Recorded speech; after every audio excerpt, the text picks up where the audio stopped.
The Adventures of Tom Sawyer by Mark Twain. Chapter 1. Tom. No answer. Tom. No answer. What's gone with that boy, I wonder?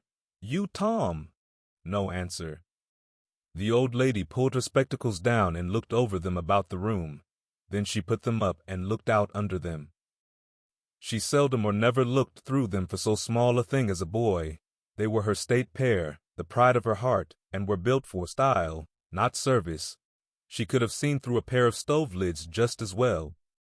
She looked perplexed for a moment, and then said, not fiercely, but still loud enough for the furniture to hear, "Well, I lay if I get hold of you I'll—" She did not finish, for by this time she was bending down and punching under the bed with the broom, and so she needed breath to punctuate the punches with. She resurrected nothing but the cat. I never did see the beat of that boy. She went to the open door and stood in it and looked out among the tomato vines and jimson weeds that constituted the garden. No Tom. So she lifted up her voice at an angle calculated for distance and shouted, "Why, oh, you, Tom!" There was a slight noise behind her, and she turned just in time to seize a small boy by the slack of his roundabout and arrest his flight. "There! I might have thought of that closet. What you been doing in there?" "Nothing." "Nothing. Look at your hands.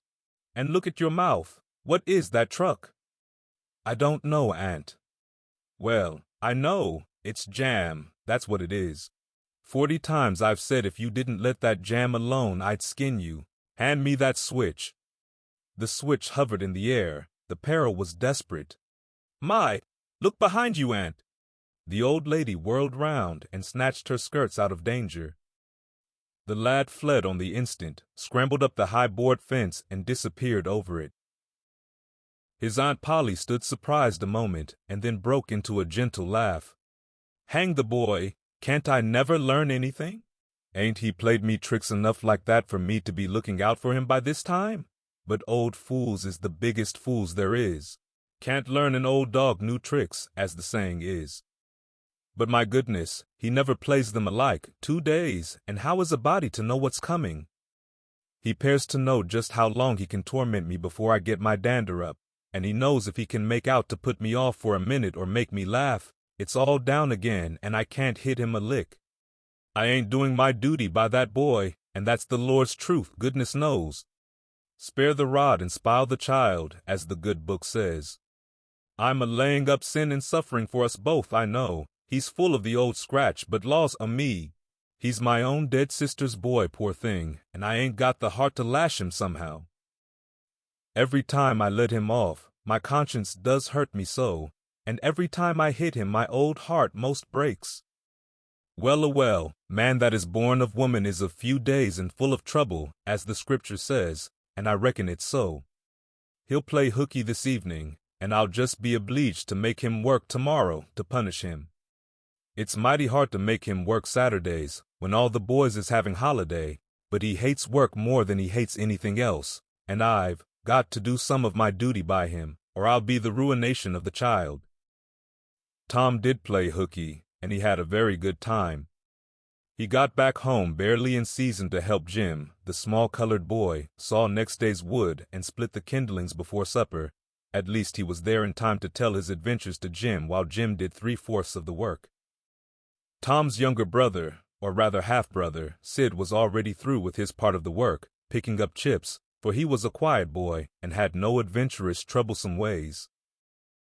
While Tom was eating his supper and stealing sugar as opportunity offered, Aunt Polly asked him questions that were full of guile and very deep, for she wanted to trap him into damaging revealments. Like many other simple-hearted souls, it was her pet vanity to believe she was endowed with a talent for dark and mysterious diplomacy, and she loved to contemplate her most transparent devices as marvels of low cunning. Said she, "Tom, it was middling warm in school, warn't it?" "Yes'm." "Powerful warm, warn't it?" "Yes'm." "Didn't you want to go in a swimming, Tom?" A bit of a scare shot through Tom, a touch of uncomfortable suspicion. He searched Aunt Polly's face, but it told him nothing, so he said, "Nom, well, not very much." The old lady reached out her hand and felt Tom's shirt and said, But you ain't too warm now, though. And it flattered her to reflect that she had discovered that the shirt was dry without anybody knowing that that was what she had in her mind. But in spite of her, Tom knew where the wind lay now, so he forestalled what might be the next move. Some of us pumped on our heads. Mine's damp yet, see? Aunt Polly was vexed to think she had overlooked that bit of circumstantial evidence and missed a trick. Then she had a new inspiration. Tom, you didn't have to undo your shirt collar where I sewed it to pump on your head, did you? Unbutton your jacket. The trouble vanished out of Tom's face. He opened his jacket. His shirt collar was securely sewed. Bother. Well, go 'long with you. I'd made sure you'd played hooky and been a-swimming. But I forgive you, Tom. I reckon you're a kind of a singed cat, as the saying is, better'n you look. This time. She was half sorry her sagacity had miscarried, and half glad that Tom had stumbled into obedient conduct for once. But Sidney said, "Well now, if I didn't think you sewed his collar with white thread, but it's black." "Why, I did sew it with white, Tom." But Tom did not wait for the rest. As he went out at the door, he said, "Siddy, I'll lick you for that."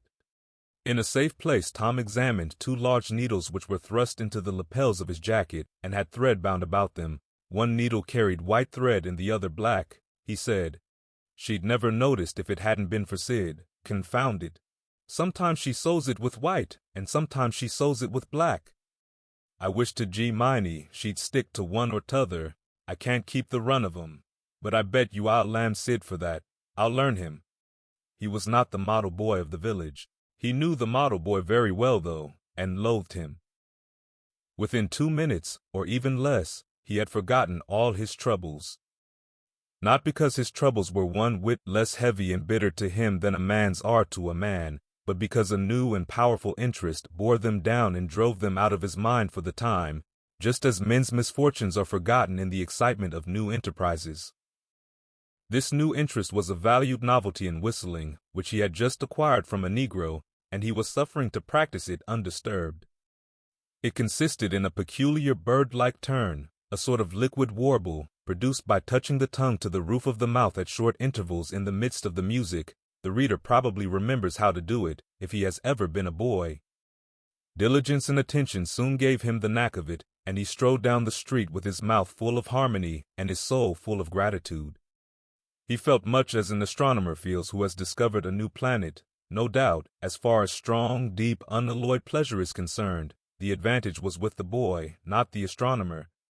The summer evenings were long. It was not dark yet. Presently Tom checked his whistle. A stranger was before him, a boy a shade larger than himself. A newcomer of any age or either sex was an impressive curiosity in the poor little shabby village of St. Petersburg. This boy was well dressed, too, well dressed on a weekday. This was simply astounding. His cap was a dainty thing, his close-buttoned blue cloth roundabout was new and natty, and so were his pantaloons. He had shoes on, and it was only Friday. He even wore a necktie, a bright bit of ribbon. He had a citified air about him that ate into Tom's vitals. The more Tom stared at the splendid marvel, the higher he turned up his nose at his finery, and the shabbier and shabbier his own outfit seemed to him to grow. Neither boy spoke. If one moved, the other moved, but only sidewise, in a circle. They kept face to face and eye to eye all the time. Finally, Tom said, "I can lick you. I'd like to see you try it." "Well, I can do it." "No, you can't either." "Yes, I can." "No, you can't." "I can." "You can't." "Can." "Can't." An uncomfortable pause. Then Tom said, "What's your name?" "'Tisn't any of your business, maybe." "Well, I'll make it my business." "Well, why don't you?" "If you say much, I will." "Much, much, much. There now." "Oh, you think you're mighty smart. I could lick you with one and tied behind me if I wanted to." "Well, why don't you do it? You say you can do it." "Well, I will if you fool with me." "Oh, yes, I've seen whole families in the same fix." "Smarty, you think you're some noun on apostrophe T_U. Oh, what a hat. You can lump that hat if you don't like it." I dare you to knock it off, and anybody that'll take a dare will suck eggs. You're a liar. You're another. You're a fighting liar, and Dawson, take it up. Aw, take a walk. Say, if you give me much more of your sass, I'll take and bounce a rock off in your head. Oh, of course you will. Well, I will. Well, why don't you do it then? What do you keep saying you will for? Why don't you do it? It's because you're afraid. I understand apostrophe T afraid. You are. I ain't. You are. Another pause, and more eyeing and sidling around each other. Presently they were shoulder to shoulder. Tom said, "Get away from here. Go away yourself." I won't either." So they stood, each with a foot placed at an angle as a brace, and both shoving with might and main, and glowering at each other with hate, but neither could get an advantage. After struggling till both were hot and flushed, each relaxed his strain with watchful caution, and Tom said, "You're a coward and a pup. I'll tell my big brother on you, and he can thrash you with his little finger, and I'll make him do it too." "What do I care for your big brother? I've got a brother that's bigger than he is, and what's more, he can throw him over that fence too." Both brothers were imaginary. "That's a lie." "You're saying so, don't make it so." Tom drew a line in the dust with his big toe and said, "I dare you to step over that, and I'll lick you till you can't stand up. Anybody that'll take a dare will steal sheep." The new boy stepped over promptly and said, "Now you said you'd do it, now let's see you do it." "Don't you crowd me now, you better look out." "Well, you said you'd do it, why don't you do it?" "By jingo, for 2 cents I will do it." The new boy took 2 broad coppers out of his pocket and held them out with derision.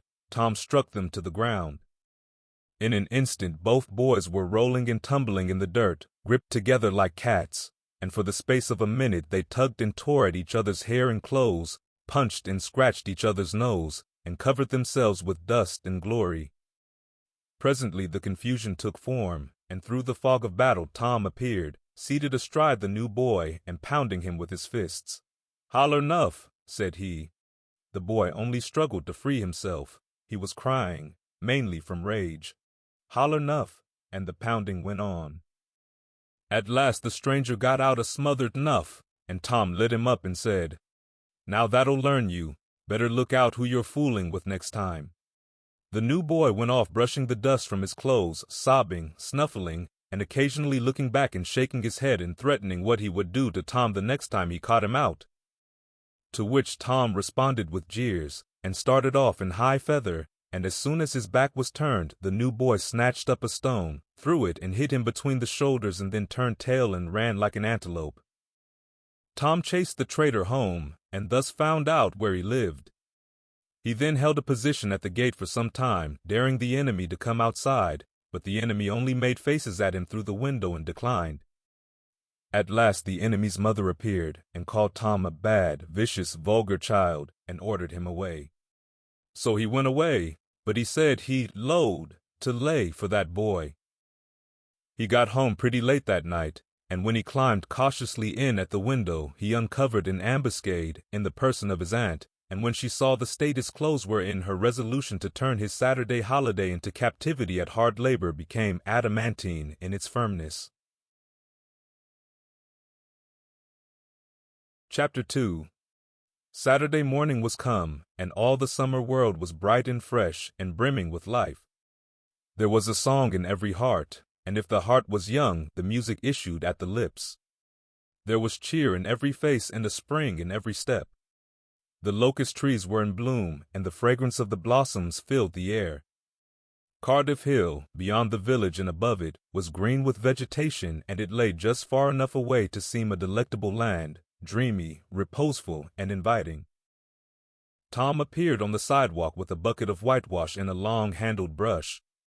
He surveyed the fence, and all gladness left him, and a deep melancholy settled down upon his spirit.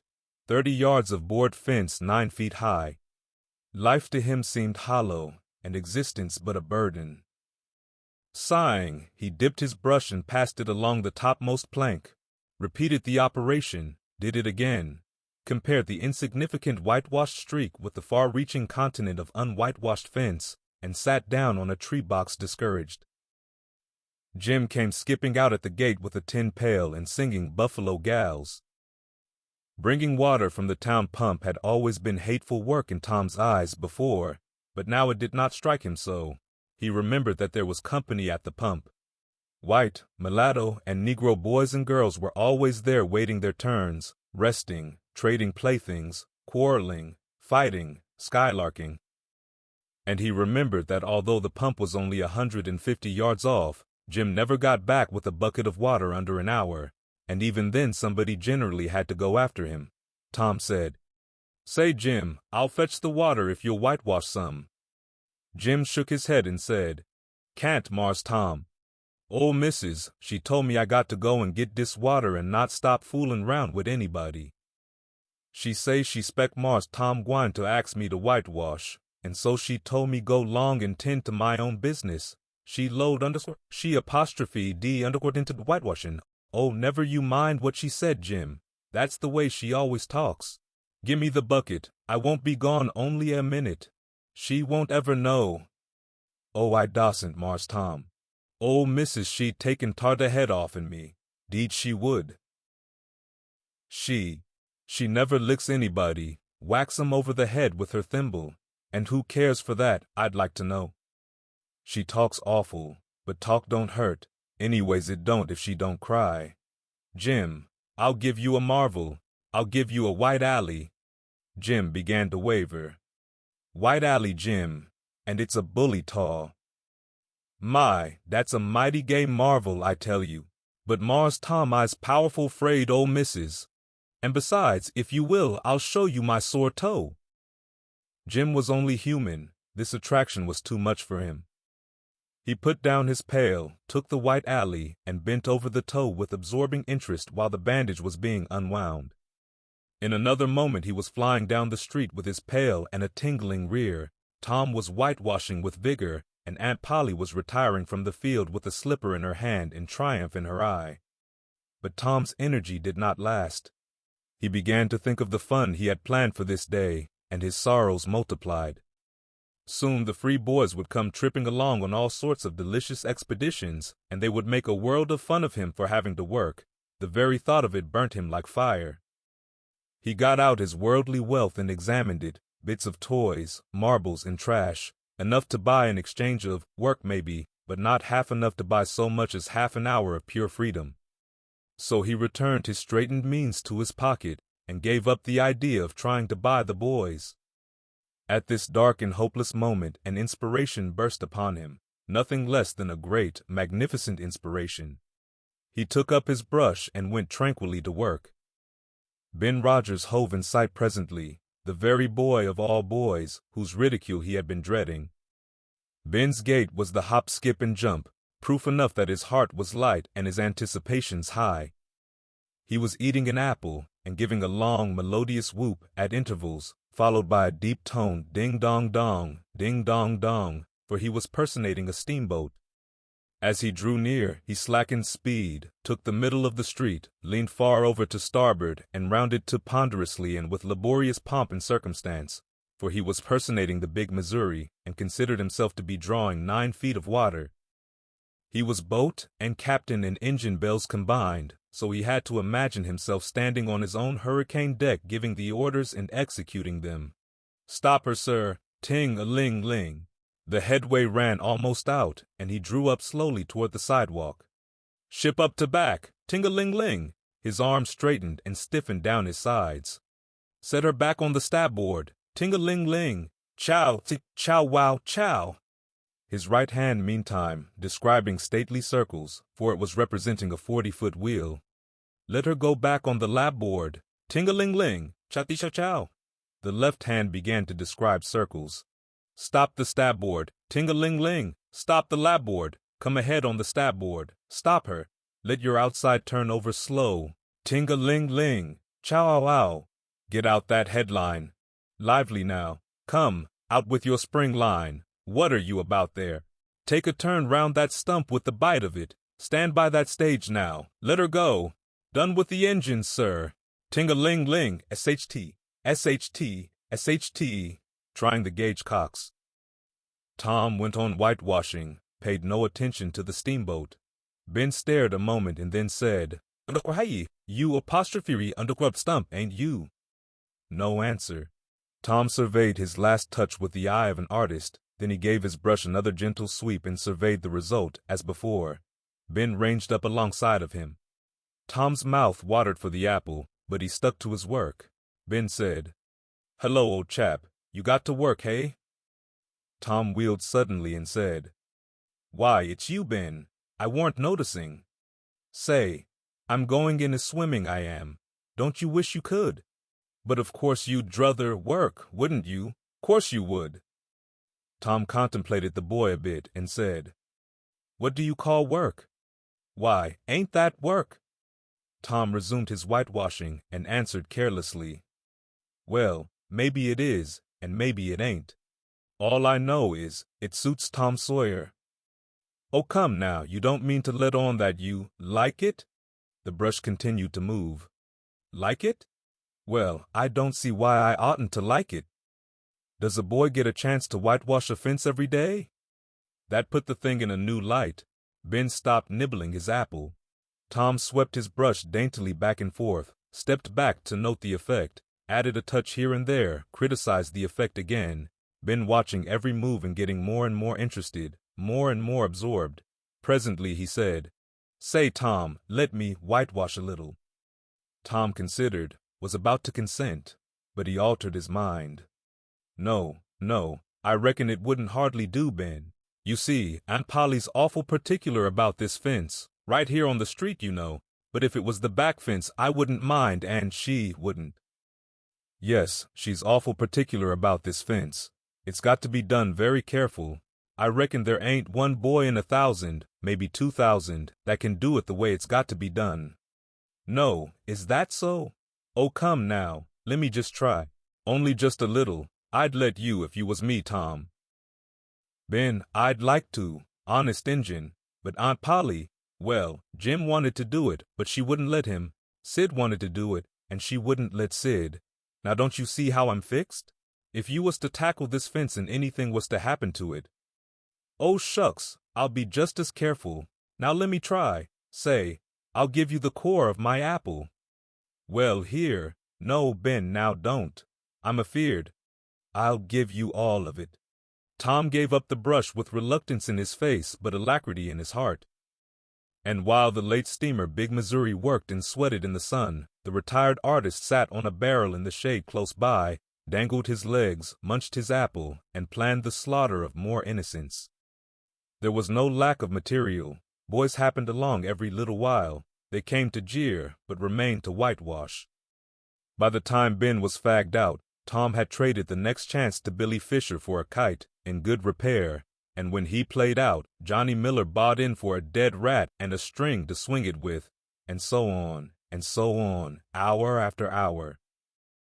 And when the middle of the afternoon came, from being a poor poverty-stricken boy in the morning, Tom was literally rolling in wealth. He had, besides the things before mentioned, 12 marbles, part of a Jew's harp, a piece of blue bottle glass to look through, a spool cannon, a key that wouldn't unlock anything, a fragment of chalk, a glass stopper of a decanter, a tin soldier, a couple of tadpoles, 6 firecrackers, a kitten with only one eye, a brass doorknob, a dog collar, but no dog, the handle of a knife, 4 pieces of orange peel, and a dilapidated old window sash. He had had a nice, good, idle time all the while, plenty of company, and the fence had 3 coats of whitewash on it. If he hadn't run out of whitewash, he would have bankrupted every boy in the village. Tom said to himself that it was not such a hollow world after all. He had discovered a great law of human action without knowing it, namely, that in order to make a man or a boy covet a thing, it is only necessary to make the thing difficult to attain. If he had been a great and wise philosopher, like the writer of this book, he would now have comprehended that work consists of whatever a body is obliged to do, and that play consists of whatever a body is not obliged to do. And this would help him to understand why constructing artificial flowers or performing on a treadmill is work, while rolling 10-pins or climbing Mont Blanc is only amusement. There are wealthy gentlemen in England who drive 4-horse passenger coaches 20 or 30 miles on a daily line in the summer because the privilege costs them considerable money, but if they were offered wages for the service, that would turn it into work and then they would resign. The boy mused a while over the substantial change which had taken place in his worldly circumstances, and then wended toward headquarters to report. Chapter 3.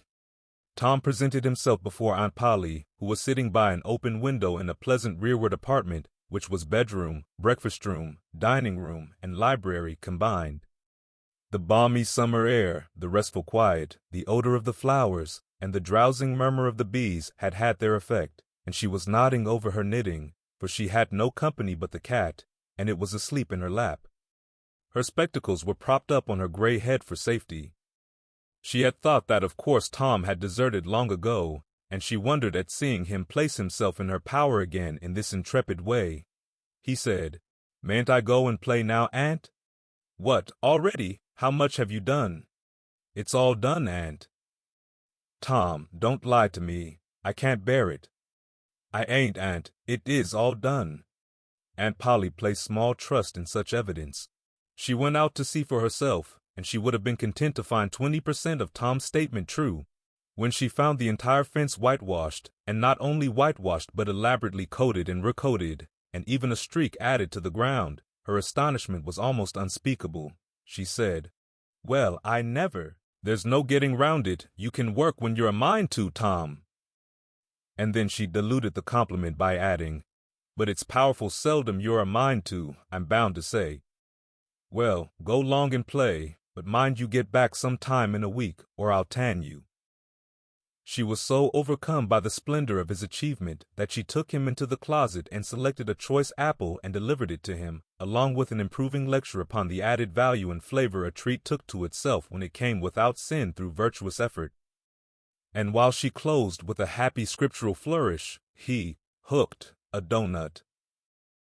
Then he skipped out and saw Sid just starting up the outside stairway that led to the back rooms on the second floor. Clods were handy and the air was full of them in a twinkling.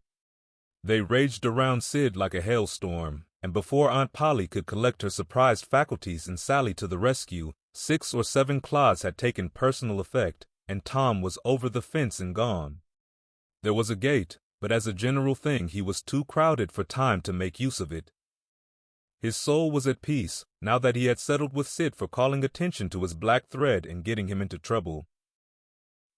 Tom skirted the block and came round into a muddy alley that led by the back of his aunt's cow stable. He presently got safely beyond the reach of capture and punishment, and hastened toward the public square of the village, where 2 military companies of boys had met for conflict, according to previous appointment.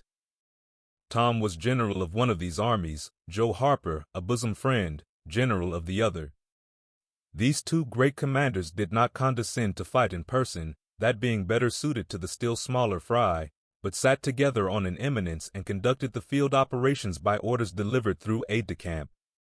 Tom's army won a great victory after a long and hard-fought battle. Then the dead were counted, prisoners exchanged, the terms of the next disagreement agreed upon, and the day for the necessary battle appointed, after which the armies fell into line and marched away, and Tom turned homeward alone. As he was passing by the house where Jeff Thatcher lived, he saw a new girl in the garden, a lovely little blue-eyed creature with yellow hair plaited into 2 long tails, white summer frock and embroidered pantalettes.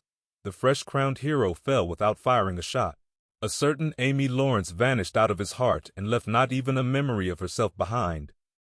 He had thought he loved her to distraction, he had regarded his passion as adoration, and behold, it was only a poor little evanescent partiality. He had been months winning her, she had confessed hardly a week ago. He had been the happiest and the proudest boy in the world only 7 short days, and here in one instant of time she had gone out of his heart like a casual stranger whose visit is done. He worshipped this new angel with furtive eye, till he saw that she had discovered him. Then he pretended he did not know she was present, and began to show off in all sorts of absurd boyish ways in order to win her admiration. He kept up this grotesque foolishness for some time, But by and by, while he was in the midst of some dangerous gymnastic performances, he glanced aside and saw that the little girl was wending her way toward the house. Tom came up to the fence and leaned on it, grieving, and hoping she would tarry yet a while longer. She halted a moment on the steps and then moved toward the door. Tom heaved a great sigh as she put her foot on the threshold. But his face lit up right away, for she tossed a pansy over the fence a moment before she disappeared. The boy ran around and stopped within a foot or two of the flower, and then shaded his eyes with his hand and began to look down street as if he had discovered something of interest going on in that direction. Presently he picked up a straw and began trying to balance it on his nose with his head tilted far back, and as he moved from side to side in his efforts, he edged nearer and nearer toward the pansy.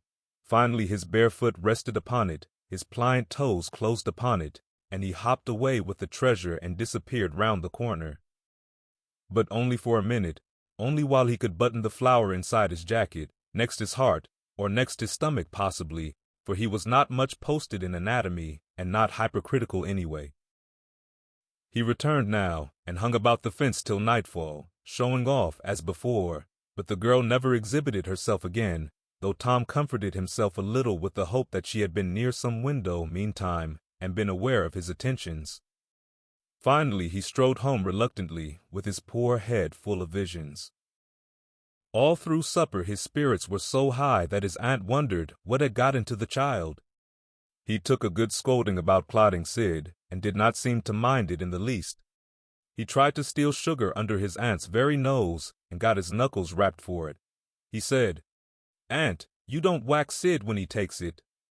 "Well, Sid don't torment a body the way you do. You'd be always into that sugar if I weren't watching you." Presently she stepped into the kitchen, and Sid, happy in his immunity, reached for the sugar bowl, a sort of glorying over Tom which was well nigh unbearable. But Sid's fingers slipped, and the bowl dropped and broke. Tom was in ecstasies. In such ecstasies that he even controlled his tongue and was silent. He said to himself that he would not speak a word, even when his aunt came in, but would sit perfectly still till she asked who did the mischief, and then he would tell, and there would be nothing so good in the world as to see that pet model catch it. He was so brimful of exultation that he could hardly hold himself when the old lady came back and stood above the wreck discharging lightnings of wrath from over her spectacles. He said to himself, "Now it's coming," and the next instant he was sprawling on the floor. The potent palm was uplifted to strike again when Tom cried out, "Hold on now, what are you belting me for? Sid broke it." Aunt Polly paused, perplexed, and Tom looked for healing pity. But when she got her tongue again, she only said, Well, you didn't get a lick amiss, I reckon. You been into some other audacious mischief when I wasn't around, like enough." Then her conscience reproached her, and she yearned to say something kind and loving, but she judged that this would be construed into a confession that she had been in the wrong, and discipline forbade that. So she kept silence, and went about her affairs with a troubled heart. Tom sulked in a corner and exalted his woes. He knew that in her heart his aunt was on her knees to him, and he was morosely gratified by the consciousness of it. He would hang out no signals, he would take notice of none. He knew that a yearning glance fell upon him, now and then, through a film of tears, but he refused recognition of it. He pictured himself lying sick unto death and his aunt bending over him beseeching one little forgiving word, but he would turn his face to the wall and die with that word unsaid. Ah, how would she feel then? And he pictured himself brought home from the river, dead, with his curls all wet, and his sore heart at rest. How she would throw herself upon him, and how her tears would fall like rain, and her lips pray God to give her back her boy, and she would never, never abuse him any more. But he would lie there cold and white and make no sign, a poor little sufferer whose griefs were at an end. He so worked upon his feelings with the pathos of these dreams that he had to keep swallowing. He was so like to choke, and his eyes swam in a blur of water, which overflowed when he winked, and ran down and trickled from the end of his nose. And such a luxury to him was this petting of his sorrows, that he could not bear to have any worldly cheeriness or any grating delight intrude upon it. It was too sacred for such contact, and so, presently, when his cousin Mary danced in, all alive with the joy of seeing home again after an age-long visit of 1 week to the country, he got up and moved in clouds and darkness out at one door as she brought song and sunshine in at the other. He wandered far from the accustomed haunts of boys, and sought desolate places that were in harmony with his spirit. A log raft in the river invited him, and he seated himself on its outer edge and contemplated the dreary vastness of the stream, wishing the while that he could only be drowned, all at once and unconsciously, without undergoing the uncomfortable routine devised by nature. Then he thought of his flower. He got it out, rumpled and wilted, and it mightily increased his dismal felicity. He wondered if she would pity him if she knew. Would she cry, and wish that she had a right to put her arms around his neck and comfort him? Or would she turn coldly away like all the hollow world? This picture brought such an agony of pleasurable suffering that he worked it over and over again in his mind and set it up in new and varied lights, till he wore it threadbare. At last he rose up sighing and departed in the darkness. About 9:30 or 10 o'clock, he came along the deserted street to where the adored unknown lived. He paused a moment. No sound fell upon his listening ear. A candle was casting a dull glow upon the curtain of a second-story window. Was the sacred presence there? He climbed the fence, threaded his stealthy way through the plants, till he stood under that window. He looked up at it long and with emotion.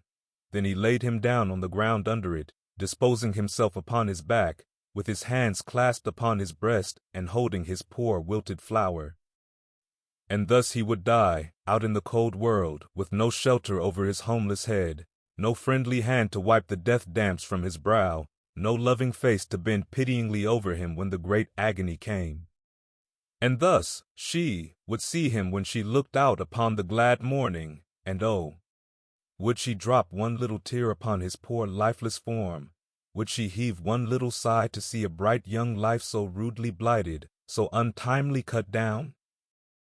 The window went up, a maidservant's discordant voice profaned the holy calm, and a deluge of water drenched the prone martyr's remains. The strangling hero sprang up with a relieving snort. There was a whiz as of a missile in the air, mingled with the murmur of a curse.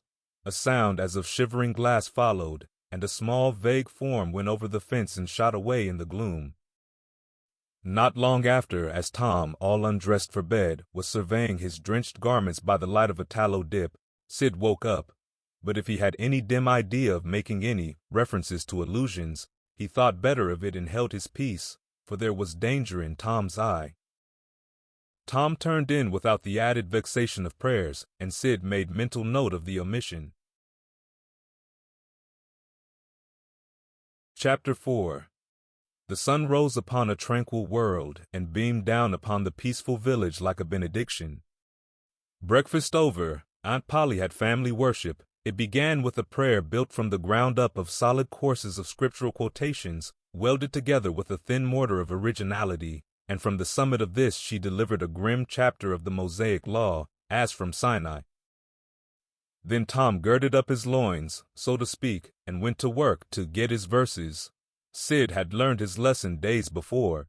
Tom bent all his energies to the memorizing of 5 verses, and he chose part of the Sermon on the Mount because he could find no verses that were shorter.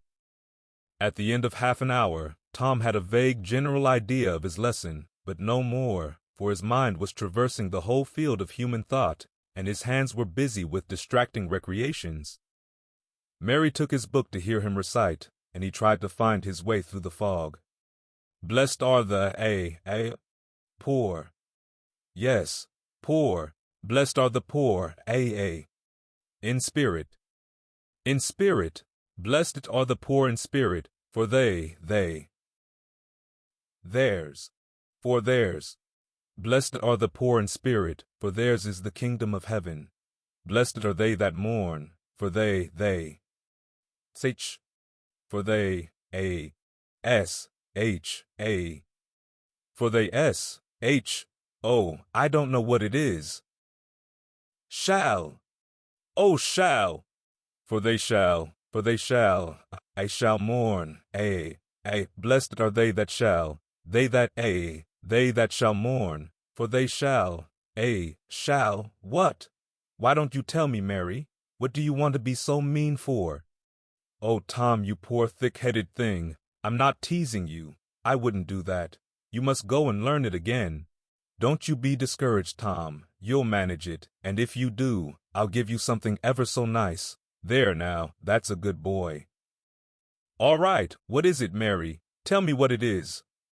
Never you mind, Tom. You know if I say it's nice, it is nice. You bet you that's so, Mary. All right, I'll tackle it again. And he did tackle it again, and under the double pressure of curiosity and prospective gain, he did it with such spirit that he accomplished a shining success. Mary gave him a brand-new Barlow knife worth 12.5 cents, and the convulsion of delight that swept his system shook him to his foundations. True, the knife would not cut anything, but it was a sure enough Barlow, and there was inconceivable grandeur in that, though where the Western boys ever got the idea that such a weapon could possibly be counterfeited to its injury is an imposing mystery and will always remain so, perhaps. Tom contrived to scarify the cupboard with it, and was arranging to begin on the bureau when he was called off to dress for Sunday school. Mary gave him a tin basin of water and a piece of soap, and he went outside the door and set the basin on a little bench there. Then he dipped the soap in the water and laid it down, turned up his sleeves, poured out the water on the ground, gently, and then entered the kitchen and began to wipe his face diligently on the towel behind the door. But Mary removed the towel and said, "Now ain't you ashamed, Tom? You mustn't be so bad. Water won't hurt you." Tom was a trifle disconcerted. The basin was refilled, and this time he stood over it a little while, gathering resolution, took in a big breath and began. When he entered the kitchen presently, with both eyes shut and groping for the towel with his hands, an honorable testimony of suds and water was dripping from his face. But when he emerged from the towel, he was not yet satisfactory, for the clean territory stopped short at his chin and his jaws, like a mask. Below and beyond this line there was a dark expanse of unirrigated soil that spread downward in front and backward around his neck. Mary took him in hand, and when she was done with him he was a man and a brother, without distinction of color, and his saturated hair was neatly brushed, and its short curls wrought into a dainty and symmetrical general effect. He privately smoothed out the curls, with labor and difficulty, and plastered his hair close down to his head, for he held curls to be effeminate, and his own filled his life with bitterness.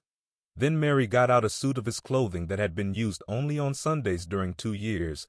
They were simply called his other clothes, and so by that we know the size of his wardrobe. The girl put him to rights after he had dressed himself. She buttoned his neat roundabout up to his chin, turned his vast shirt collar down over his shoulders, brushed him off and crowned him with his speckled straw hat. He now looked exceedingly improved and uncomfortable. He was fully as uncomfortable as he looked, for there was a restraint about whole clothes and cleanliness that galled him. He hoped that Mary would forget his shoes, but the hope was blighted. She coated them thoroughly with tallow, as was the custom, and brought them out.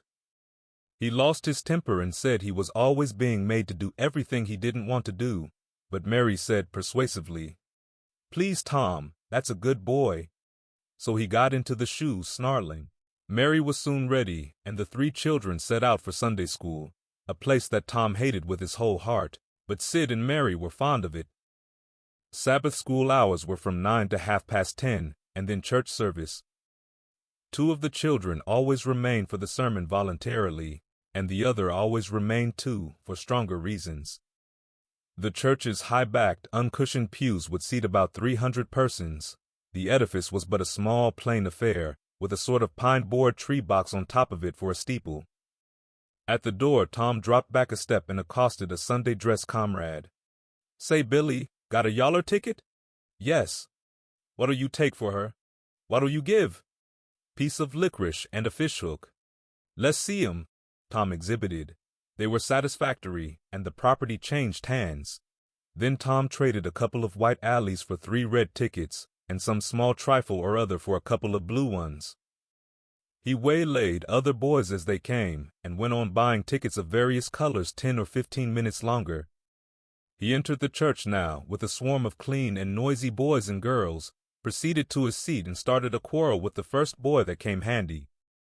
The teacher, a grave, elderly man, interfered, then turned his back a moment, and Tom pulled a boy's hair in the next bench, and was absorbed in his book when the boy turned around, stuck a pin in another boy presently, in order to hear him say, "Ouch," and got a new reprimand from his teacher. Tom's whole class were of a pattern, restless, noisy, and troublesome. When they came to recite their lessons, not one of them knew his verses perfectly, but had to be prompted all along. However, they worried through, and each got his reward, in small blue tickets, each with a passage of scripture on it.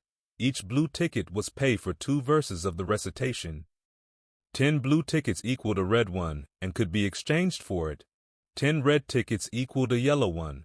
For 10 yellow tickets, the superintendent gave a very plainly bound Bible, worth 40 cents in those easy times, to the pupil. How many of my readers would have the industry and application to memorize 2,000 verses, even for a Dore Bible? And yet Mary had acquired 2 Bibles in this way. It was the patient work of 2 years, and a boy of German parentage had won 4 or 5. He once recited 3,000 verses without stopping, but the strain upon his mental faculties was too great, and he was little better than an idiot from that day forth, a grievous misfortune for the school, for on great occasions, before company, the superintendent, as Tom expressed it, had always made this boy come out and spread himself. Only the older pupils managed to keep their tickets and stick to their tedious work long enough to get a Bible, and so the delivery of one of these prizes was a rare and noteworthy circumstance. The successful pupil was so great and conspicuous for that day that on the spot every scholar's heart was fired with a fresh ambition that often lasted a couple of weeks. It is possible that Tom's mental stomach had never really hungered for one of those prizes, but unquestionably his entire being had for many a day longed for the glory and the eclat that came with it. In due course the superintendent stood up in front of the pulpit, with a closed hymn book in his hand and his forefinger inserted between its leaves, and commanded attention. When a Sunday school superintendent makes his customary little speech, a hymn book in the hand is as necessary as is the inevitable sheet of music in the hand of a singer who stands forward on the platform and sings a solo at a concert, though why is a mystery, for neither the hymn book nor the sheet of music is ever referred to by the sufferer. This superintendent was a slim creature of 35, with a sandy goatee and short sandy hair. He wore a stiff standing collar whose upper edge almost reached his ears and whose sharp points curved forward abreast the corners of his mouth, a fence that compelled a straight look out ahead and a turning of the whole body when a side view was required. His chin was propped on a spreading cravat which was as broad and as long as a banknote, and had fringed ends. His boot toes were turned sharply up, in the fashion of the day, like sleigh runners, an effect patiently and laboriously produced by the young men by sitting with their toes pressed against a wall for hours together.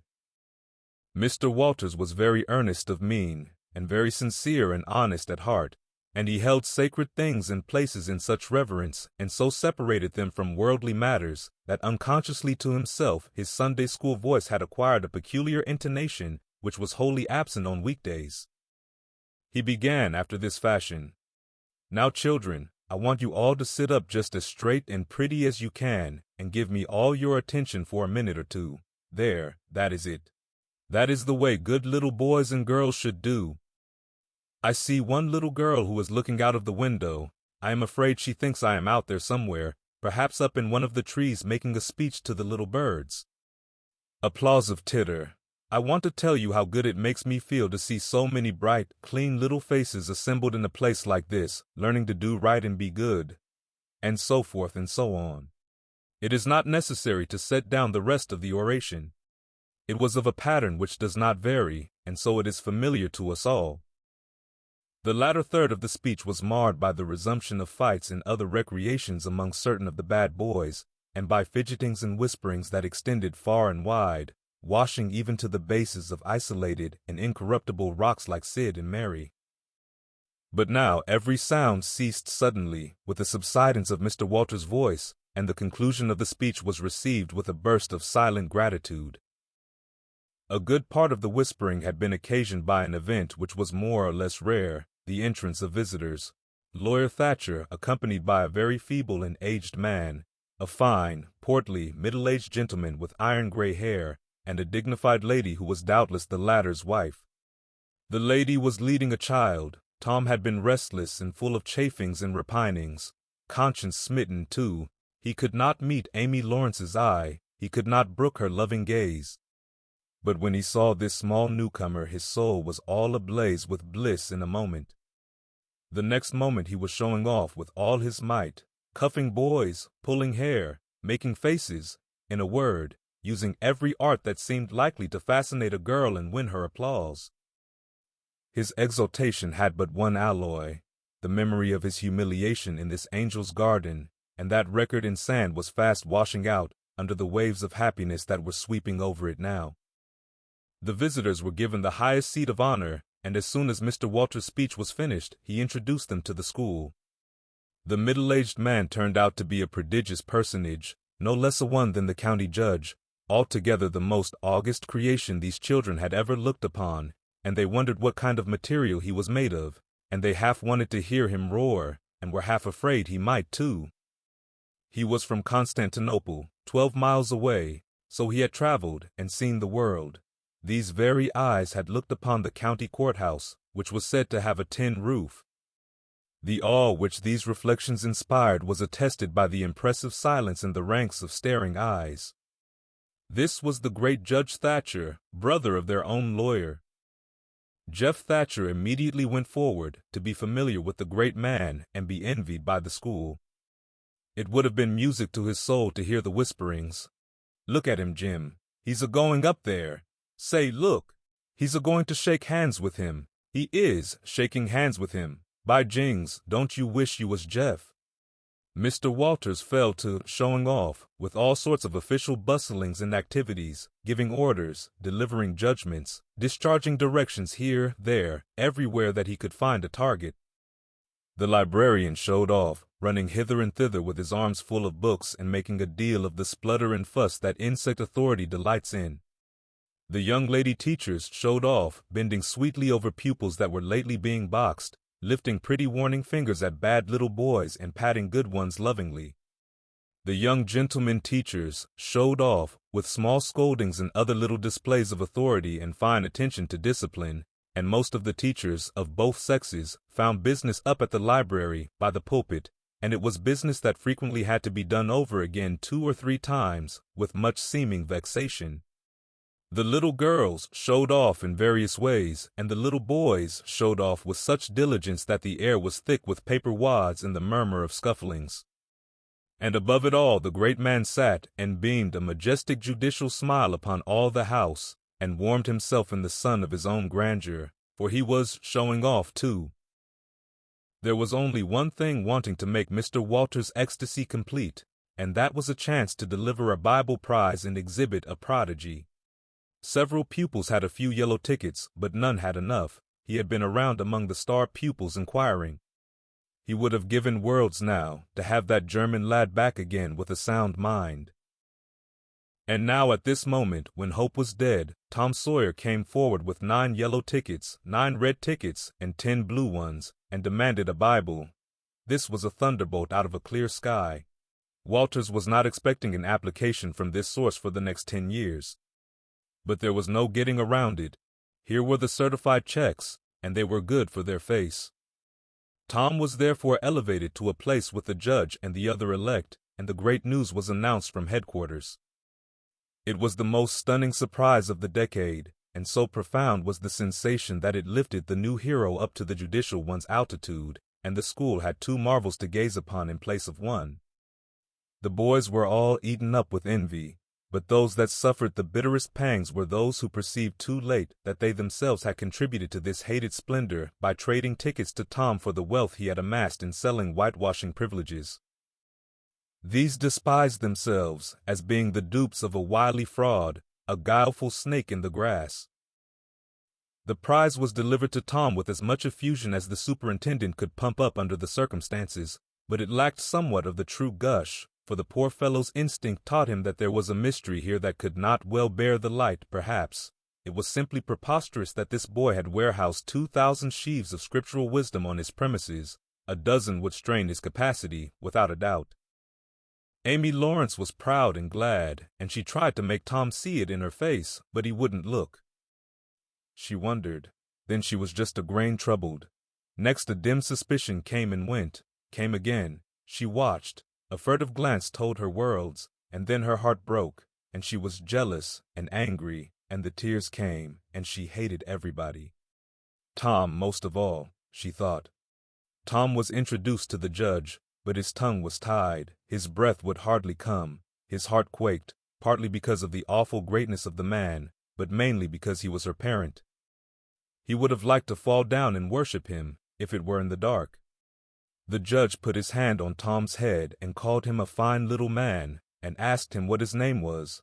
The boy stammered, gasped, and got it out. Tom. Oh no, not Tom, it is Thomas. Ah, that's it. I thought there was more to it, maybe. That's very well, but you've another one, I dare say, and you'll tell it to me, won't you? Tell the gentleman your other name, Thomas, said Walters, and say, sir. You mustn't forget your manners. Thomas Sawyer, sir. That's it. That's a good boy. Fine boy. Fine, manly little fellow. 2,000 verses is a great many. Very, very great many. And you never can be sorry for the trouble you took to learn them, for knowledge is worth more than anything there is in the world.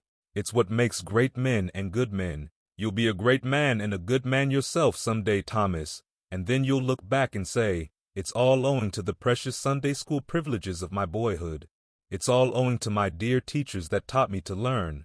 It's all owing to the good superintendent who encouraged me and watched over me and gave me a beautiful Bible, a splendid, elegant Bible, to keep and have it all for my own, always. It's all owing to right bringing up. That is what you will say, Thomas, and you wouldn't take any money for those 2,000 verses. No, indeed you wouldn't. And now you wouldn't mind telling me and this lady some of the things you've learned. No, I know you wouldn't, for we are proud of little boys that learn. Now, no doubt you know the names of all the 12 disciples. Won't you tell us the names of the first 2 that were appointed? Tom was tugging at a buttonhole and looking sheepish. He blushed now, and his eyes fell. Mr. Walters' heart sank within him. He said to himself, it is not possible that the boy can answer the simplest question. Why did the judge ask him? Yet he felt obliged to speak up and say, answer the gentleman, Thomas. Don't be afraid. Tom still hung fire. Now I know you'll tell me, said the lady. The names of the first 2 disciples were David and Goliath ! Let us draw the curtain of charity over the rest of the scene. Chapter 5. About 10:30 the cracked bell of the small church began to ring, and presently the people began to gather for the morning sermon. The Sunday school children distributed themselves about the house and occupied pews with their parents, so as to be under supervision. Aunt Polly came, and Tom and Sid and Mary sat with her, Tom being placed next the aisle, in order that he might be as far away from the open window and the seductive outside summer scenes as possible. The crowd filed up the aisles, the aged and needy postmaster who had seen better days, the mayor and his wife, for they had a mayor there, among other unnecessaries, the justice of the peace, the widow Douglas, fair, smart, and 40, a generous, good-hearted soul and well-to-do, her hill mansion the only palace in the town, and the most hospitable and much the most lavish in the matter of festivities that St. Petersburg could boast, the bent and venerable Major and Mrs. Ward, Lawyer Riverson, the new notable from a distance, next the belle of the village, followed by a troop of long-clad and ribbon-decked young heartbreakers, then all the young clerks in town in a body, for they had stood in the vestibule sucking their cane heads, a circling wall of oiled and simpering admirers, till the last girl had run their gantlet, and last of all came the model boy, Willie Mufferson, taking as heedful care of his mother as if she were cut glass. He always brought his mother to church, and was the pride of all the matrons. The boys all hated him, he was so good. And besides, he had been thrown up to them so much. His white handkerchief was hanging out of his pocket behind, as usual on Sundays, accidentally. Tom had no handkerchief, and he looked upon boys who had as snobs. The congregation being fully assembled now, the bell rang once more, to warn laggards and stragglers, and then a solemn hush fell upon the church, which was only broken by the tittering and whispering of the choir in the gallery. The choir always tittered and whispered all through service. There was once a church choir that was not ill-bred, but I have forgotten where it was now. It was a great many years ago, and I can scarcely remember anything about it, but I think it was in some foreign country. The minister gave out the hymn and read it through with a relish in a peculiar style which was much admired in that part of the country. His voice began on a medium key and climbed steadily up till it reached a certain point, where it bore with strong emphasis upon the topmost word, and then plunged down as if from a springboard. Shall I be carried to the skies on flowery beds of ease, whilst others fight to win the prize and sail thro' blow-I seas? He was regarded as a wonderful reader. At church sociables, he was always called upon to read poetry, and when he was through, the ladies would lift up their hands and let them fall helplessly in their laps, and wall their eyes, and shake their heads, as much as to say, words cannot express it, it is too beautiful for this mortal earth.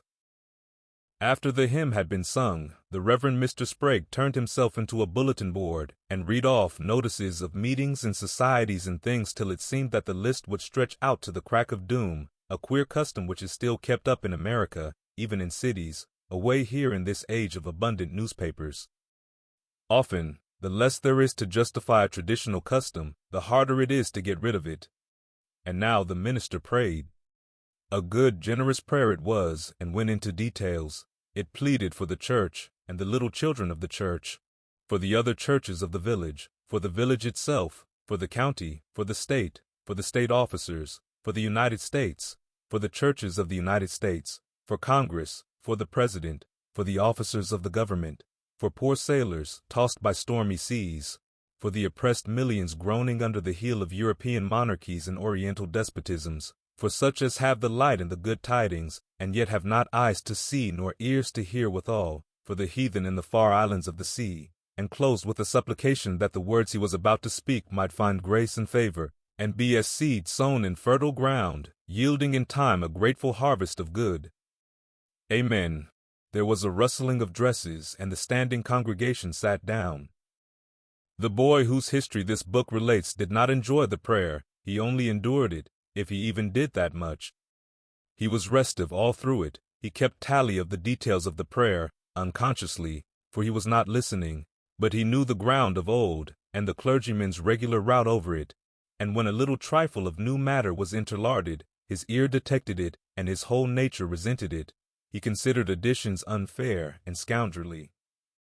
In the midst of the prayer a fly had lit on the back of the pew in front of him, and tortured his spirit by calmly rubbing its hands together, embracing its head with its arms, and polishing it so vigorously that it seemed to almost part company with the body, and the slender thread of a neck was exposed to view, scraping its wings with its hind legs and smoothing them to its body as if they had been coat-tails, going through its whole toilet as tranquilly as if it knew it was perfectly safe.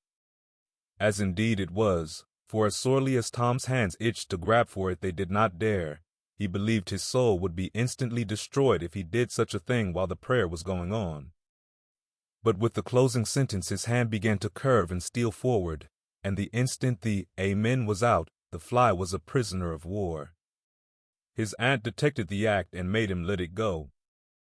The minister gave out his text and droned along monotonously through an argument that was so prosy that many a head by and by began to nod, and yet it was an argument that dealt in limitless fire and brimstone and thinned the predestined elect down to a company so small as to be hardly worth the saving. Tom counted the pages of the sermon. After church he always knew how many pages there had been, but he seldom knew anything else about the discourse. However, this time he was really interested for a little while. The minister made a grand and moving picture of the assembling together of the world's hosts at the millennium when the lion and the lamb should lie down together and a little child should lead them. But the pathos, the lesson, the moral of the great spectacle were lost upon the boy. He only thought of the conspicuousness of the principal character before the onlooking nations. His face lit with the thought, and he said to himself that he wished he could be that child, if it was a tame lion. Now he lapsed into suffering again, as the dry argument was resumed. Presently he bethought him of a treasure he had, and got it out. It was a large black beetle with formidable jaws, a pinch-bug, he called it, It was in a percussion cap box. The first thing the beetle did was to take him by the finger. A natural fillip followed. The beetle went floundering into the aisle and lit on its back, and the hurt finger went into the boy's mouth. The beetle lay there working its helpless legs, unable to turn over. Tom eyed it and longed for it, but it was safe out of his reach. Other people uninterested in the sermon found relief in the beetle, and they eyed it too. Presently a vagrant poodle dog came idling along, sad at heart, lazy with the summer softness in the quiet, weary of captivity, sighing for change. He spied the beetle, the drooping tail lifted and wagged.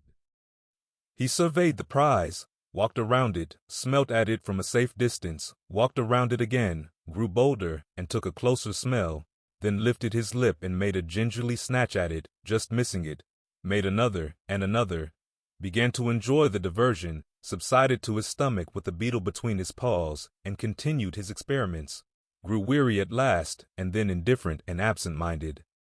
His head nodded, and little by little his chin descended and touched the enemy, who seized it. There was a sharp yelp, a flirt of the poodle's head, and the beetle fell a couple of yards away and lit on its back once more. The neighboring spectators shook with a gentle inward joy. Several faces went behind fans and handkerchiefs, and Tom was entirely happy. The dog looked foolish, and probably felt so, but there was resentment in his heart too, and a craving for revenge. So he went to the beetle and began a wary attack on it again, jumping at it from every point of a circle, lighting with his forepaws within an inch of the creature, making even closer snatches at it with his teeth, and jerking his head till his ears flapped again. But he grew tired once more after a while, tried to amuse himself with a fly but found no relief, followed an ant around with his nose close to the floor, and quickly wearied of that, yawned, sighed, forgot the beetle entirely, and sat down on it. Then there was a wild yelp of agony, and the poodle went sailing up the aisle. The yelps continued, and so did the dog. He crossed the house in front of the altar. He flew down the other aisle. He crossed before the doors. He clambered up the homestretch. His anguish grew with his progress, till presently he was but a woolly comet moving in its orbit with the gleam and the speed of light. At last the frantic sufferer sheered from its course, and sprang into its master's lap. He flung it out of the window, and the voice of distress quickly thinned away and died in the distance. By this time the whole church was red-faced and suffocating with suppressed laughter, and the sermon had come to a dead standstill. The discourse was resumed presently, but it went lame and halting, all possibility of impressiveness being at an end, for even the gravest sentiments were constantly being received with a smothered burst of unholy mirth, under cover of some remote pew back, as if the poor parson had said a rarely facetious thing. It was a genuine relief to the whole congregation when the ordeal was over and the benediction pronounced. Tom Sawyer went home quite cheerful, thinking to himself that there was some satisfaction about divine service when there was a bit of variety in it. He had but one marring thought. He was willing that the dog should play with his pinch-bug, but he did not think it was upright in him to carry it off. Chapter 6. Monday morning found Tom Sawyer miserable. Monday morning always found him so, because it began another week's slow suffering in school. He generally began that day with wishing he had had no intervening holiday. It made the going into captivity and fetters again so much more odious. Tom lay thinking. Presently it occurred to him that he wished he was sick, then he could stay home from school. Here was a vague possibility. He canvassed his system. No ailment was found, and he investigated again. This time he thought he could detect colicky symptoms, and he began to encourage them with considerable hope. But they soon grew feeble, and presently died wholly away. He reflected further. Suddenly he discovered something. One of his upper front teeth was loose. This was lucky. He was about to begin to groan, as a starter, as he called it, when it occurred to him that if he came into court with that argument, his aunt would pull it out, and that would hurt. So he thought he would hold the tooth in reserve for the present, and seek further. Nothing offered for some little time, and then he remembered hearing the doctor tell about a certain thing that laid up a patient for 2 or 3 weeks and threatened to make him lose a finger. So the boy eagerly drew his sore toe from under the sheet and held it up for inspection. But now he did not know the necessary symptoms. However, it seemed well worth while to chance it, so he fell to groaning with considerable spirit. But Sid slept on unconscious. Tom groaned louder and fancied that he began to feel pain in the toe. No result from Sid. Tom was panting with his exertions by this time. He took a rest and then swelled himself up and fetched a succession of admirable groans. Sid snored on. Tom was aggravated. He said, "Sid, Sid," and shook him. This course worked well, and Tom began to groan again. Sid yawned, stretched, then brought himself up on his elbow with a snort and began to stare at Tom. Tom went on groaning. Sid said, "Tom, say Tom." No response. "Here, Tom, Tom. What is the matter, Tom?" And he shook him and looked in his face anxiously. Tom moaned out, "Oh, don't, Sid. Don't joggle me." "Why, what's the matter, Tom? I must call Auntie." "No, never mind. It'll be over by and by, maybe. Don't call anybody." "But I must, on the Petersburg. It's awful. How long you been this way?" "Hours. Ouch. Oh, don't stir so, Sid. You'll kill me." "Tom, why didn't you wake me sooner?" "Oh, Tom!" Exclamation mark. "It makes my flesh crawl to hear you. Tom, what is the matter?" "I forgive you everything, Sid." Groan. "Everything you've ever done to me. When I'm gone." "Oh, Tom, you ain't dying, are you?" "Don't, Tom. Oh, don't. Maybe." "I forgive everybody, Sid." Groan. "Tell 'em so, Sid. And Sid, you give my window sash and my cat with one eye to that new girl that's come to town, and tell her—" But Sid had snatched his clothes and gone. Tom was suffering in reality now, so handsomely was his imagination working, and so his groans had gathered quite a genuine tone. Sid flew downstairs and said, "Oh, Aunt Polly, come. Tom's dying." "Dying." "Yes'm. Don't wait. Come quick." "Rubbage. I don't believe it." But she fled upstairs nevertheless, with Sid and Mary at her heels. And her face grew white too, and her lip trembled. When she reached the bedside she gasped out, "You, Tom, Tom, what's the matter with you?" "Oh, Auntie, I'm—" "What's the matter with you? What is the matter with you, child?" "Oh, Auntie, my sore toe's mortified." The old lady sank down into a chair and laughed a little, then cried a little, then did both together. This restored her, and she said, "Tom, what a turn you did give me. Now you shut up that nonsense and climb out of this." The groans ceased and the pain vanished from the toe. The boy felt a little foolish, and he said, "Aunt Polly, it seemed, mortified, and it hurt so I never minded my tooth at all." "Your tooth, indeed. What's the matter with your tooth?" "One of them's loose, and it aches perfectly awful."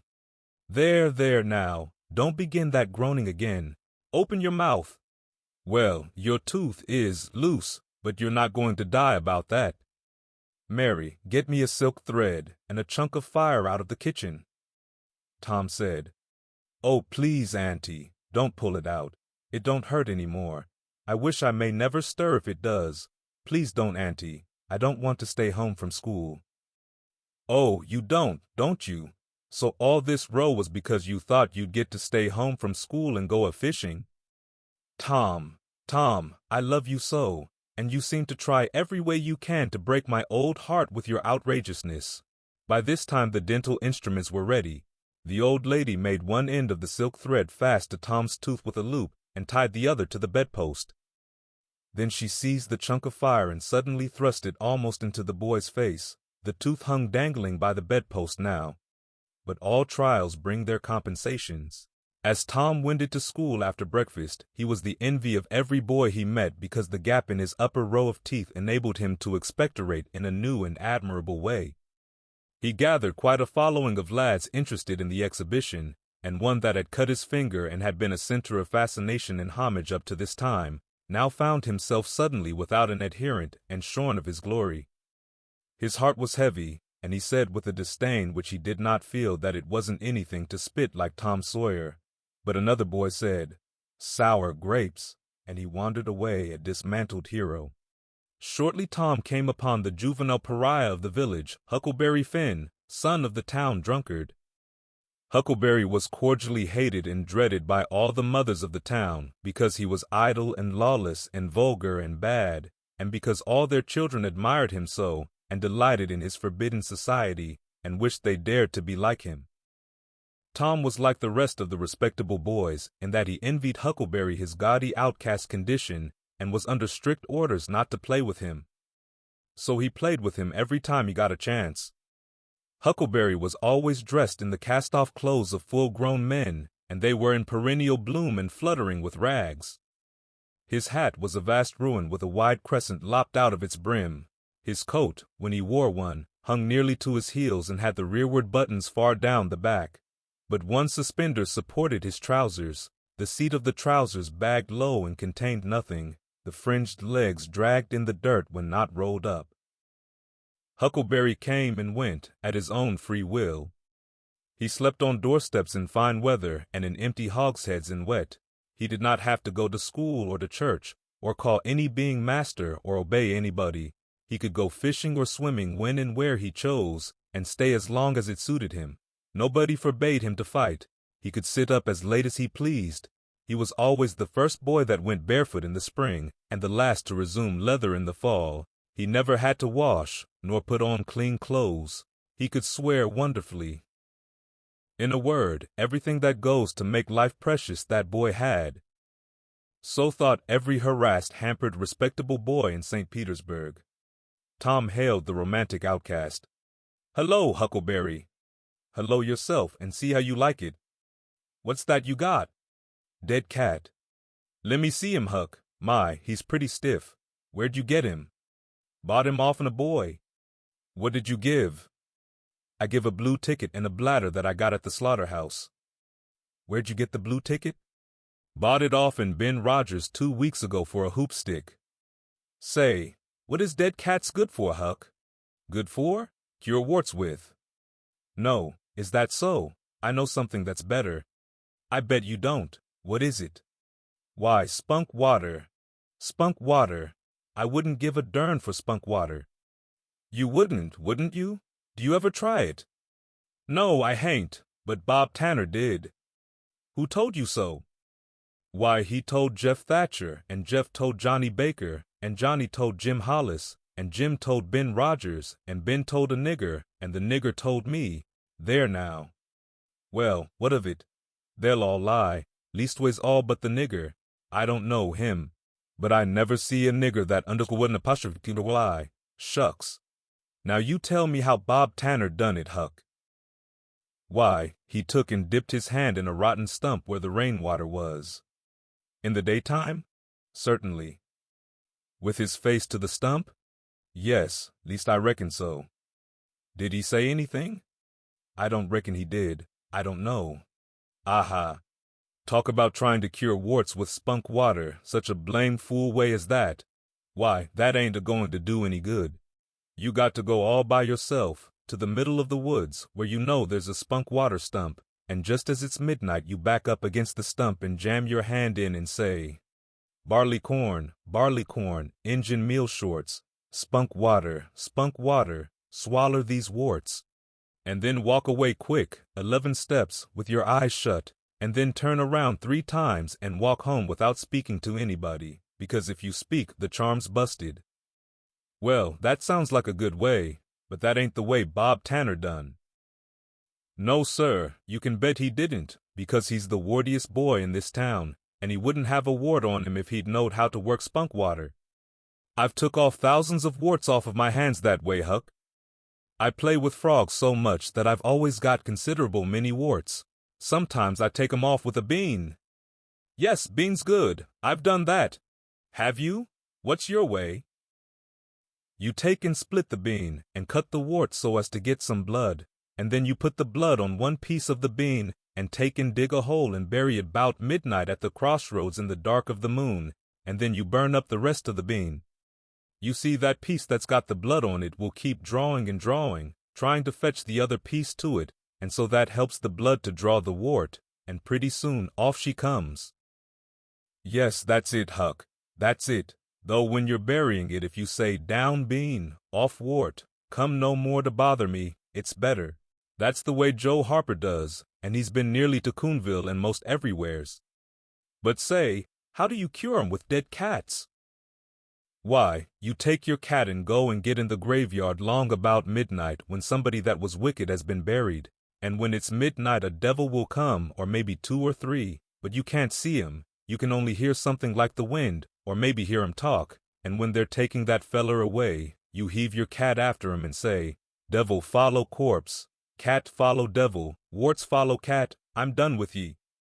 That'll fetch any wart. Sounds right. Do you ever try it, Huck? No, but old Mother Hopkins told me. Well, I reckon it's so then, because they say she's a witch. Say, why, Tom, I know she is. She witched Pap. Pap says so his own self. He come along one day, and he see she was a witching him, so he took up a rock, and if she hadn't dodged, he'd a got her. Well, that very night he rode off in a shed where he was a layin' drunk and broke his arm. Why, that's awful. How did he know she was a witching him? Lord, Pap can tell easy. Pap says when they keep looking at you right stiddy, they're a witching you, 'specially if they mumble. Because when they mumble they're saying the Lord's Prayer backwards. Say, Hucky, when you going to try the cat?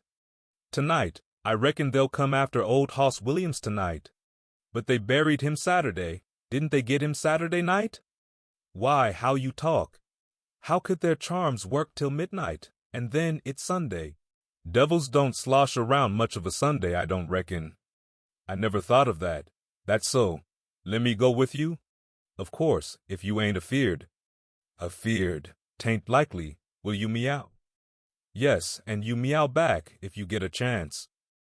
Last time you kept me a-meowing around till old Hayes went to throwing rocks at me and says darn that cat. And so I hove a brick through his window, but don't you tell. I won't. I couldn't meow that night, because Auntie was watching me, but I'll meow this time. Say, what's that? Nothing but a tick. Where'd you get him? Out in the woods. What'll you take for him? I don't know. I don't want to sell him. All right. It's a mighty small tick anyway. Oh, anybody can run a tick down that don't belong to them. I'm satisfied with it. It's a good enough tick for me. Sho, there's ticks aplenty. I could have 1,000 of 'em if I wanted to. Well, why don't you? Because you know mighty well you can't. This is a pretty early tick, I reckon. It's the first one I've seen this year. Say, Huck, I'll give you my tooth for him. Let's see it. Tom got out a bit of paper and carefully unrolled it. Huckleberry viewed it wistfully. The temptation was very strong. At last he said, "Is it genuine?" Tom lifted his lip and showed the vacancy. "Well, all right," said Huckleberry. "It's a trade." Tom enclosed the tick in the percussion cap box that had lately been the pinchbug's prison, and the boys separated, each feeling wealthier than before.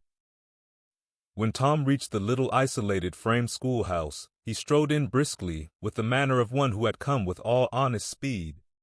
He hung his hat on a peg and flung himself into his seat with businesslike alacrity. The master, throned on high in his great splint-bottom armchair, was dozing, lulled by the drowsy hum of study. The interruption roused him. Thomas Sawyer. Tom knew that when his name was pronounced in full, it meant trouble. "Sir." "Come up here, now, sir. Why are you late again as usual?" Tom was about to take refuge in a lie when he saw 2 long tails of yellow hair hanging down a back that he recognized by the electric sympathy of love, and by that form was the only vacant place on the girl's side of the schoolhouse. He instantly said, "I stopped to talk with Huckleberry Finn!" ! The master's pulse stood still, and he stared helplessly. The buzz of study ceased. The pupils wondered if this foolhardy boy had lost his mind. The master said, You did what?" "Stopped to talk with Huckleberry Finn." There was no mistaking the words. "Thomas Sawyer, this is the most astounding confession I have ever listened to. No mere Pharaoh will answer for this offense. Take off your jacket." The master's arm performed until it was tired and the stock of switches notably diminished.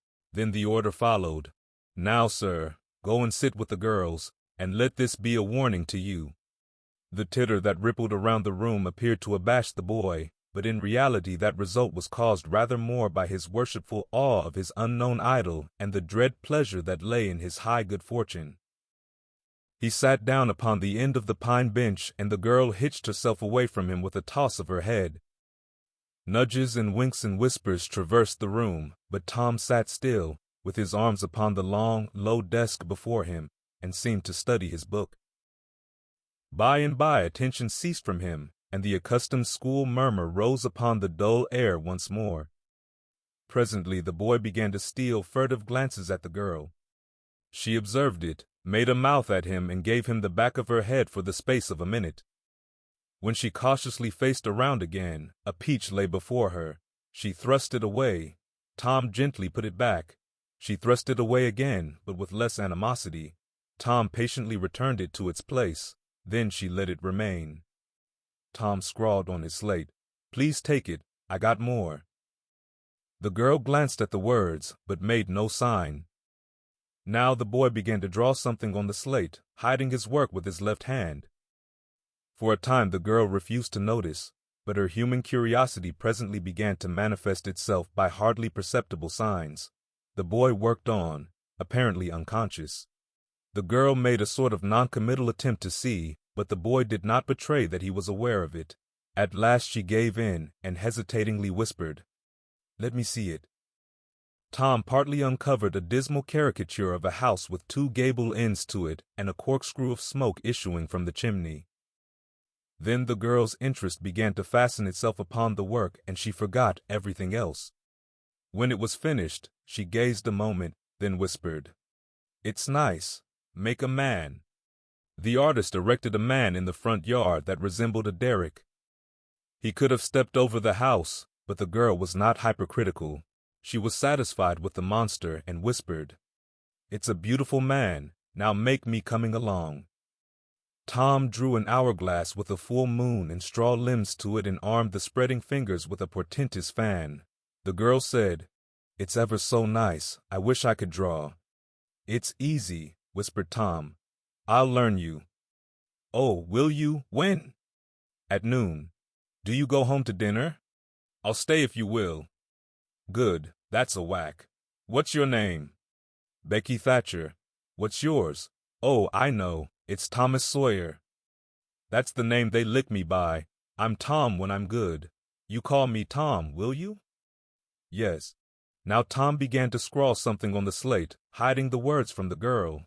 But she was not backward this time. She begged to see. Tom said, "Oh, it ain't anything." "Yes, it is." "No, it ain't. You don't want to see." "Yes, I do. Indeed, I do." "Please let me." "You'll tell." "No, I won't. Deed and double deed won't." "You won't tell anybody at all? Ever, as long as you live?" "No, I won't ever tell anybody. Now let me." "Oh, you don't want to see." "Now that you treat me so, I will see."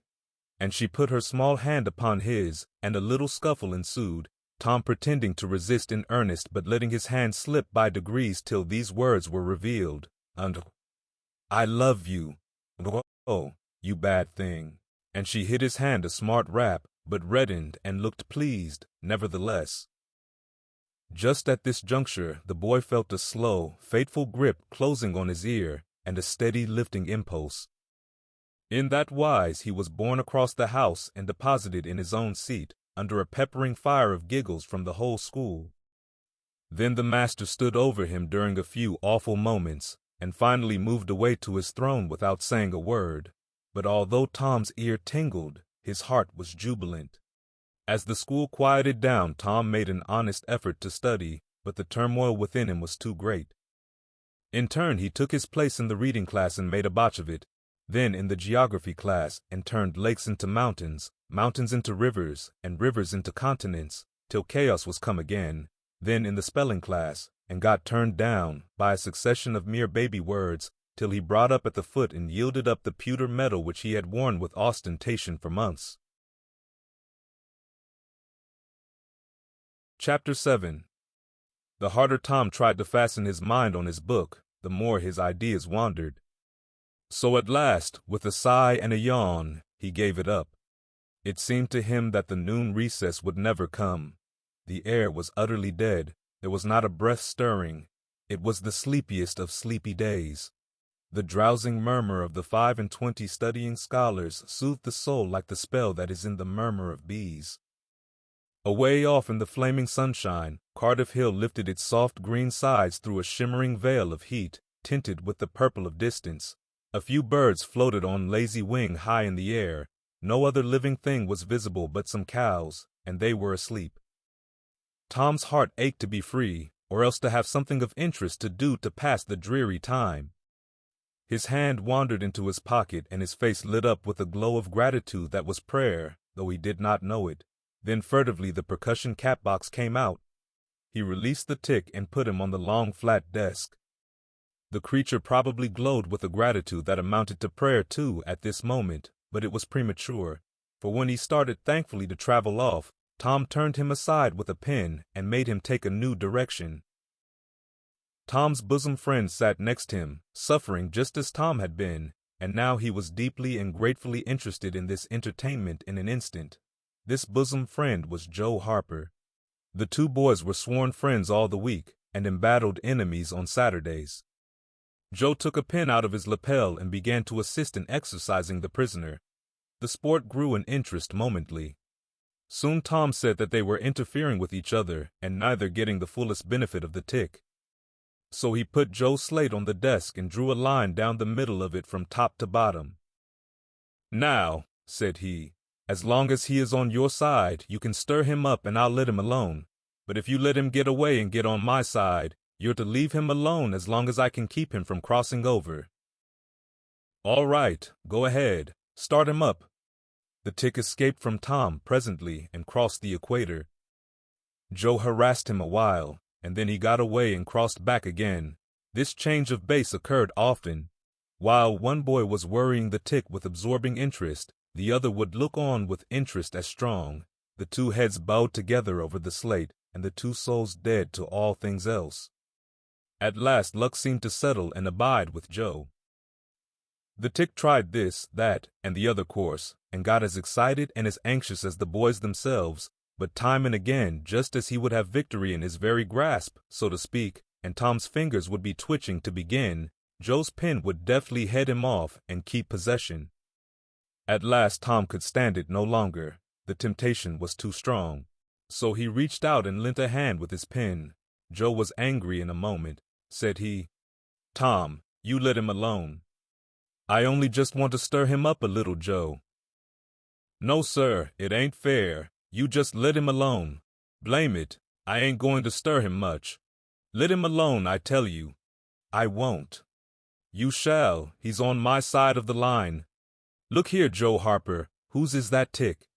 "I don't care whose tick he is. He's on my side of the line, and you shan't touch him." "Well, I'll just bet I will, though. He's my tick, and I'll do what I blame please with him, or die." A tremendous whack came down on Tom's shoulders, and its duplicate on Joe's, and for the space of 2 minutes the dust continued to fly from the two jackets and the whole school to enjoy it. The boys had been too absorbed to notice the hush that had stolen upon the school a while before when the master came tiptoeing down the room and stood over them. He had contemplated a good part of the performance before he contributed his bit of variety to it. When school broke up at noon, Tom flew to Becky Thatcher and whispered in her ear, "Put on your bonnet and let on you're going home, and when you get to the corner, give the rest of 'em the slip and turn down through the lane and come back. I'll go the other way and come it over 'em the same way."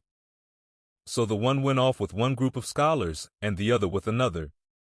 In a little while the two met at the bottom of the lane, and when they reached the school they had it all to themselves. Then they sat together, with a slate before them, and Tom gave Becky the pencil and held her hand in his, guiding it, and so created another surprising house. When the interest in art began to wane, the two fell to talking. Tom was swimming in bliss. He said, Do you love rats? No, I hate them. Well, I do too, live ones. But I mean dead ones, to swing round your head with a string. No, I don't care for rats much anyway. What I like is chewing gum. Oh, I should say so. I wish I had some now. Do you? I've got some. I'll let you chew it a while, but you must give it back to me. That was agreeable, so they chewed it turn about, and dangled their legs against the bench in excess of contentment. Was you ever at a circus? Said Tom. Yes, and my pa's going to take me again sometime, if I'm good. I've been to the circus 3 or 4 times, lots of times. Church ain't shucks to a circus. There's things going on at a circus all the time. I'm going to be a clown in a circus when I grow up. Oh, are you? That will be nice. They're so lovely, all spotted up. Yes, that's so. And they get slathers of money, most $1 a day, Ben Rogers says. Say, Becky, was you ever engaged? What's that? Why, engaged to be married. No. Would you like to? I reckon so. I don't know. What is it like? Like? Why, it ain't like anything. You only just tell a boy you won't ever have anybody but him, ever, ever, ever, and then you kiss, and that's all. Anybody can do it. Kiss? What do you kiss for? Why, that, you know, is to, well, they always do that. Everybody? Why, yes, everybody that's in love with each other. Do you remember what I wrote on the slate? Yes. What was it? I shan't tell you. Shall I tell you? Yes, but some other time. No. Now. No, not now, tomorrow. Oh, no, now. Please, Becky, I'll whisper it ever so easy. Becky hesitating. Tom took silence for consent, and passed his arm about her waist, and whispered the tale ever so softly, with his mouth close to her ear. And then he added, Now you whisper it to me, just the same. She resisted for a while, and then said, You turn your face away so you can't see, and then I will. But you mustn't ever tell anybody. Will you, Tom? Now you won't, will you? No, indeed I won't. Now, Becky. He turned his face away. She bent timidly around till her breath stirred his curls and whispered, I love you. Then she sprang away and ran around and around the desks and benches, with Tom after her, and took refuge in a corner at last, with her little white apron to her face. Tom clasped her about her neck and pleaded, Now, Becky, it's all done, all over but the kiss. Don't you be afraid of that. It ain't anything at all. Please, Becky. And he tugged at her apron in the hands. By and by she gave up, and let her hands drop. Her face, all glowing with the struggle, came up and submitted. Tom kissed the red lips and said, Now it's all done, Becky. And always after this, you know, you ain't ever to love anybody but me, and you ain't ever to marry anybody but me, ever, never, and forever. Will you? No, I'll never love anybody but you, Tom, and I'll never marry anybody but you, and you ain't to ever marry anybody but me either. Certainly, of course, that's part of it. And always coming to school or when we're going home, you're to walk with me when there ain't anybody looking, and you choose me and I choose you at parties, because that's the way you do when you're engaged. It's so nice. I never heard of it before. Oh, it's ever so gay. Why, me and Amy Lawrence. The big eyes told Tom his blunder, and he stopped, confused. Oh, Tom, then I ain't the first you've ever been engaged to. The child began to cry. Tom said, Oh, don't cry, Becky. I don't care for her any more. Yes, you do, Tom. You know you do. Tom tried to put his arm about her neck, but she pushed him away and turned her face to the wall and went on crying. Tom tried again, with soothing words in his mouth, and was repulsed again. Then his pride was up, and he strode away and went outside. He stood about, restless and uneasy for a while, glancing at the door every now and then, hoping she would repent and come to find him, but she did not. Then he began to feel badly and fear that he was in the wrong. It was a hard struggle with him to make new advances now, but he nerved himself to it and entered. She was still standing back there in the corner, sobbing, with her face to the wall. Tom's heart smote him. He went to her and stood a moment, not knowing exactly how to proceed. Then he said hesitatingly, "Becky, I don't care for anybody but you." No reply, but sobs. "Becky," pleadingly, "Becky, won't you say something?" More sobs. Tom got out his chiefest jewel, a brass knob from the top of an andiron, and passed it around her so that she could see it, and said, "Please, Becky, won't you take it?" She struck it to the floor. Then Tom marched out of the house and over the hills and far away, to return to school no more that day. Presently Becky began to suspect. She ran to the door. He was not in sight. She flew around to the play yard. He was not there. Then she called, "Tom! Come back, Tom!" She listened intently, but there was no answer. She had no companions but silence and loneliness. So she sat down to cry again and upbraid herself, and by this time the scholars began to gather again, and she had to hide her griefs and still her broken heart and take up the cross of a long, dreary, aching afternoon, with none among the strangers about her to exchange sorrows with. Chapter 8. Tom dodged hither and thither through lanes until he was well out of the track of returning scholars, and then fell into a moody jog. He crossed a small branch 2 or 3 times, because of a prevailing juvenile superstition that to cross water baffled pursuit. Half an hour later he was disappearing behind the Douglas mansion on the summit of Cardiff Hill, and the schoolhouse was hardly distinguishable away off in the valley behind him. He entered a dense wood, picked his pathless way to the center of it, and sat down on a mossy spot under a spreading oak. There was not even a zephyr stirring. The dead noonday heat had even stilled the songs of the birds. Nature lay in a trance that was broken by no sound but the occasional far-off hammering of a woodpecker, and this seemed to render the pervading silence and sense of loneliness the more profound. The boy's soul was steeped in melancholy. His feelings were in happy accord with his surroundings. He sat long with his elbows on his knees and his chin in his hands, meditating. It seemed to him that life was but a trouble at best, and he more than half envied Jimmy Hodges, so lately released. It must be very peaceful, he thought, to lie in slumber and dream forever and ever, with the wind whispering through the trees and caressing the grass and the flowers over the grave, and nothing to bother and grieve about, ever any more. If he only had a clean Sunday school record he could be willing to go and be done with it all. Now as to this girl, what had he done? Nothing. He had meant the best in the world, and been treated like a dog, like a very dog. She would be sorry some day, maybe when it was too late. Ah, if he could only die, temporarily. But the elastic heart of youth cannot be compressed into one constrained shape long at a time. Tom presently began to drift insensibly back into the concerns of this life again. What if he turned his back now and disappeared mysteriously? What if he went away, ever so far away, into unknown countries beyond the seas, and never came back any more? How would she feel then? The idea of being a clown recurred to him now, only to fill him with disgust. For frivolity and jokes and spotted tights were an offense, when they intruded themselves upon a spirit that was exalted into the vague august realm of the romantic.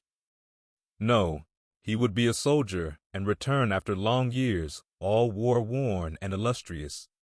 No, better still, he would join the Indians, and hunt buffaloes and go on the warpath in the mountain ranges in the trackless great plains of the far west, and away in the future come back a great chief, bristling with feathers, hideous with paint, and prance into Sunday school, some drowsy summer morning, with a blood-curdling war-whoop, and sear the eyeballs of all his companions with unappeasable envy.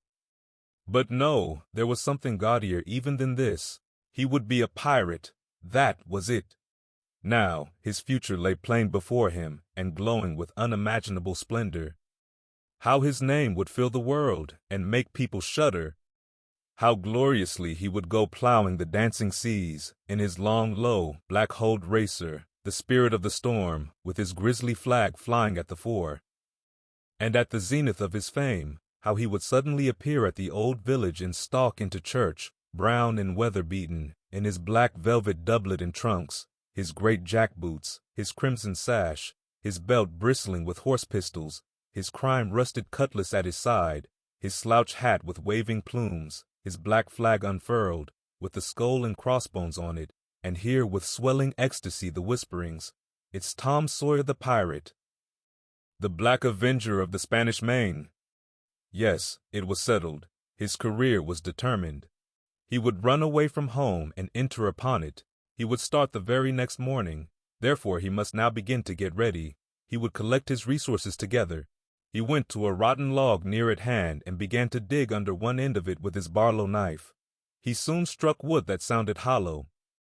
He put his hand there and uttered this incantation impressively. "What hasn't come here, come. What's here, stay here." Then he scraped away the dirt and exposed a pine shingle. He took it up and disclosed a shapely little treasure house whose bottom and sides were of shingles. In it lay a marble. Tom's astonishment was boundless.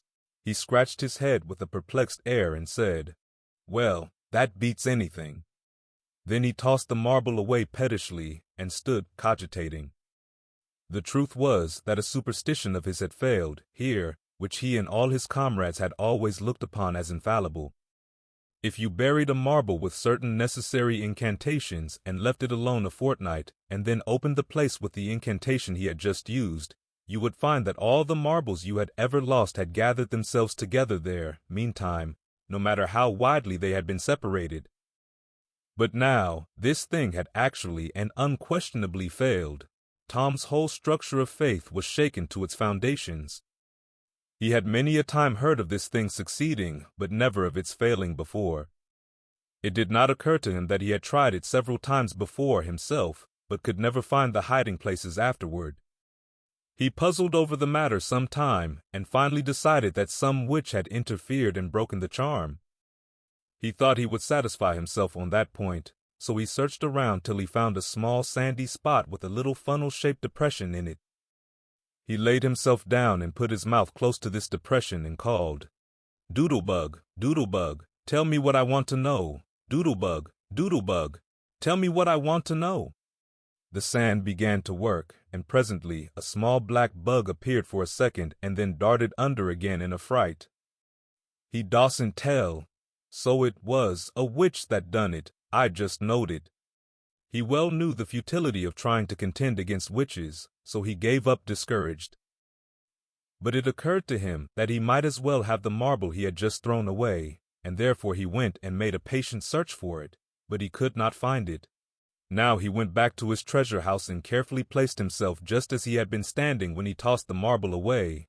Then he took another marble from his pocket and tossed it in the same way, saying, "Brother, go find your brother." He watched where it stopped, and went there and looked. But it must have fallen short or gone too far, so he tried twice more. The last repetition was successful. The two marbles lay within a foot of each other. Just here the blast of a toy tin trumpet came faintly down the green aisles of the forest.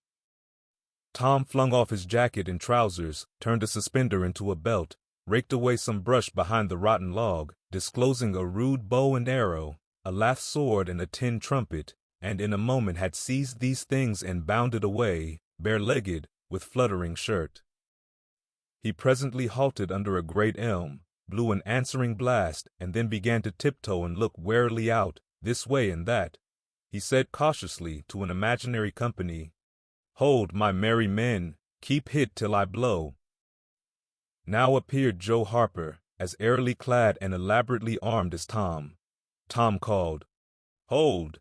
Who comes here into Sherwood Forest without my pass? Guy of Wisborne wants no man's pass. Who art thou that dares to hold such language?" said Tom, prompting, for they talked by the book, from memory. "Who art thou that dares to hold such language?" "I, indeed. I am Robin Hood, as thy caitiff carcass soon shall know." "Then art thou indeed that famous outlaw? Right gladly will I dispute with thee the passes of the merry wood. Have at thee." They took their lath swords, dumped their other traps on the ground, struck a fencing attitude, foot to foot, and began a grave, careful combat, two up and two down. Presently Tom said, "Now if you've got the hang, go it lively." So they went it lively, panting and perspiring with the work. By and by Tom shouted, "Fall, fall, why don't you fall?" "I shan't. Why don't you fall yourself? You're getting the worst of it." "Why, that ain't anything." "I can't fall. That ain't the way it is in the book." "The book says, 'Then with one backhanded stroke he slew poor Guy of Gisborne.' You're to turn around and let me hit you in the back." There was no getting around the authorities, so Joe turned, received the whack, and fell. "Now," said Joe, getting up, "you got to let me kill you. That's fair." "Why, I can't do that. It ain't in the book." "Well, it's blamed mean, that's all." "Well, say, Joe, you can be Friar Tuck or Much the miller's son and lam me with a quarterstaff, or I'll be the sheriff of Nottingham and you be Robin Hood a little while and kill me." This was satisfactory, and so these adventures were carried out. Then Tom became Robin Hood again, and was allowed by the treacherous nun to bleed his strength away through his neglected wound. And at last Joe, representing a whole tribe of weeping outlaws, dragged him sadly forth, gave his bow into his feeble hands, and Tom said, "Where this arrow falls, there bury poor Robin Hood under the greenwood tree." Then he shot the arrow and fell back and would have died, but he lit on a nettle and sprang up too gaily for a corpse. The boys dressed themselves, hid their accoutrements, and went off grieving that there were no outlaws any more, and wondering what modern civilization could claim to have done to compensate for their loss.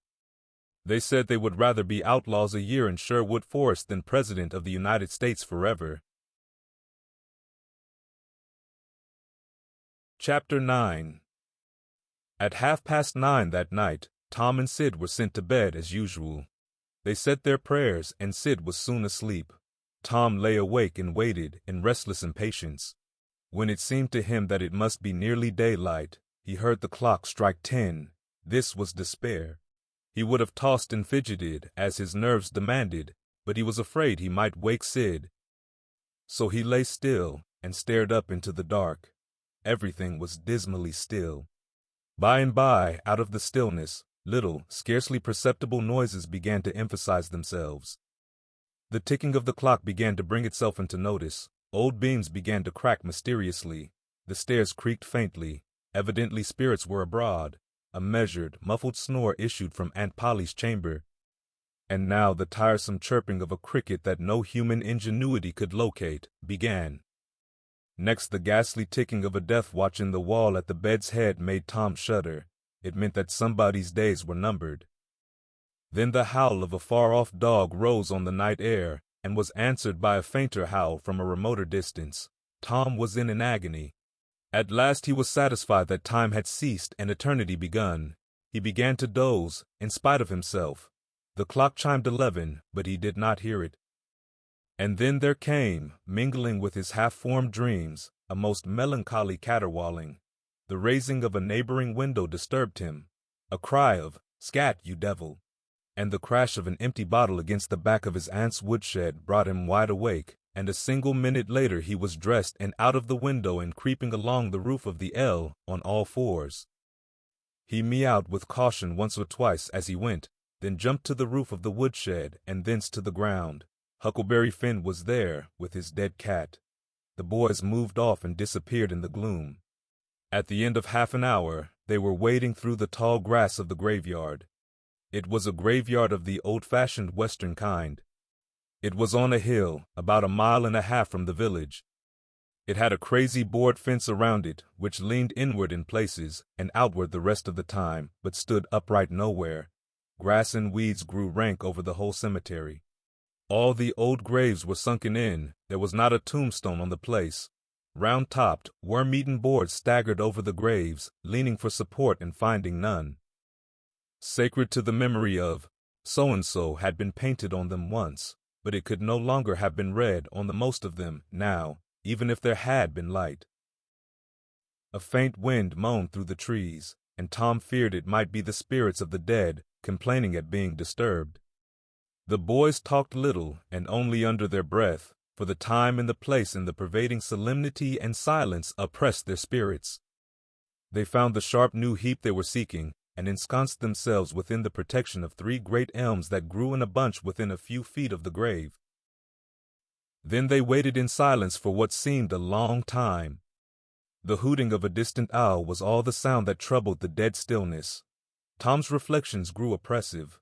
He must force some talk, so he said in a whisper, "Hucky, do you believe the dead people like it for us to be here?" Huckleberry whispered, "I wished I knowed. It's awful solemn like, under ain apostrophe tune. I bet it is." There was a considerable pause while the boys canvassed this matter inwardly. Then Tom whispered, "Say, Hucky, do you reckon Hoss Williams hears us talking?" "O' course he does. Least his sperrit does." Tom, after a pause, "I wish I'd said Mr. Williams, but I never meant any harm. Everybody calls him Hoss. A body can't be too particular how they talk 'bout these your dead people, Tom." This was a damper, and conversation died again. Presently Tom seized his comrade's arm and said, "Shh." "What is it, Tom?" And the two clung together with beating hearts. "Shh. There 'tis again. Didn't you hear it?" "Aye." "There, now you hear it." "Lord, Tom, they're coming. They're coming, sure. What'll we do?"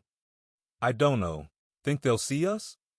"Oh, Tom, they can see in the dark, same as cats. I wished I hadn't come." "Oh, don't be afeard. I don't believe they'll bother us. We ain't doing any harm. If we keep perfectly still, maybe they won't notice us at all." "I'll try to, Tom, but, Lord, I'm all of a shiver. Listen." The boys bent their heads together and scarcely breathed. A muffled sound of voices floated up from the far end of the graveyard. "Look, see there," whispered Tom. "What is it?" "It's devil fire. Oh, Tom, this is awful."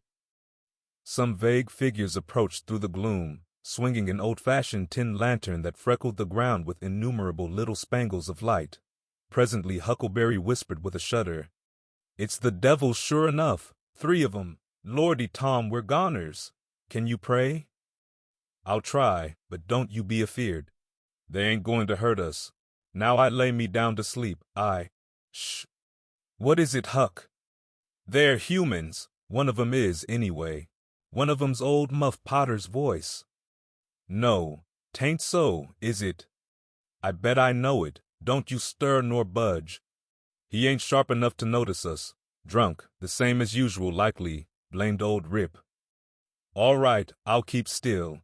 Now they're stuck. Can't find it. Here they come again. Now they're hot. Cold again. Hot again. Red hot. They're pinted right, this time. Say, Huck, I know another of them voices. It's Injun Joe." "That's so. That murderin' half-breed. I'd druther they was devils a dern sight. What can they be up to?" The whisper died wholly out now, for the 3 men had reached the grave and stood within a few feet of the boy's hiding place. "Here it is," said the third voice, and the owner of it held the lantern up and revealed the face of young Dr. Robinson. Potter and Injun Joe were carrying a hand-barrow with a rope and a couple of shovels on it. They cast down their load and began to open the grave. The doctor put the lantern at the head of the grave and came and sat down with his back against one of the elm trees. He was so close the boys could have touched him. "Hurry, men," he said in a low voice. "The moon might come out at any moment." They growled a response and went on digging. For some time there was no noise but the grating sound of the spades discharging their freight of mold and gravel. It was very monotonous. Finally a spade struck upon the coffin with a dull, woody accent, and within another minute or two the men had hoisted it out on the ground. They pried off the lid with their shovels, got out the body, and dumped it rudely on the ground. The moon drifted from behind the clouds and exposed the pallid face. The barrow was got ready and the corpse placed on it, covered with a blanket, and bound to its place with the rope. Potter took out a large spring knife and cut off the dangling end of the rope, and then said, "Now the cussed thing's ready, Sawbones, and you'll just out with another 5, or here she stays." "That's the talk," said Injun Joe. "Look here, what does this mean?" said the doctor. You required your pay in advance, and I've paid you. Yes, and you done more than that, said Injun Joe, approaching the doctor, who was now standing. 5 years ago you drove me away from your father's kitchen one night, when I come to ask for something to eat, and you said I weren't there for any good, and when I swore I'd get even with you if it took 100 years, your father had me jailed for a vagrant. Did you think I'd forget? The Injun blood ain't in me for nothing. And now I've got you, and you got to settle, you know. He was threatening the doctor with his fist in his face by this time. The doctor struck out suddenly and stretched the ruffian on the ground. Potter dropped his knife and exclaimed, "Here now, don't you hit my pard!" And the next moment he had grappled with the doctor, and the two were struggling with might and main, trampling the grass and tearing the ground with their heels. Injun Joe sprang to his feet, his eyes flaming with passion, snatched up Potter's knife, and went creeping, cat-like and stooping, round and round about the combatants, seeking an opportunity. All at once the doctor flung himself free, seized the heavy headboard of William's grave and felled Potter to the earth with it, and in the same instant the half-breed saw his chance and drove the knife to the hilt in the young man's breast. He reeled and fell partly upon Potter, flooding him with his blood, and in the same moment the clouds blotted out the dreadful spectacle, and the two frightened boys went speeding away in the dark. Presently, when the moon emerged again, Injun Joe was standing over the two forms, contemplating them. The doctor murmured inarticulately, gave a long gasp or two, and was still. The half-breed muttered, "That score is settled, damn you." Then he robbed the body, after which he put the fatal knife in Potter's open right hand and sat down on the dismantled coffin. 3, 4, 5 minutes passed, and then Potter began to stir and moan. His hand closed upon the knife. He raised it, glanced at it, and let it fall with a shudder. Then he sat up, pushing the body from him, and gazed at it, and then around him, confusedly. His eyes met Joe's. "Lord, how is this, Joe?" he said. "It's a dirty business," said Joe without moving. "What did you do it for?" I never done it. Look here. That kind of talk won't wash." Potter trembled and grew white. "I thought I'd got sober. I'd no business to drink tonight. But it's in my head yet, worse'n when we started here. I'm all in a muddle. Can't recollect anything of it hardly. Tell me, Joe, honest now, old feller, did I do it?" "Joe, I never meant to. 'Pon my soul and honor, I never meant to, Joe. Tell me how it was, Joe. Oh, it's awful, and him so young and promising."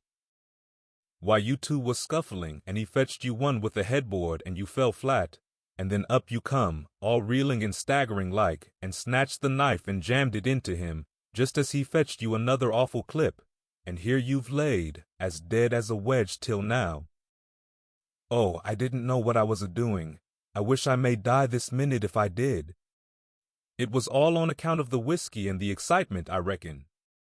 "I never used a weapon in my life before, Joe. I fought, but never with weapons. They'll all say that. Joe, don't tell. Say you won't tell, Joe. That's a good feller. I always liked you, Joe, and stood up for you, too. Don't you remember? You don't want to. Will you, Joe?" And the poor creature dropped on his knees before the stolid murderer and clasped his appealing hands. "No, you've always been fair and square with me, Muff Potter, and I won't go back on you." "There now, that's as fair as a man can say. Oh, Joe, you're an angel. I'll bless you for this the longest day I live." And Potter began to cry. "Come now, that's enough of that. This ain't any time for blubbering. You be off yonder way, and I'll go this. Move now, and don't leave any tracks behind you." Potter started on a trot that quickly increased to a run. The half-breed stood looking after him. He muttered, "If he's as much stunned with the lick and fuddled with the rum as he had the look of being, he won't think of the knife till he's gone so far he'll be afraid to come back after it to such a place by himself, chicken heart." 2 or 3 minutes later the murdered man, the blanketed corpse, the lidless coffin, and the open grave were under no inspection but the moon's. The stillness was complete again, too. Chapter 10. The two boys flew on and on toward the village, speechless with horror. They glanced backward over their shoulders from time to time, apprehensively, as if they feared they might be followed. Every stump that started up in their path seemed a man and an enemy, and made them catch their breath, and as they sped by some outlying cottages that lay near the village, the barking of the aroused watchdogs seemed to give wings to their feet. "If we can only get to the old tannery before we break down," whispered Tom, in short catches between breaths. "I can't stand it much longer." Huckleberry's hard pantings were his only reply, and the boys fixed their eyes on the goal of their hopes and bent to their work to win it. They gained steadily on it, and at last, breast to breast, they burst through the open door and fell grateful and exhausted in the sheltering shadows beyond. By and by their pulses slowed down, and Tom whispered, "Huckleberry, what do you reckon'll come of this?" "If Dr. Robinson dies, I reckon hanging'll come of it." "Do you, though?" "Why, I know it, Tom." Tom thought a while, then he said, "Who'll tell? We." "What are you talking about? S'pose something happened and Injun Joe didn't apostrophe thing. Why, he'd kill us sometime or other, just as dead sure as we're laying here." "That's just what I was thinking to myself, Huck.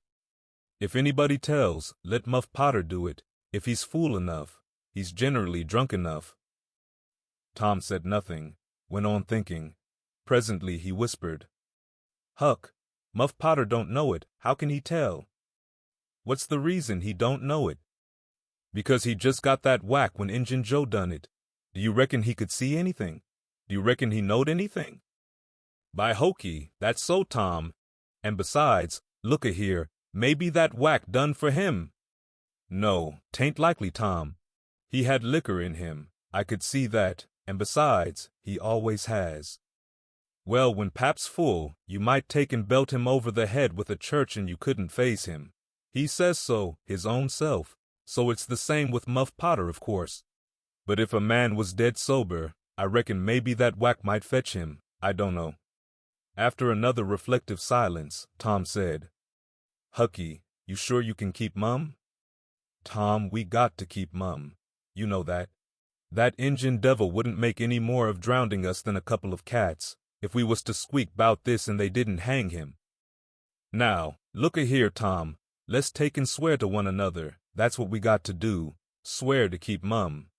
"I'm agreed. It's the best thing. Would you just hold hands and swear that we—" "Oh no, that wouldn't do for this.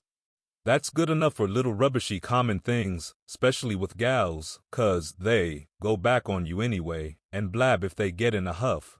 But there oughter be writing 'bout a big thing like this, and blood." Tom's whole being applauded this idea. It was deep and dark and awful. The hour, the circumstances, the surroundings were in keeping with it. He picked up a clean pine shingle that lay in the moonlight, took a little fragment of red keel out of his pocket, got the moon on his work, and painfully scrawled these lines, emphasizing each slow downstroke by clamping his tongue between his teeth and letting up the pressure on the upstrokes. "Huck Finn and Tom Sawyer swears they will keep mum about this, and they wish they may drop down dead in their tracks if they ever tell and rot." Huckleberry was filled with admiration of Tom's facility in writing and the sublimity of his language. He at once took a pen from his lapel and was going to prick his flesh, but Tom said, "Hold on, don't do that. A pen's brass. It might have verdigrease on it." "What's verdigrease?" "It's piecin'. That's what it is. You just swaller some of it once, you'll see." So Tom unwound the thread from one of his needles, and each boy pricked the ball of his thumb and squeezed out a drop of blood. In time, after many squeezes, Tom managed to sign his initials, using the ball of his little finger for a pen. Then he showed Huckleberry how to make an H and an F, and the oath was complete. They buried the shingle close to the wall, with some dismal ceremonies and incantations, and the fetters that bound their tongues were considered to be locked and the key thrown away. A figure crept stealthily through a break in the other end of the ruined building now, but they did not notice it. "Tom," whispered Huckleberry, "does this keep us from ever telling, always?" "Of course it does. It don't make any difference what happens. We got to keep mum. We'd drop down dead. Don't you know that? Yes, I reckon that's so. They continued to whisper for some little time. Presently a dog set up a long, lugubrious howl just outside, within 10 feet of them. The boys clasped each other suddenly, in an agony of fright. "Which of us does he mean?" gasped Huckleberry. "I dunno. Peep through the crack. Quick!" "No, you, Tom." I can't do it, Huck." "Please, Tom. There 'tis again." "Oh, Lordy, I'm thankful," whispered Tom. "I know his voice. It's Bull Harbison." "Oh, that's good. I tell you, Tom, I was most scared to death. I'd 'a bet anything it was a stray dog." The dog howled again. The boys' hearts sank once more.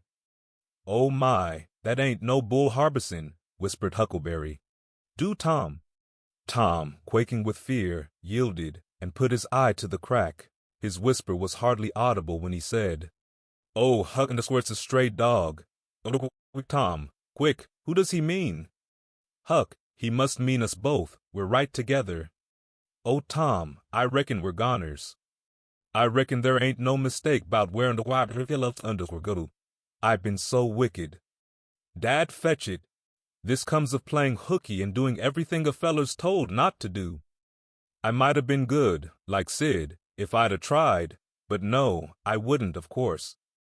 But if ever I get off this time, I lay I'll just waller in Sunday schools," and Tom began to snuffle a little. "You bad!" and Huckleberry began to snuffle too. "Consound it, Tom Sawyer, you're just old pie, 'longside of what I am." "Oh, Lordy, Lordy, Lordy, I wished I only had half your chance." Tom choked off and whispered, "Look, Hucky, look! He's got his back to us." Hucky looked with joy in his heart. "Well, he has, by jingoes. Did he before?" "Yes, he did. But I, like a fool, never thought. Oh, this is bully, you know." "Now who can he mean?" The howling stopped. Tom pricked up his ears. "Shh, what's that?" he whispered. "Sounds like hogs grunting." "No, it's somebody snoring, Tom."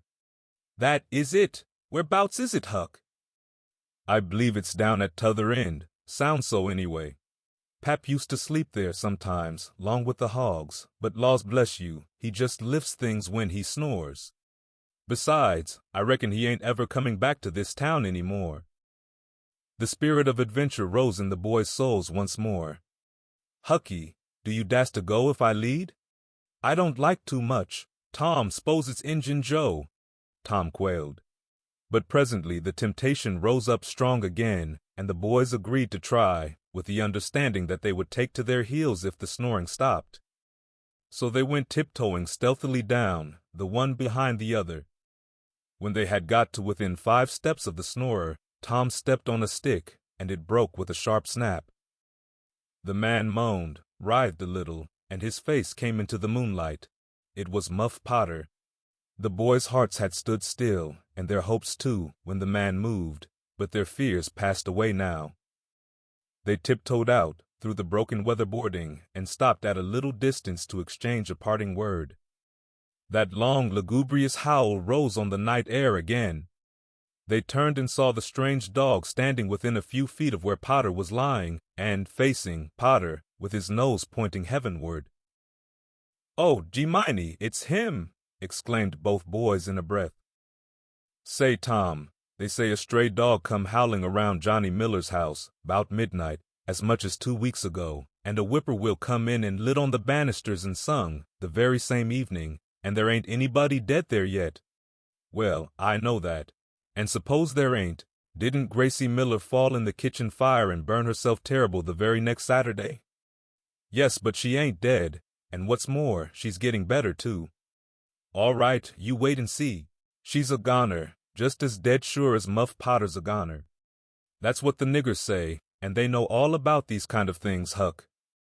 Then they separated, cogitating. When Tom crept in at his bedroom window, the night was almost spent. He undressed with excessive caution and fell asleep congratulating himself that nobody knew of his escapade. He was not aware that the gently snoring Sid was awake and had been so for an hour. When Tom awoke, Sid was dressed and gone. There was a late look in the light, a late sense in the atmosphere. He was startled. Why had he not been called, persecuted till he was up, as usual? The thought filled him with bodings. Within 5 minutes he was dressed and downstairs, feeling sore and drowsy. The family were still at table, but they had finished breakfast. There was no voice of rebuke, but there were averted eyes. There was a silence and an air of solemnity that struck a chill to the culprit's heart.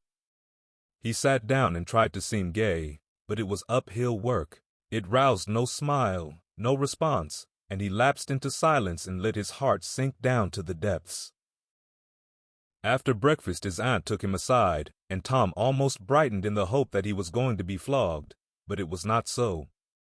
His aunt wept over him and asked him how he could go and break her old heart so, and finally told him to go on and ruin himself and bring her gray hairs with sorrow to the grave, for it was no use for her to try any more.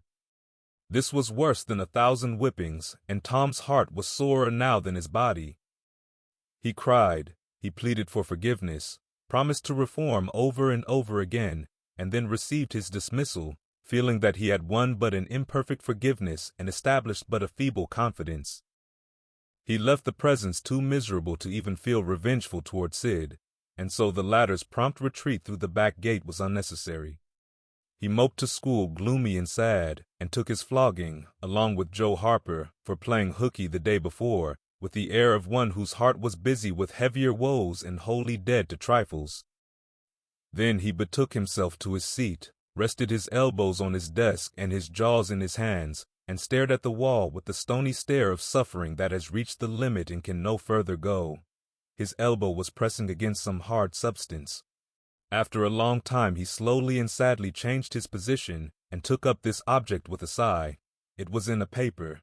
He unrolled it. A long, lingering, colossal sigh followed, and his heart broke. It was his brass andiron knob. This final feather broke the camel's back. Chapter 11. Close upon the hour of noon, the whole village was suddenly electrified with the ghastly news. No need of the as yet undreamed-of telegraph. The tale flew from man to man, from group to group, from house to house, with little less than telegraphic speed. Of course the schoolmaster gave holiday for that afternoon. The town would have thought strangely of him if he had not.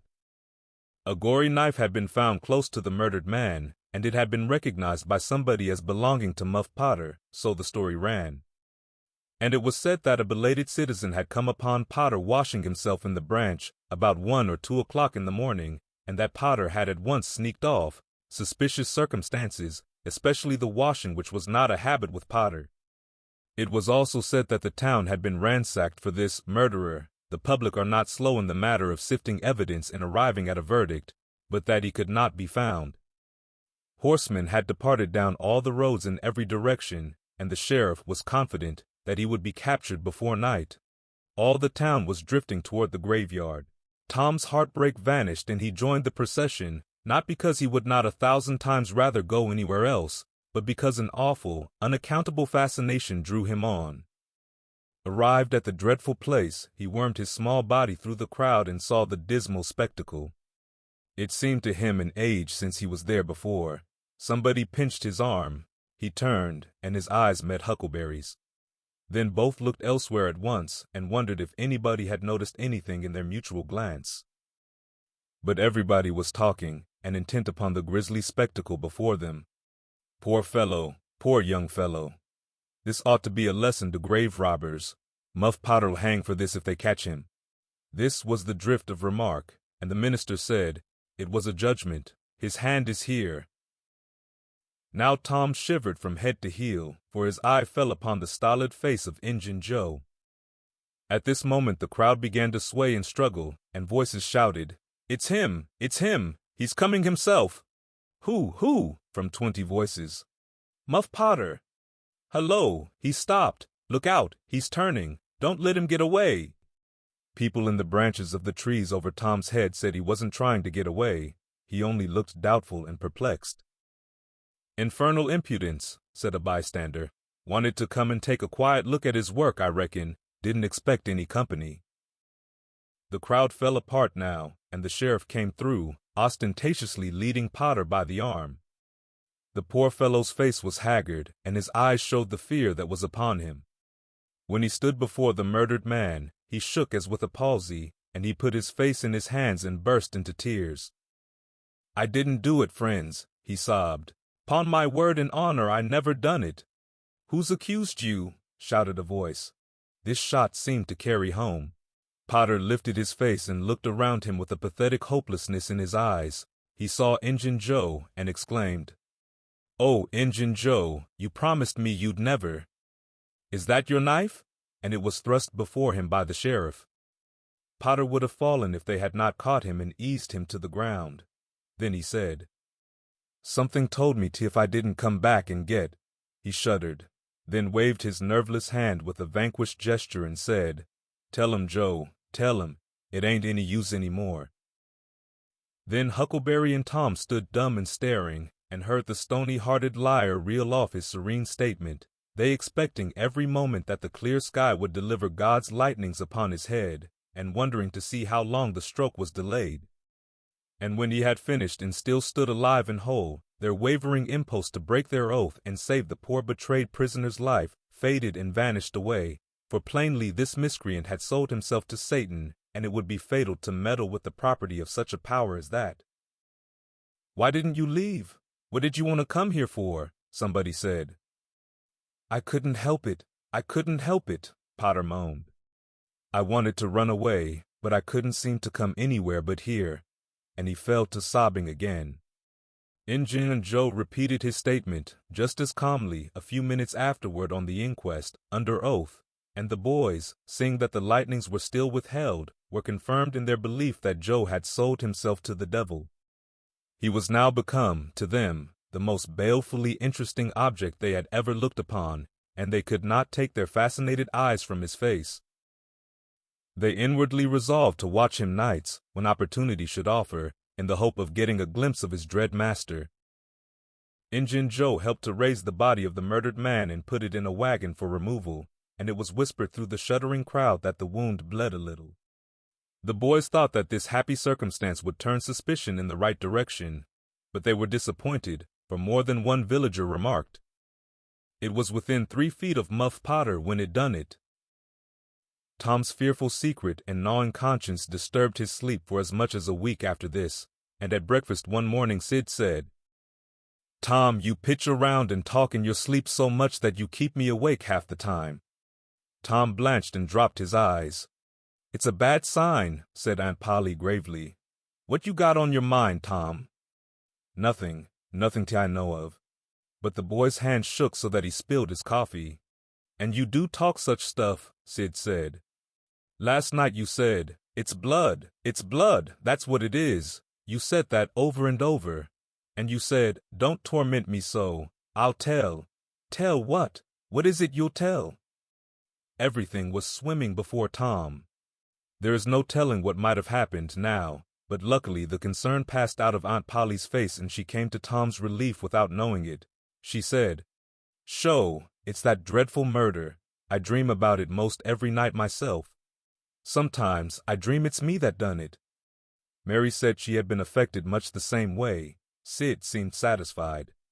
Tom got out of the presence as quick as he plausibly could, and after that he complained of toothache for a week, and tied up his jaws every night. He never knew that Sid lay nightly watching, and frequently slipped the bandage free, and then leaned on his elbow listening a good while at a time, and afterward slipped the bandage back to its place again. Tom's distress of mind wore off gradually and the toothache grew irksome and was discarded. If Sid really managed to make anything out of Tom's disjointed mutterings, he kept it to himself. It seemed to Tom that his schoolmates never would get done holding inquests on dead cats, and thus keeping his trouble present to his mind. Sid noticed that Tom never was coroner at one of these inquiries, though it had been his habit to take the lead in all new enterprises. He noticed, too, that Tom never acted as a witness, and that was strange. And Sid did not overlook the fact that Tom even showed a marked aversion to these inquests, and always avoided them when he could. Sid marveled, but said nothing. However, even inquests went out of vogue at last, and ceased to torture Tom's conscience.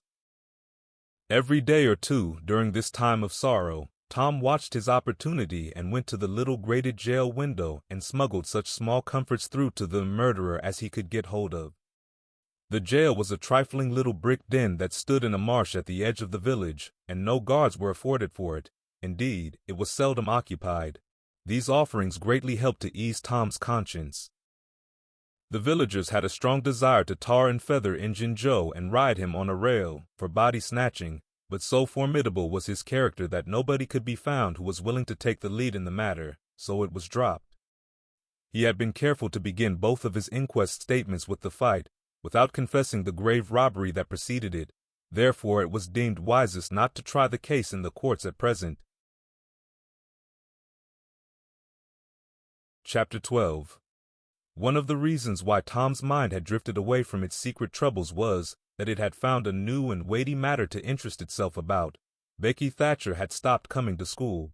Tom had struggled with his pride a few days and tried to whistle her down the wind, but failed. He began to find himself hanging around her father's house nights and feeling very miserable. She was ill. What if she should die? There was distraction in the thought. He no longer took an interest in war, nor even in piracy. The charm of life was gone. There was nothing but dreariness left. He put his hoop away and his bat. There was no joy in them any more. His aunt was concerned. She began to try all manner of remedies on him. She was one of those people who are infatuated with patent medicines and all newfangled methods of producing health or mending it.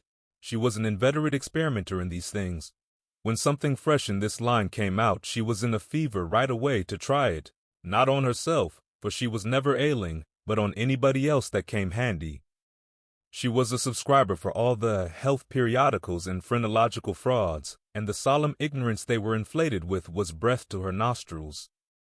All the rot they contained about ventilation, and how to go to bed, and how to get up, and what to eat, and what to drink, and how much exercise to take, and what frame of mind to keep oneself in, and what sort of clothing to wear, was all gospel to her, and she never observed that her health journals of the current month customarily upset everything they had recommended the month before.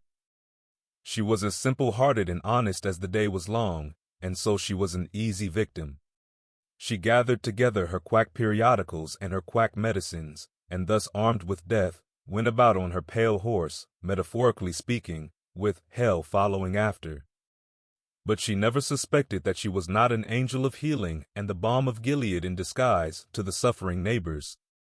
The water treatment was new now, and Tom's low condition was a windfall to her. She had him out at daylight every morning, stood him up in the woodshed and drowned him with a deluge of cold water.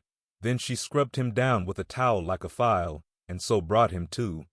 Then she rolled him up in a wet sheet and put him away under blankets till she sweated his soul clean and the yellow stains of it came through his pores, as Tom said. Yet notwithstanding all this, the boy grew more and more melancholy and pale and dejected. She added hot baths, sitz baths, shower baths, and plunges. The boy remained as dismal as a hearse. She began to assist the water with a slim oatmeal diet and blister plasters. She calculated his capacity as she would a jug's, and filled him up every day with quack cure-alls. Tom had become indifferent to persecution by this time. This phase filled the old lady's heart with consternation. This indifference must be broken up at any cost. Now she heard of painkiller for the first time. She ordered a lot at once. She tasted it and was filled with gratitude. It was simply fire in a liquid form. She dropped the water treatment and everything else, and pinned her faith to painkiller. She gave Tom a teaspoonful and watched with the deepest anxiety for the result. Her troubles were instantly at rest, her soul at peace again, for the indifference was broken up. The boy could not have shown a wilder, heartier interest if she had built a fire under him. Tom felt that it was time to wake up. This sort of life might be romantic enough in his blighted condition, but it was getting to have too little sentiment and too much distracting variety about it. So he thought over various plans for relief, and finally hit upon that of professing to be fond of painkiller. He asked for it so often that he became a nuisance, and his aunt ended by telling him to help himself and quit bothering her. If it had been Sid, she would have had no misgivings to alloy her delight, but since it was Tom, she watched the bottle clandestinely. She found that the medicine did really diminish, but it did not occur to her that the boy was mending the health of a crack in the sitting-room floor with it. One day, Tom was in the act of dosing the crack when his aunt's yellow cat came along, purring, eyeing the teaspoon avariciously, and begging for a taste. Tom said, "Don't ask for it unless you want it, Peter." But Peter signified that he did want it. "You better make sure." Peter was sure. "Now you've asked for it, and I'll give it to you, because there ain't anything mean about me. But if you find you don't like it, you mustn't blame anybody but your own self." Peter was agreeable, so Tom pried his mouth open and poured down the painkiller. Peter sprang a couple of yards in the air, and then delivered a war whoop and set off round and round the room, banging against furniture, upsetting flower pots, and making general havoc. Next he rose on his hind feet and pranced around, in a frenzy of enjoyment, with his head over his shoulder and his voice proclaiming his unappeasable happiness. Then he went tearing around the house again, spreading chaos and destruction in his path. Aunt Polly entered in time to see him throw a few double somersets, deliver a final mighty hurrah, and sail through the open window, carrying the rest of the flower pots with him. The old lady stood petrified with astonishment, peering over her glasses. Tom lay on the floor expiring with laughter. "Tom, what on earth ails that cat?" "I don't know, Aunt," gasped the boy. "Why, I never see anything like it. What did make him act so?" "'Deed I don't know, Aunt Polly. Cats always act so when they're having a good time." "They do they?" There was something in the tone that made Tom apprehensive. "Yes'm. That is, I believe they do." "You do?" "Yes'm." The old lady was bending down, Tom watching, with interest emphasized by anxiety. Too late, he divined her drift. The handle of the telltale teaspoon was visible under the bed valance. Aunt Polly took it, held it up. Tom winced and dropped his eyes. Aunt Polly raised him by the usual handle, his ear, and cracked his head soundly with her thimble. "Now, sir, what did you want to treat that poor dumb beast so for?" "I done it out of pity for him, because he hadn't any aunt." "Hadn't any aunt, you numbskull. What has that got to do with it?" "Heaps. Because if he'd had one, she'd 'a burnt him out herself. She'd 'a roasted his bowels out of him 'thout any more feeling than if he was a human." Aunt Polly felt a sudden pang of remorse. This was putting the thing in a new light. What was cruelty to a cat might be cruelty to a boy, too. She began to soften. She felt sorry. Her eyes watered a little, and she put her hand on Tom's head and said gently, "I was meaning for the best, Tom, and Tom, it did do you good." Tom looked up in her face with just a perceptible twinkle peeping through his gravity. "I know you was meaning for the best, Auntie, and so was I with Peter. It done him good, too. I never see him get around so since." "Oh, go 'long with you, Tom, before you aggravate me again. And you try and see if you can't be a good boy for once, and you needn't take any more medicine." Tom reached school ahead of time. It was noticed that this strange thing had been occurring every day latterly. And now, as usual of late, he hung about the gate of the schoolyard instead of playing with his comrades. He was sick, he said, and he looked it. He tried to seem to be looking everywhere but whither he really was looking, down the road. Presently Jeff Thatcher hove in sight, and Tom's face lighted. He gazed a moment, and then turned sorrowfully away. When Jeff arrived, Tom accosted him and led up warily to opportunities for remark about Becky, but the giddy lad never could see the bait. Tom watched and watched, hoping whenever a frisking frock came in sight, and hating the owner of it as soon as he saw she was not the right one. At last frocks ceased to appear, and he dropped hopelessly into the dumps. He entered the empty schoolhouse and sat down to suffer. Then one more frock passed in at the gate, and Tom's heart gave a great bound. The next instant he was out, and going on like an Indian, yelling, laughing, chasing boys, jumping over the fence at risk of life and limb, throwing handsprings, standing on his head, doing all the heroic things he could conceive of, and keeping a furtive eye out all the while to see if Becky Thatcher was noticing. But she seemed to be unconscious of it all. She never looked. Could it be possible that she was not aware that he was there? He carried his exploits to her immediate vicinity, came war-whooping around, snatched the boy's cap, hurled it to the roof of the schoolhouse, broke through a group of boys, tumbling them in every direction, and fell sprawling himself under Becky's nose, almost upsetting her, and she turned with her nose in the air, and he heard her say, "Mef." Some people think they're mighty smart, always showing off. Tom's cheeks burned. He gathered himself up and sneaked off, crushed and crestfallen. Chapter 13. Tom's mind was made up now. He was gloomy and desperate. He was a forsaken, friendless boy, he said. Nobody loved him. When they found out what they had driven him to, perhaps they would be sorry. He had tried to do right and get along, but they would not let him. Since nothing would do them but to be rid of him, let it be so, and let them blame him for the consequences. Why shouldn't they? What right had the friendless to complain? Yes, they had forced him to it at last. He would lead a life of crime. There was no choice. By this time he was far down Meadow Lane, and the bell for school to take up tinkled faintly upon his ear. He sobbed now to think he should never, never hear that old familiar sound any more. It was very hard, but it was forced on him. Since he was driven out into the cold world, he must submit, but he forgave them. Then the sobs came thick and fast. Just at this point he met his soul-sworn comrade, Joe Harper, hard-eyed, and with evidently a great and dismal purpose in his heart. Plainly here were two souls with but a single thought. Tom, wiping his eyes with his sleeve, began to blubber out something about a resolution to escape from hard usage and lack of sympathy at home by roaming abroad into the great world never to return, and ended by hoping that Joe would not forget him.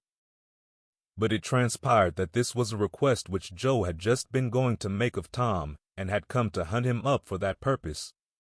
His mother had whipped him for drinking some cream which he had never tasted and knew nothing about. It was plain that she was tired of him and wished him to go. If she felt that way, there was nothing for him to do but succumb. He hoped she would be happy, and never regret having driven her poor boy out into the unfeeling world to suffer and die. As the two boys walked sorrowing along, they made a new compact to stand by each other and be brothers, and never separate till death relieved them of their troubles. Then they began to lay their plans. Joe was for being a hermit, and living on crusts in a remote cave, and dying sometime of cold and want and grief. But after listening to Tom, he conceded that there were some conspicuous advantages about a life of crime, and so he consented to be a pirate. 3 miles below St. Petersburg, at a point where the Mississippi River was a trifle over a mile wide, there was a long, narrow, wooded island, with a shallow bar at the head of it, and this offered well as a rendezvous. It was not inhabited. It lay far over toward the further shore, abreast a dense and almost wholly unpeopled forest, so Jackson's Island was chosen. Who were to be the subjects of their piracies was a matter that did not occur to them. Then they hunted up Huckleberry Finn, and he joined them promptly, for all careers were one to him. He was indifferent. They presently separated to meet at a lonely spot on the riverbank 2 miles above the village at the favorite hour, which was midnight. There was a small log raft there which they meant to capture. Each would bring hooks and lines, and such provision as he could steal in the most dark and mysterious way, as became outlaws. And before the afternoon was done, they had all managed to enjoy the sweet glory of spreading the fact that pretty soon the town would hear something. All who got this vague hint were cautioned to be mum and wait. About midnight Tom arrived with a boiled ham and a few trifles, and stopped in a dense undergrowth on a small bluff overlooking the meeting place. It was starlight and very still. The mighty river lay like an ocean at rest. Tom listened a moment, but no sound disturbed the quiet. Then he gave a low, distinct whistle. It was answered from under the bluff. Tom whistled twice more. These signals were answered in the same way. Then a guarded voice said, "Who goes there?" "Tom Sawyer, the Black Avenger of the Spanish Main. Name your names." Huck Finn the Red-Handed, and Joe Harper the Terror of the Seas.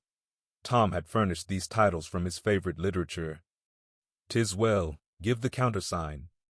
Two hoarse whispers delivered the same awful word simultaneously to the brooding night. Blood. Then Tom tumbled his ham over the bluff and let himself down after it, tearing both skin and clothes to some extent in the effort. There was an easy, comfortable path along the shore under the bluff, but it lacked the advantages of difficulty and danger so valued by a pirate. The terror of the seas had brought a side of bacon, and had about worn himself out with getting it there. Finn the Red-Handed had stolen a skillet and a quantity of half-cured leaf tobacco, and had also brought a few corn cobs to make pipes with. But none of the pirates smoked or chewed but himself. The Black Avenger of the Spanish Main said it would never do to start without some fire. That was a wise thought. Matches were hardly known there in that day. They saw a fire smoldering upon a great raft 100 yards above, and they went stealthily thither and helped themselves to a chunk. They made an imposing adventure of it, saying, "Hist!" every now and then, and suddenly halting with finger on lip, moving with hands on imaginary dagger hilts, and giving orders in dismal whispers that if the foe stirred, to let him have it to the hilt, because dead men tell no tales. They knew well enough that the raftsmen were all down at the village laying in stores or having a spree, but still that was no excuse for their conducting this thing in an unpiratical way. They shoved off presently, Tom in command, Huck at the after oar and Joe at the forward. Tom stood amidships, gloomy-browed and with folded arms, and gave his orders in a low stern whisper. "Luff, and bring her to the wind." "Aye, aye, sir." "Steady, steady, why. Steady it is, sir." "Let her go off a point." "Point it is, sir." As the boys steadily and monotonously drove the raft toward midstream, it was no doubt understood that these orders were given only for style, and were not intended to mean anything in particular. "What sail's she carrying?" "Courses, topsails, and flying jib, sir." "Send the riles up." "Lay out aloft there, 6 of ye, for topmast stunsail. Lively now." "Aye, aye, sir." "Shake out that maintopgalansail. Sheets and braces. Now, my hearties." "Aye, aye, sir."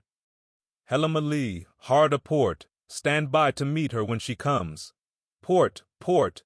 "Now, men, with a will, stead. Why. "Steady it is, sir." The raft drew beyond the middle of the river. The boys pointed her head right, and then lay on their oars. The river was not high, so there was not more than a 2 or 3 mile current. Hardly a word was said during the next 3/4 of an hour. Now the raft was passing before the distant town. 2 or 3 glimmering lights showed where it lay, peacefully sleeping, beyond the vague, vast sweep of star-gemmed water, unconscious of the tremendous event that was happening. The Black Avenger stood still with folded arms, looking his last upon the scene of his former joys and his later sufferings, and wishing she could see him now, abroad on the wild sea, facing peril and death with dauntless heart, going to his doom with a grim smile on his lips. It was but a small strain on his imagination to remove Jackson's Island beyond eyeshot of the village, and so he looked his last with a broken and satisfied heart. The other pirates were looking their last, too, and they all looked so long that they came near letting the current drift them out of the range of the island. But they discovered the danger in time, and made shift to avert it. About 2 o'clock in the morning the raft grounded on the bar 200 yards above the head of the island, and they waded back and forth until they had landed their freight. Part of the little raft's belongings consisted of an old sail, and this they spread over a nook in the bushes for a tent to shelter their provisions, but they themselves would sleep in the open air in good weather, as became outlaws. They built a fire against the side of a great log 20 or 30 steps within the somber depths of the forest, and then cooked some bacon in the frying pan for supper, and used up half of the corn pone stock they had brought. It seemed glorious sport to be feasting in that wild, free way in the virgin forest of an unexplored and uninhabited island, far from the haunts of men, and they said they never would return to civilization. The climbing fire lit up their faces and threw its ruddy glare upon the pillared tree trunks of their forest temple and upon the varnished foliage and festooning vines. When the last crisp slice of bacon was gone, and the last allowance of corn pone devoured, the boys stretched themselves out on the grass, filled with contentment. They could have found a cooler place, but they would not deny themselves such a romantic feature as the roasting campfire. Joe? It's nuts, said Tom. What would the boys say if they could see us? Say, well, they'd just die to be here. Hey, Hucky. I reckon so, said Huckleberry. Anyways, I'm suited. I don't want nothing better'n this. I don't ever get enough to eat genially, and here they can't come and pick at a feller and bullyrag him so. It's just the life for me, said Tom. You don't have to get up mornings, and you don't have to go to school and wash and all that blame foolishness. You see, a pirate don't have to do anything, Joe, when he's ashore, but a hermit, he has to be praying considerable, and then he don't have any fun anyway, all by himself that way. Oh yes, that's so, said Joe, but I hadn't thought much about it, you know. I'd a good deal rather be a pirate, now that I've tried it. You see, said Tom, people don't go much on hermits nowadays, like they used to in old times, but a pirate's always respected. And a hermit's got to sleep on the hardest place he can find, and put sackcloth and ashes on his head, and stand out in the rain, and— What does he put sackcloth and ashes on his head for? Inquired Huck. I don't know. But they've got to do it. Hermits always do. You'd have to do that if you was a hermit. Derned if I would, said Huck. Well, what would you do? I don't know, but I wouldn't do that. Why, Huck, you'd have to. How'd you get around it? Why, I just wouldn't stand it. I'd run away. Run away? Well, you would be a nice old slouch of a hermit. You'd be a disgrace. The red-handed made no response, being better employed. He had finished gouging out a cob, and now he fitted a weed stem to it, loaded it with tobacco, and was pressing a coal to the charge and blowing a cloud of fragrant smoke. He was in the full bloom of luxurious contentment. The other pirates envied him this majestic vice, and secretly resolved to acquire it shortly. Presently Huck said, What does pirates have to do? Tom said, Oh, they have just a bully time. Take ships and burn them, and get the money and bury it in awful places in their island where there's ghosts and things to watch it, and kill everybody in the ships, make 'em walk a plank. And they carry the women to the island, said Joe. They don't kill the women. No, assented Tom, they don't kill the women. They're too noble, and the women's always beautiful, too. And don't they wear the bulliest clothes? Oh, no. All gold and silver and diamonds, said Joe with enthusiasm. Who? Said Huck. Why, the pirates. Huck scanned his own clothing forlornly. I reckon I ain't dressed fittin' for a pirate, said he with a regretful pathos in his voice, but I ain't got none but these. But the other boys told him the fine clothes would come fast enough, after they should have begun their adventures. They made him understand that his poor rags would do to begin with, though it was customary for wealthy pirates to start with a proper wardrobe.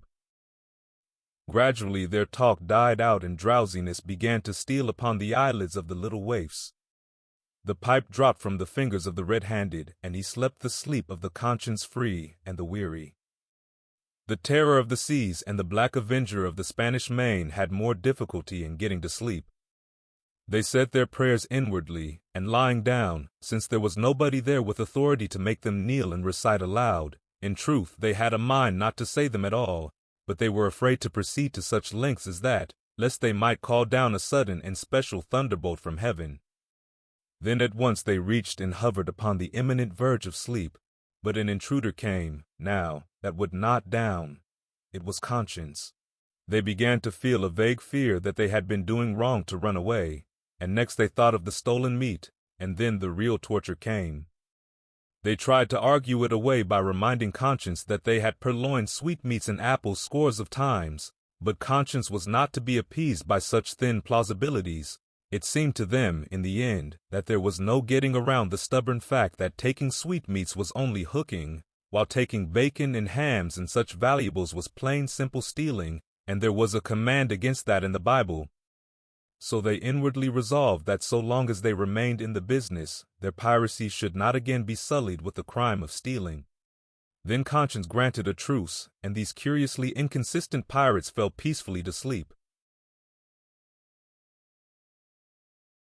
Chapter 14. When Tom awoke in the morning, he wondered where he was. He sat up and rubbed his eyes and looked around. Then he comprehended. It was the cool gray dawn, and there was a delicious sense of repose and peace in the deep pervading calm and silence of the woods.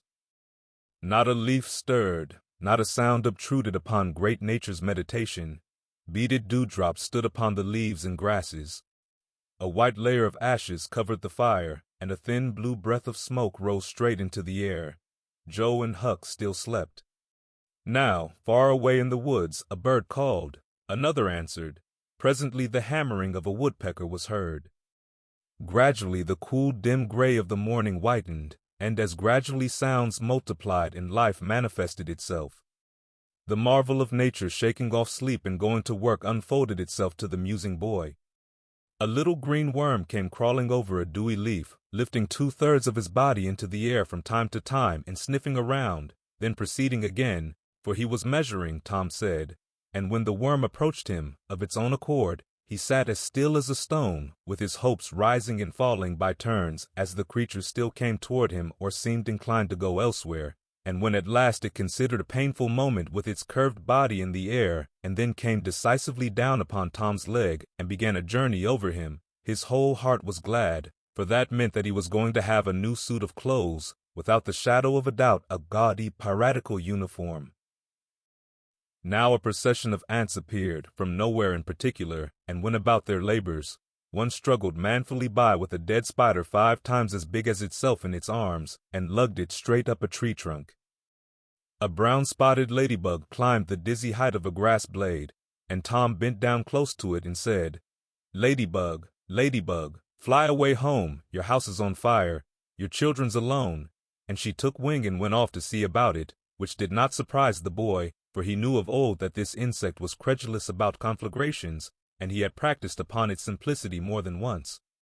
A tumblebug came next, heaving sturdily at its ball, and Tom touched the creature, to see it shut its legs against its body and pretend to be dead.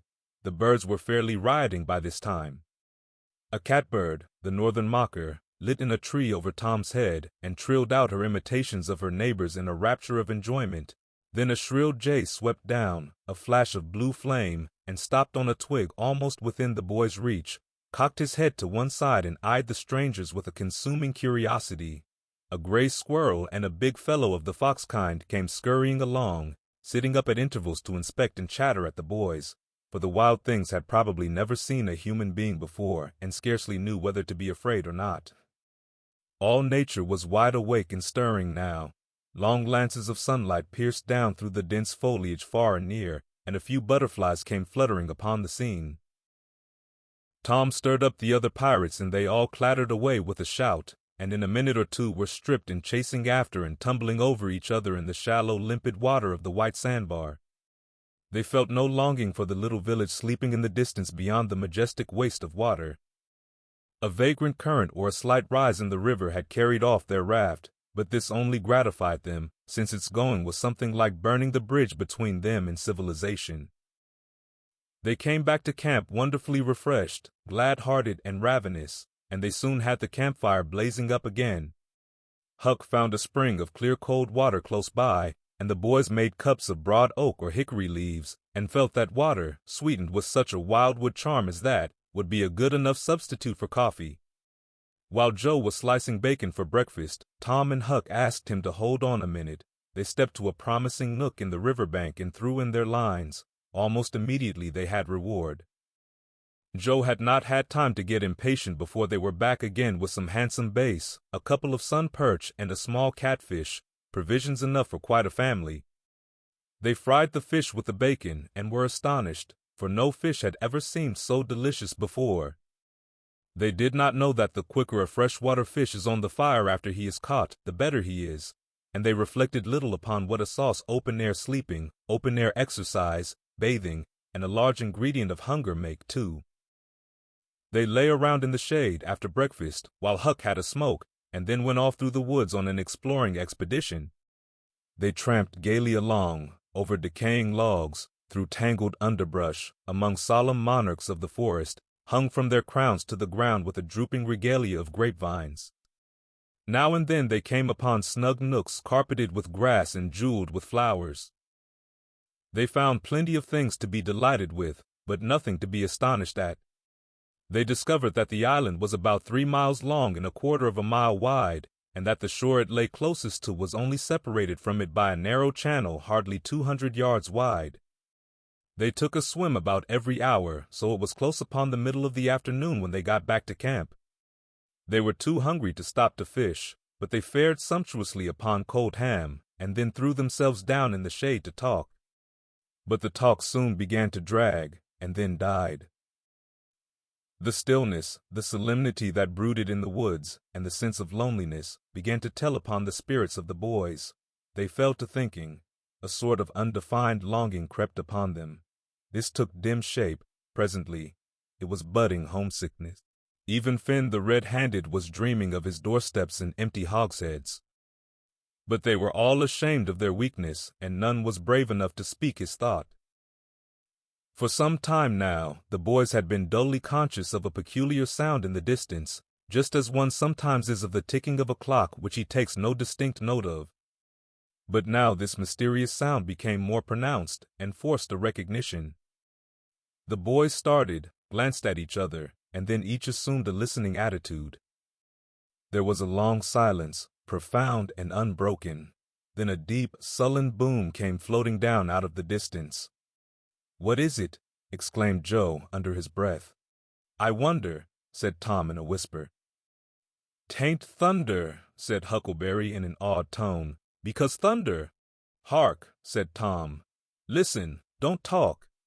They waited a time that seemed an age, and then the same muffled boom troubled the solemn hush. "Let's go and see." They sprang to their feet and hurried to the shore toward the town. They parted the bushes on the bank and peered out over the water. The little steam ferryboat was about a mile below the village, drifting with the current. Her broad deck seemed crowded with people. There were a great many skiffs rowing about or floating with the stream in the neighborhood of the ferryboat, but the boys could not determine what the men in them were doing. Presently a great jet of white smoke burst from the ferryboat side, and as it expanded and rose in a lazy cloud, that same dull throb of sound was borne to the listeners again.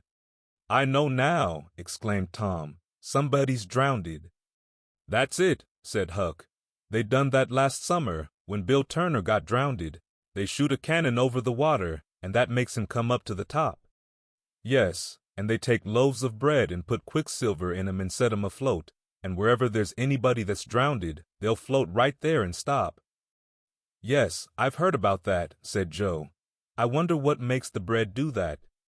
"Oh, it ain't the bread so much," said Tom. "I reckon it's mostly what they say over it before they start it out." "But they don't say anything over it," said Huck. "I've seen 'em and they don't." "Well, that's funny," said Tom. "But maybe they say it to themselves." "Of course they do. Anybody might know that."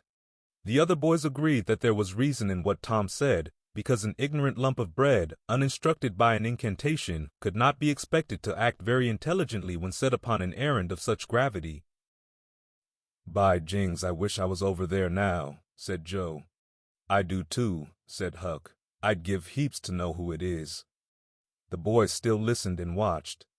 Presently a revealing thought flashed through Tom's mind, and he exclaimed, "Boys, I know who's drownded. It's us." They felt like heroes in an instant. Here was a gorgeous triumph. They were missed. They were mourned. Hearts were breaking on their account. Tears were being shed. Accusing memories of unkindness to these poor lost lads were rising up, and unavailing regrets and remorse were being indulged. And best of all, the departed were the talk of the whole town, and the envy of all the boys, as far as this dazzling notoriety was concerned. This was fine. It was worthwhile to be a pirate, after all. As twilight drew on, the ferryboat went back to her accustomed business, and the skiffs disappeared. The pirates returned to camp. They were jubilant with vanity over their new grandeur and the illustrious trouble they were making. They caught fish, cooked supper and ate it, and then fell to guessing at what the village was thinking and saying about them, and the pictures they drew of the public distress on their account were gratifying to look upon, from their point of view. But when the shadows of night closed them in, they gradually ceased to talk, and sat gazing into the fire, with their minds evidently wandering elsewhere. The excitement was gone now, and Tom and Joe could not keep back thoughts of certain persons at home who were not enjoying this fine frolic as much as they were. Misgivings came. They grew troubled and unhappy. A sigh or two escaped, unawares.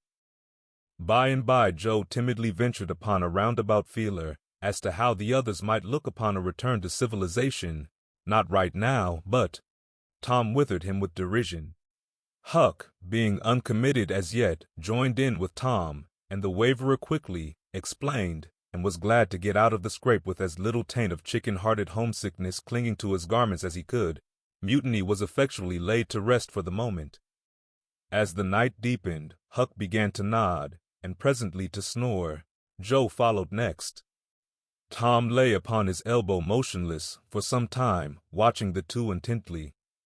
At last he got up cautiously, on his knees, and went searching among the grass and the flickering reflections flung by the campfire. He picked up and inspected several large semi-cylinders of the thin white bark of a sycamore, and finally chose two which seemed to suit him. Then he knelt by the fire and painfully wrote something upon each of these with his red keel. One he rolled up and put in his jacket pocket, and the other he put in Joe's hat and removed it to a little distance from the owner. And he also put into the hat certain schoolboy treasures of almost inestimable value, among them a lump of chalk, an india-rubber ball, 3 fishhooks, and one of that kind of marbles known as a sure-enough crystal. Then he tiptoed his way cautiously among the trees till he felt that he was out of hearing, and straightway broke into a keen run in the direction of the sandbar. Chapter 15. A few minutes later, Tom was in the shoal water of the bar, wading toward the Illinois shore. Before the depth reached his middle, he was halfway over. The current would permit no more wading now, so he struck out confidently to swim the remaining 100 yards. He swam quartering upstream, but still was swept downward rather faster than he had expected. However, he reached the shore finally, and drifted along till he found a low place and drew himself out. He put his hand on his jacket pocket, found his piece of bark safe, and then struck through the woods, following the shore, with streaming garments. Shortly before 10 o'clock, he came out into an open place opposite the village, and saw the ferry boat lying in the shadow of the trees in the high bank. Everything was quiet under the blinking stars. He crept down the bank, watching with all his eyes, slipped into the water, swam 3 or 4 strokes, and climbed into the skiff that did yawl duty at the boat's stern. He laid himself down under the thwarts and waited, panting. Presently the cracked bell tapped, and a voice gave the order to cast off. A minute or two later the skiff's head was standing high up against the boat's swell, and the voyage was begun. Tom felt happy in his success, for he knew it was the boat's last trip for the night. At the end of a long 12 or 15 minutes the wheels stopped, and Tom slipped overboard and swam ashore in the dusk, landing 50 yards downstream, out of danger of possible stragglers. He flew along unfrequented alleys, and shortly found himself at his aunt's back fence. He climbed over, approached the ell, and looked in at the sitting-room window, for a light was burning there. There sat Aunt Polly, Sid, Mary, and Joe Harper's mother, grouped together, talking. They were by the bed, and the bed was between them and the door. Tom went to the door and began to softly lift the latch. Then he pressed gently, and the door yielded a crack. He continued pushing cautiously, and quaking every time it creaked, till he judged he might squeeze through on his knees, so he put his head through and began, warily. "What makes the candle blow so?" said Aunt Polly. Tom hurried up. "Why, that door's open, I believe. Why, of course it is. No end of strange things now. Go long and shut it, Sid." Tom disappeared under the bed just in time. He lay and breathed himself for a time, and then crept to where he could almost touch his aunt's foot. "But as I was saying," said Aunt Polly, "he warn't bad, so to say, only mischievous, only just giddy and harum-scarum, you know. He warn't any more responsible than a colt. He never meant any harm, and he was the best-hearted boy that ever was," and she began to cry. "It was just so with my Joe, always full of his devilment, and up to every kind of mischief, but he was just as unselfish and kind as he could be, And laws bless me, to think I went and whipped him for taking that cream, never once recollecting that I throwed it out myself because it was sour, and I never to see him again in this world, never, never, never, poor abused boy." And Mrs. Harper sobbed as if her heart would break. "I hope Tom's better off where he is," said Sid, "but if he'd been better in some ways." Underscore. Sid. Mark underscore felt the glare of the old lady's eye, though he could not see it. "Not a word against my Tom, now that he's gone. God'll take care of him. Never you trouble yourself, sir." "Oh, Mrs. Harper, I don't know how to give him up. I don't know how to give him up. He was such a comfort to me, although he tormented my old heart out of me most. The Lord giveth, and the Lord hath taken away. Blessed be the name of the Lord. But it's so hard. Oh, it's so hard. Only last Saturday my Joe busted a firecracker right under my nose and I knocked him sprawling. Little did I know then how soon. Oh, if it was to do over again, I'd hug him and bless him for it." Yes, yes, yes, I know just how you feel, Mrs. Harper. I know just exactly how you feel.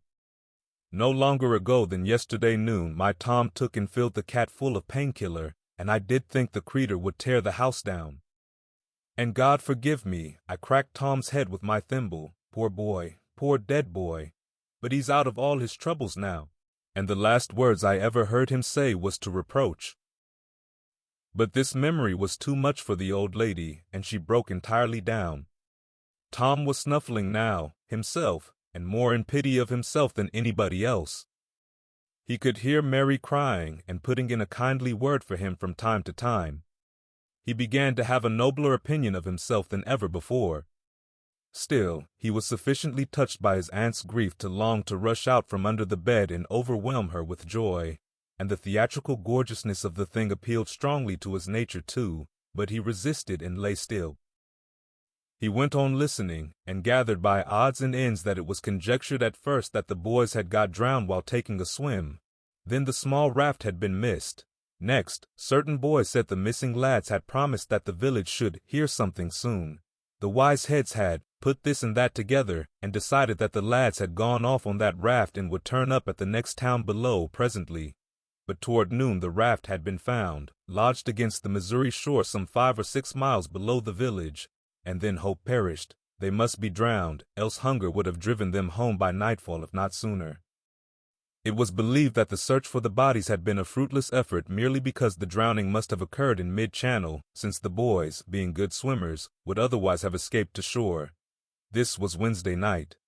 If the bodies continued missing until Sunday, all hope would be given over, and the funerals would be preached on that morning. Tom shuddered. Mrs. Harper gave a sobbing good night and turned to go. Then with a mutual impulse the two bereaved women flung themselves into each other's arms and had a good, consoling cry, and then parted. Aunt Polly was tender far beyond her wont in her good night to Sid and Mary. Sid snuffled a bit, and Mary went off crying with all her heart. Aunt Polly knelt down and prayed for Tom so touchingly, so appealingly, and with such measureless love in her words and her old trembling voice, that he was weltering in tears again long before she was through. He had to keep still long after she went to bed, for she kept making broken-hearted ejaculations from time to time, tossing unrestfully and turning over. But at last she was still, only moaning a little in her sleep. Now the boy stole out, rose gradually by the bedside, shaded the candlelight with his hand, and stood regarding her. His heart was full of pity for her. He took out his sycamore scroll and placed it by the candle, but something occurred to him, and he lingered, considering. His face lighted with a happy solution of his thought. He put the bark hastily in his pocket. Then he bent over and kissed the faded lips, and straightway made his stealthy exit, latching the door behind him. He threaded his way back to the ferry landing, found nobody at large there, and walked boldly on board the boat, for he knew she was tenantless except that there was a watchman, who always turned in and slept like a graven image. He untied the skiff at the stern, slipped into it, and was soon rowing cautiously upstream. When he had pulled a mile above the village, he started quartering across and bent himself stoutly to his work. He hit the landing on the other side neatly, for this was a familiar bit of work to him. He was moved to capture the skiff, arguing that it might be considered a ship and therefore legitimate prey for a pirate, but he knew a thorough search would be made for it, and that might end in revelations, so he stepped ashore and entered the woods. He sat down and took a long rest, torturing himself meanwhile to keep awake, and then started warily down the home stretch. The night was far spent. It was broad daylight before he found himself fairly abreast the island bar. He rested again until the sun was well up and gilding the great river with its splendor, and then he plunged into the stream. A little later he paused, dripping, upon the threshold of the camp, and heard Joe say, "No, Tom's true blue, Huck, and he'll come back. He won't desert. He knows that would be a disgrace to a pirate, and Tom's too proud for that sort of thing. He's up to something or other. Now I wonder what." "Well, the things is ours anyway, ain't they?" "Pretty near, but not yet, Huck. The writing says they are if he ain't back here to breakfast." "Which he is!" exclaimed Tom, with fine dramatic effect, stepping grandly into camp. A sumptuous breakfast of bacon and fish was shortly provided, and as the boys set to work upon it, Tom recounted, and adorned, his adventures. They were a vain and boastful company of heroes when the tale was done. Then Tom hid himself away in a shady nook to sleep till noon, and the other pirates got ready to fish and explore. Chapter 16. After dinner, all the gang turned out to hunt for turtle eggs on the bar. They went about poking sticks into the sand, and when they found a soft place, they went down on their knees and dug with their hands. Sometimes they would take 50 or 60 eggs out of one hole. They were perfectly round white things, a trifle smaller than an English walnut. They had a famous fried egg feast that night, and another on Friday morning. After breakfast, they went whooping and prancing out on the bar, and chased each other round and round, shedding clothes as they went, until they were naked, and then continued the frolic far away up the shoal water of the bar, against the stiff current, which latter tripped their legs from under them from time to time and greatly increased the fun. And now and then they stooped in a group and splashed water in each other's faces with their palms, gradually approaching each other, with averted faces to avoid the strangling sprays, and finally gripping and struggling till the best man ducked his neighbor, and then they all went under in a tangle of white legs and arms, and came up blowing, sputtering, laughing, and gasping for breath at one and the same time. When they were well exhausted, they would run out and sprawl on the dry, hot sand, and lie there and cover themselves up with it, and by break for the water again and go through the original performance once more.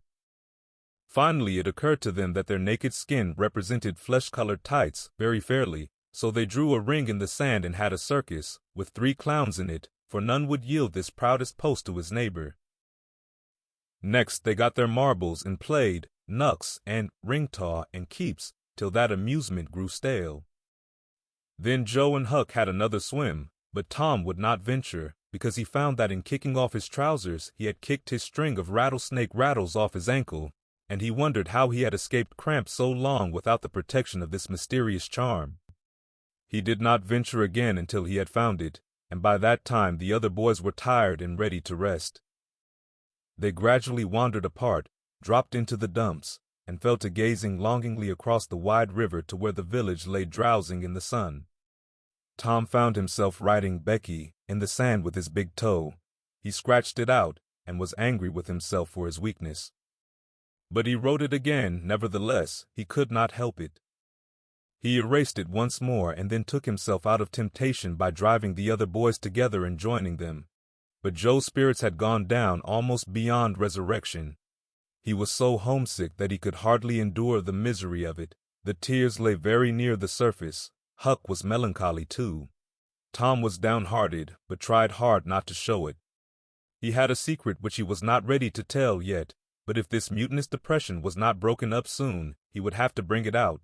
He said, with a great show of cheerfulness, "I bet there's been pirates on this island before, boys. We'll explore it again. They've hid treasures here somewhere. How'd you feel to light on a rotten chest full of gold and silver, hey?" But it roused only faint enthusiasm, which faded out, with no reply.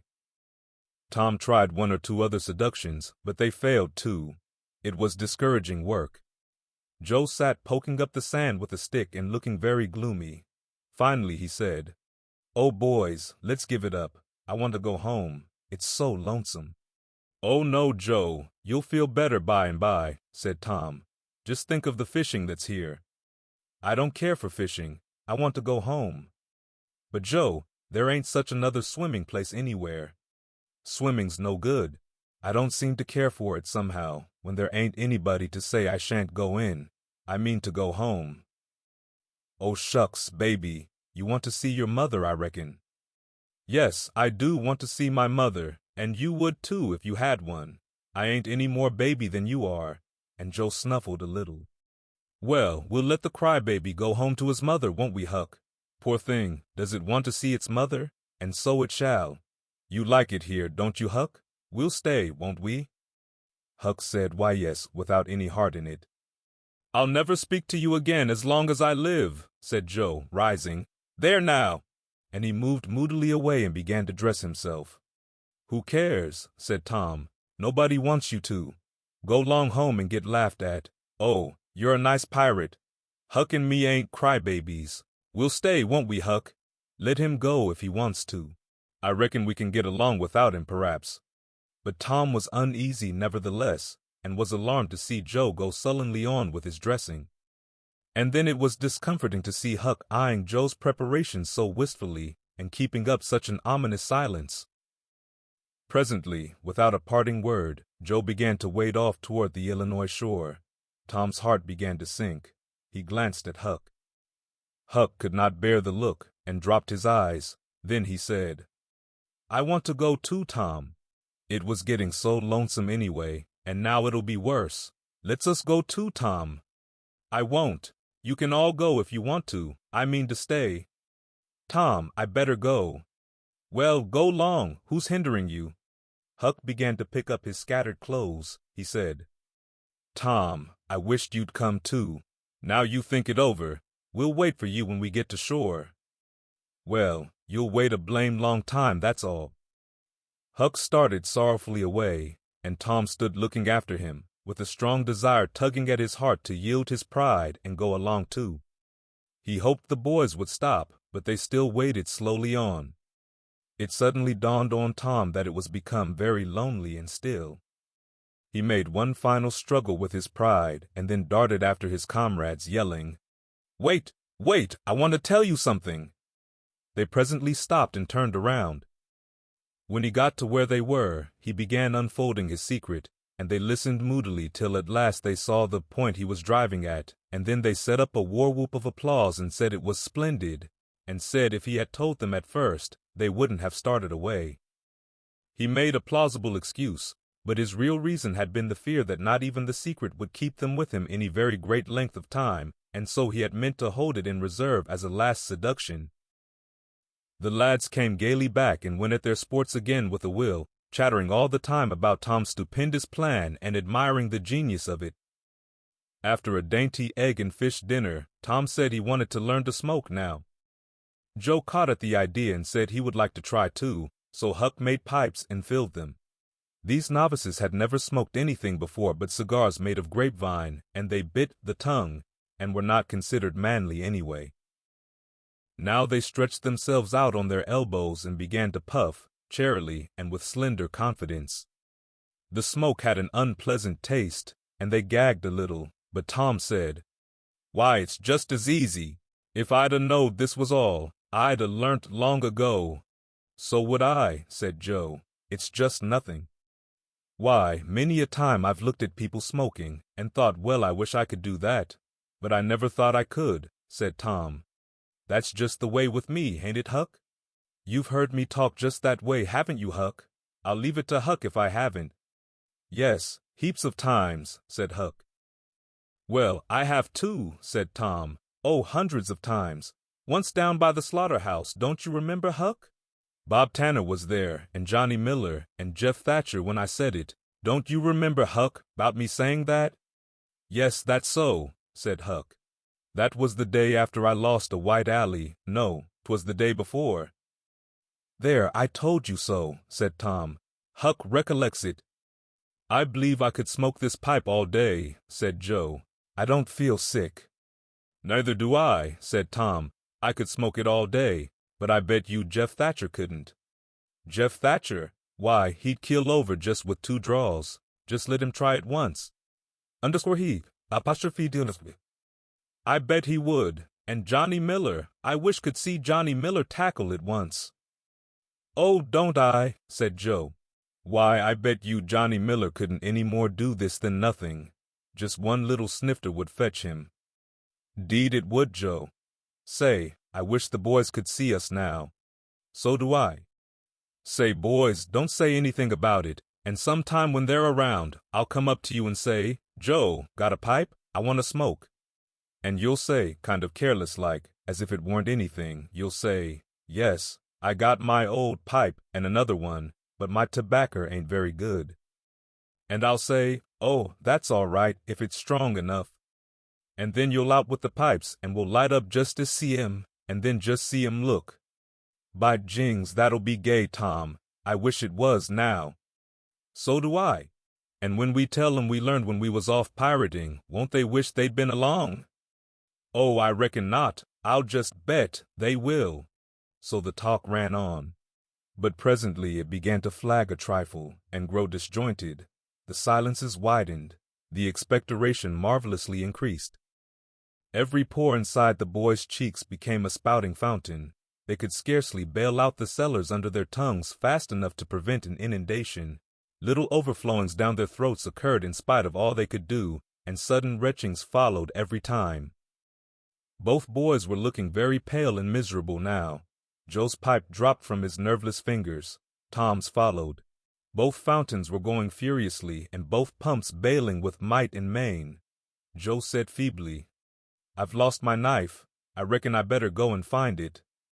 Tom said, with quivering lips and halting utterance, "I'll help you. You go over that way and I'll hunt around by the spring. No, you needn't come, Huck. We can find it." So Huck sat down again and waited an hour. Then he found it lonesome and went to find his comrades. They were wide apart in the woods, both very pale, both fast asleep. But something informed him that if they had had any trouble they had got rid of it. They were not talkative at supper that night. They had a humble look, and when Huck prepared his pipe after the meal and was going to prepare theirs, they said no, they were not feeling very well. Something they ate at dinner had disagreed with them. About midnight Joe awoke and called the boys. There was a brooding oppressiveness in the air that seemed to bode something. The boys huddled themselves together and sought the friendly companionship of the fire, though the dull dead heat of the breathless atmosphere was stifling. They sat still, intent and waiting. The solemn hush continued. Beyond the light of the fire everything was swallowed up in the blackness of darkness. Presently there came a quivering glow that vaguely revealed the foliage for a moment and then vanished. By and by another came, a little stronger, then another. Then a faint moan came sighing through the branches of the forest, and the boys felt a fleeting breath upon their cheeks and shuddered with the fancy that the spirit of the night had gone by. There was a pause. Now a weird flash turned night into day and showed every little grass blade, separate and distinct, that grew about their feet, and it showed 3 white, startled faces too. A deep peal of thunder went rolling and tumbling down the heavens and lost itself in sullen rumblings in the distance. A sweep of chilly air passed by, rustling all the leaves and snowing the flaky ashes broadcast about the fire. Another fierce glare lit up the forest, and an instant crash followed that seemed to rend the treetops right over the boys' heads. They clung together in terror in the thick gloom that followed. A few big raindrops fell pattering upon the leaves. "Quick, boys, go for the tent!" exclaimed Tom. They sprang away, stumbling over roots and among vines in the dark, no two plunging in the same direction. A furious blast roared through the trees, making everything sing as it went. One blinding flash after another came, and peal on peal of deafening thunder. And now a drenching rain poured down, and the rising hurricane drove it in sheets along the ground. The boys cried out to each other, but the roaring wind and the booming thunderblast drowned their voices utterly. However, one by one they straggled in at last and took shelter under the tent, cold, scared, and streaming with water, but to have company in misery seemed something to be grateful for. They could not talk. The old sail flapped so furiously, even if the other noises would have allowed them. The tempest rose higher and higher, and presently the sail tore loose from its fastenings and went winging away on the blast. The boys seized each other's hands and fled, with many tumblings and bruises, to the shelter of a great oak that stood upon the riverbank. Now the battle was at its highest. Under the ceaseless conflagration of lightning that flamed in the skies, everything below stood out in clean-cut and shadowless distinctness. The bending trees, the billowy river, white with foam, the driving spray of spumeflakes, the dim outlines of the high bluffs on the other side, glimpsed through the drifting cloud-rack and the slanting veil of rain. Every little while some giant tree yielded the fight and fell crashing through the younger growth, and the unflagging thunder peals came now in ear-splitting explosive bursts, keen and sharp and unspeakably appalling. The storm culminated in one matchless effort that seemed likely to tear the island to pieces, burn it up, drown it to the treetops, blow it away, and deafen every creature in it, all at one in the same moment. It was a wild night for homeless young heads to be out in. But at last the battle was done, and the forces retired with weaker and weaker threatenings and grumblings, and peace resumed her sway. The boys went back to camp, a good deal awed, but they found there was still something to be thankful for, because the great sycamore, the shelter of their beds, was a ruin now, blasted by the lightnings, and they were not under it when the catastrophe happened. Everything in camp was drenched, the campfire as well, for they were but heedless lads, like their generation, and had made no provision against rain. Here was matter for dismay, for they were soaked through and chilled. They were eloquent in their distress, but they presently discovered that the fire had eaten so far up under the great log it had been built against, where it curved upward and separated itself from the ground, that a handbreadth or so of it had escaped wetting, so they patiently wrought until, with shreds and bark gathered from the undersides of sheltered logs, they coaxed the fire to burn again. Then they piled on great dead boughs till they had a roaring furnace, and were glad-hearted once more. They dried their boiled ham and had a feast, and after that they sat by the fire and expanded and glorified their midnight adventure until morning, for there was not a dry spot to sleep on anywhere around. As the sun began to steal in upon the boys, drowsiness came over them, and they went out on the sandbar and lay down to sleep. They got scorched out by and by, and drearily set about getting breakfast. After the meal they felt rusty and stiff-jointed, and a little homesick once more. Tom saw the signs and fell to cheering up the pirates as well as he could. But they cared nothing for marbles, or circus, or swimming, or anything. He reminded them of the imposing secret, and raised a ray of cheer. While it lasted, he got them interested in a new device. This was to knock off being pirates for a while, and be Indians for a change. They were attracted by this idea, so it was not long before they were stripped, and striped from head to heel with black mud, like so many zebras, all of them chiefs of course, and then they went tearing through the woods to attack an English settlement. By and by they separated into 3 hostile tribes, and darted upon each other from ambush with dreadful war-whoops, and killed and scalped each other by thousands. It was a gory day, consequently it was an extremely satisfactory one. They assembled in camp toward supper-time, hungry and happy, but now a difficulty arose. Hostile Indians could not break the bread of hospitality together without first making peace, and this was a simple impossibility without smoking a pipe of peace. There was no other process that ever they had heard of. 2 of the savages almost wished they had remained pirates. However, there was no other way, so with such show of cheerfulness as they could muster, they called for the pipe and took their whiff as it passed in due form. And behold, they were glad they had gone into savagery, for they had gained something. They found that they could now smoke a little without having to go and hunt for a lost knife. They did not get sick enough to be seriously uncomfortable.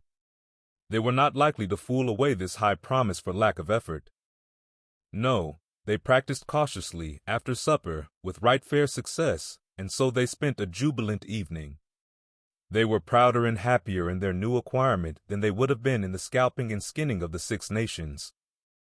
We will leave them to smoke and chatter and brag, since we have no further use for them at present. Chapter 17. But there was no hilarity in the little town that same tranquil Saturday afternoon. The Harpers and Aunt Polly's family were being put into mourning with great grief and many tears. An unusual quiet possessed the village, although it was ordinarily quiet enough in all conscience. The villagers conducted their concerns with an absent air and talked little, but they sighed often. The Saturday holiday seemed a burden to the children. They had no heart in their sports and gradually gave them up. In the afternoon, Becky Thatcher found herself moping about the deserted schoolhouse yard and feeling very melancholy, but she found nothing there to comfort her. She soliloquized, "Oh, if I only had a brass andiron knob again! But I haven't got anything now to remember him by." And she choked back a little sob. Presently she stopped and said to herself, "It was right here. Oh, if it was to do over again, I wouldn't say that. I wouldn't say it for the whole world. But he's gone now. I'll never, never, never see him any more." This thought broke her down, and she wandered away, with tears rolling down her cheeks. Then quite a group of boys and girls, playmates of Tom's and Joe's, came by and stood looking over the paling fence and talking in reverent tones of how Tom did so-and-so the last time they saw him, and how Joe said this and that small trifle, pregnant with awful prophecy, as they could easily see now. And each speaker pointed out the exact spot where the lost lad stood at the time, and then added something like, "And I was a-standing just so, just as I am now, and as if you was him, I was as close as that, and he smiled, just this way, and then something seemed to go all over me like, awful, you know, and I never thought what it meant, of course, but I can see now." Then there was a dispute about who saw the dead boys last in life, and many claimed that dismal distinction and offered evidences, more or less tampered with by the witness. And when it was ultimately decided who did see the departed last and exchanged the last words with them, the lucky parties took upon themselves a sort of sacred importance and were gaped at and envied by all the rest. One poor chap, who had no other grandeur to offer, said with tolerably manifest pride in the remembrance, "Well, Tom Sawyer, he licked me once." But that bid for glory was a failure. Most of the boys could say that, and so that cheapened the distinction too much. The group loitered away, still recalling memories of the lost heroes, in awed voices. When the Sunday school hour was finished the next morning, the bell began to toll instead of ringing in the usual way. It was a very still Sabbath, and the mournful sound seemed in keeping with the musing hush that lay upon nature. The villagers began to gather, loitering a moment in the vestibule to converse in whispers about the sad event. But there was no whispering in the house, only the funereal rustling of dresses as the women gathered to their seats disturbed the silence there. None could remember when the little church had been so full before.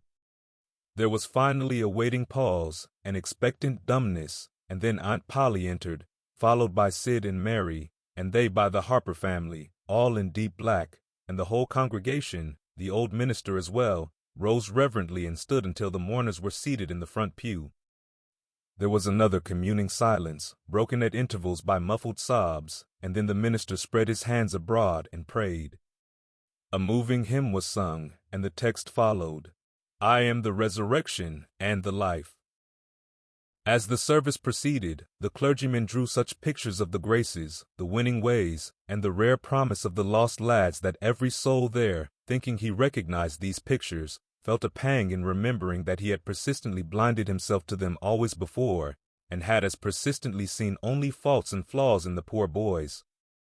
The minister related many a touching incident in the lives of the departed too, which illustrated their sweet, generous natures, and the people could easily see now how noble and beautiful those episodes were, and remembered with grief that at the time they occurred, they had seemed rank rascalities, well deserving of the cowhide. The congregation became more and more moved, as the pathetic tale went on, till at last the whole company broke down and joined the weeping mourners in a chorus of anguished sobs, the preacher himself giving way to his feelings and crying in the pulpit. There was a rustle in the gallery which nobody noticed. A moment later the church door creaked. The minister raised his streaming eyes above his handkerchief and stood transfixed. First one and then another pair of eyes followed the minister's, And then, almost with one impulse, the congregation rose and stared while the three dead boys came marching up the aisle, Tom in the lead, Joe next, and Huck, a ruin of drooping rags, sneaking sheepishly in the rear. They had been hid in the unused gallery listening to their own funeral sermon. Aunt Polly, Mary, and the Harpers threw themselves upon their restored ones, smothered them with kisses and poured out thanksgivings, while poor Huck stood abashed and uncomfortable, not knowing exactly what to do or where to hide from so many unwelcoming eyes. He wavered and started to slink away, but Tom seized him and said, "Aunt Polly, it ain't fair. Somebody's got to be glad to see Huck. And so they shall. I'm glad to see him, poor motherless thing." And the loving attentions Aunt Polly lavished upon him were the one thing capable of making him more uncomfortable than he was before. Suddenly the minister shouted at the top of his voice, "Praise God from whom all blessings flow. Sing, and put your hearts in it." And they did. Old Hundred swelled up with a triumphant burst, and while it shook the rafters, Tom Sawyer the pirate looked around upon the envying juveniles about him and confessed in his heart that this was the proudest moment of his life. As the souled congregation trooped out, they said they would almost be willing to be made ridiculous again to hear Old Hundred sung like that once more. Tom got more cuffs and kisses that day, according to Aunt Polly's varying moods, than he had earned before in a year, and he hardly knew which expressed the most gratefulness to God and affection for himself. Chapter 18. That was Tom's great secret, the scheme to return home with his brother pirates and attend their own funerals. They had paddled over to the Missouri shore on a log, at dusk on Saturday, landing 5 or 6 miles below the village. They had slept in the woods at the edge of the town till nearly daylight, and had then crept through back lanes and alleys and finished their sleep in the gallery of the church among a chaos of invalided benches. At breakfast Monday morning, Aunt Polly and Mary were very loving to Tom and very attentive to his wants. There was an unusual amount of talk. In the course of it, Aunt Polly said, "Well, I don't say it wasn't a fine joke, Tom, to keep everybody suffering most a week so you boys had a good time, but it is a pity you could be so hard-hearted as to let me suffer so. If you could come over on a log to go to your funeral, you could have come over and give me a hint somewhere that you weren't dead, but only run off." "Yes, you could have done that, Tom," said Mary, "and I believe you would if you had thought of it." "Would you, Tom?" said Aunt Polly, her face lighting wistfully. "Say now, would you if you thought of it?" Well, I don't know. 'Twould a spoiled everything." "Tom, I hoped you loved me that much," said Aunt Polly with a grieved tone that discomforted the boy. "It would have been something if you cared enough to think of it, even if you didn't do it." "Now, Auntie, that ain't any harm," pleaded Mary. "It's only Tom's giddy way. He is always in such a rush that he never thinks of anything. More's the pity. Sid would have thought, and Sid would have come and done it too. Tom, you'll look back some day when it's too late, and wish you'd cared a little more for me when it would have cost you so little." "Now, Auntie, you know I do care for you," said Tom. "I'd know it better if you acted more like it." "I wish now I'd thought," said Tom, with a repentant tone, "but I dreamt about you anyway. That's something, ain't it?" "It ain't much. A cat does that much, but it's better than nothing. What did you dream?" "Why, Wednesday night I dreamt that you was sitting over there by the bed, and Sid was sitting by the woodbox, and Mary next to him." "Well, so we did, so we always do. I'm glad your dreams could take even that much trouble about us. And I dreamt that Joe Harper's mother was here." "Why, she was here. Did you dream any more?" "Oh, lots, but it's so dim now." "Well, try to recollect, can't you?" "Somehow it seems to me that the wind blow the Try harder, Tom. The wind did blow something. Come." Tom pressed his fingers on his forehead an anxious minute, and then said, I've got it now. It blowed the candle." "Mercy on us. Go on, Tom, go on." "And it seems to me that you said, 'Why, I believe that door—'" "Go on, Tom.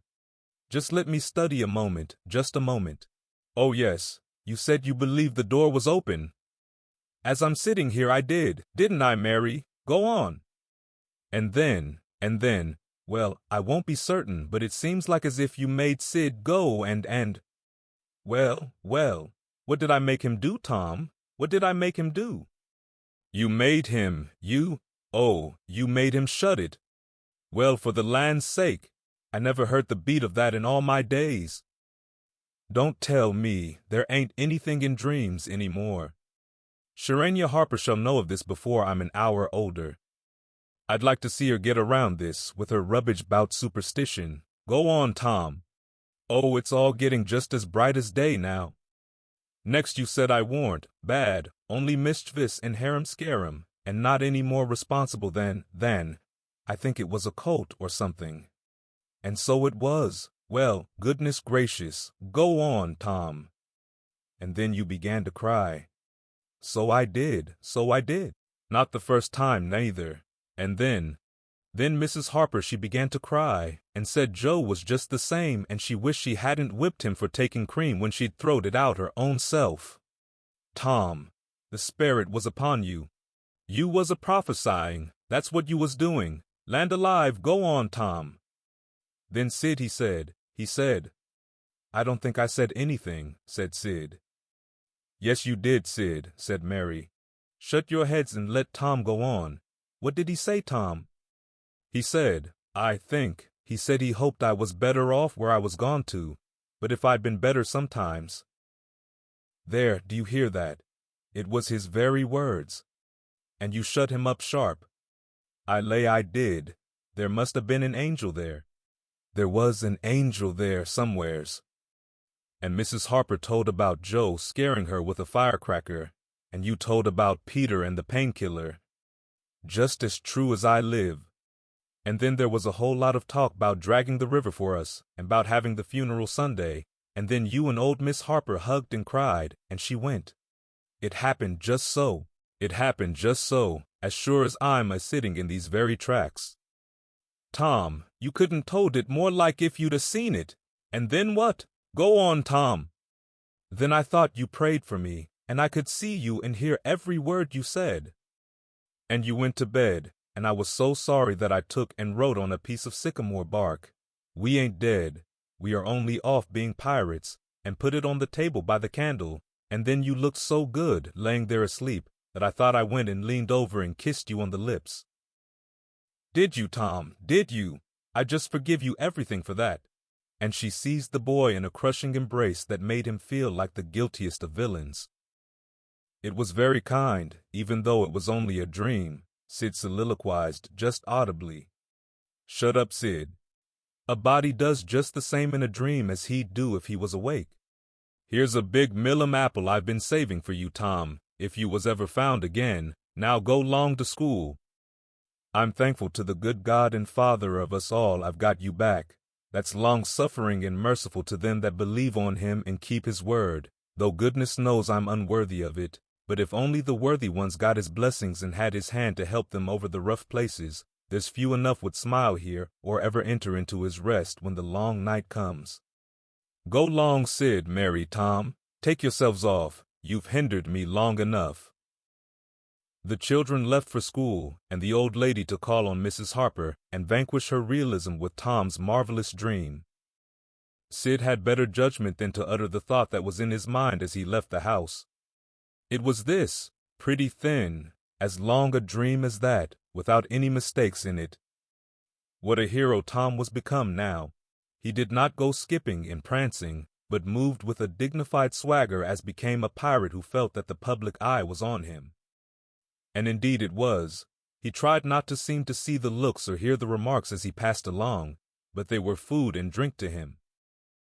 Smaller boys than himself flocked at his heels, as proud to be seen with him and tolerated by him, as if he had been the drummer at the head of a procession or the elephant leading a menagerie into town. Boys of his own size pretended not to know he had been away at all, but they were consuming with envy nevertheless. They would have given anything to have that swarthy suntanned skin of his and his glittering notoriety, and Tom would not have parted with either for a circus. At school the children made so much of him and of Joe, and delivered such eloquent admiration from their eyes, that the two heroes were not long in becoming insufferably stuck up. They began to tell their adventures to hungry listeners, but they only began. It was not a thing likely to have an end, with imaginations like theirs to furnish material. And finally, when they got out their pipes and went serenely puffing around, the very summit of glory was reached. Tom decided that he could be independent of Becky Thatcher now. Glory was sufficient. He would live for glory. Now that he was distinguished, maybe she would be wanting to make up. Well, let her. She should see that he could be as indifferent as some other people. Presently she arrived. Tom pretended not to see her. He moved away and joined a group of boys and girls and began to talk. Soon he observed that she was tripping gaily back and forth with flushed face and dancing eyes, pretending to be busy chasing schoolmates, and screaming with laughter when she made a capture. But he noticed that she always made her captures in his vicinity, and that she seemed to cast a conscious eye in his direction at such times too. It gratified all the vicious vanity that was in him, and so, instead of winning him, it only set him up the more and made him the more diligent to avoid betraying that he knew she was about. Presently she gave over skylarking, and moved irresolutely about, sighing once or twice and glancing furtively and wistfully toward Tom. Then she observed that now Tom was talking more particularly to Amy Lawrence than to anyone else. She felt a sharp pang and grew disturbed and uneasy at once. She tried to go away, but her feet were treacherous and carried her to the group instead. She said to a girl almost at Tom's elbow with sham vivacity, "Why, Mary Austin, you bad girl, why didn't you come to Sunday school?" "I did come, didn't you see me?" "Why, no, did you? Where did you sit?" "I was in Miss Peters' class, where I always go. I saw you." "Did you? Why, it's funny I didn't see you. I wanted to tell you about the picnic." "Oh, that's jolly. Who's going to give it?" "My ma's going to let me have one."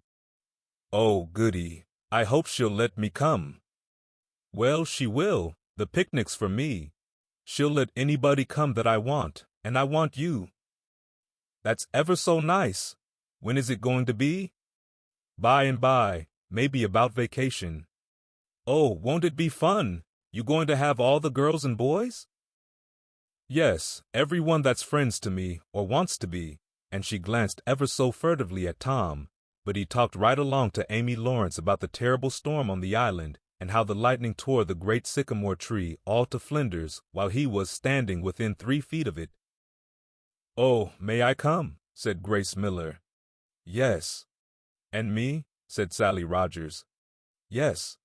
"And me too?" said Susie Harper. "And Joe?" "Yes." And so on, with clapping of joyful hands till all the group had begged for invitations but Tom and Amy. Then Tom turned coolly away, still talking, and took Amy with him. Becky's lips trembled and the tears came to her eyes. She hid these signs with a forced gaiety and went on chattering, but the life had gone out of the picnic now, and out of everything else. She got away as soon as she could and hid herself and had what her sex call a good cry. Then she sat moody, with wounded pride, till the bell rang.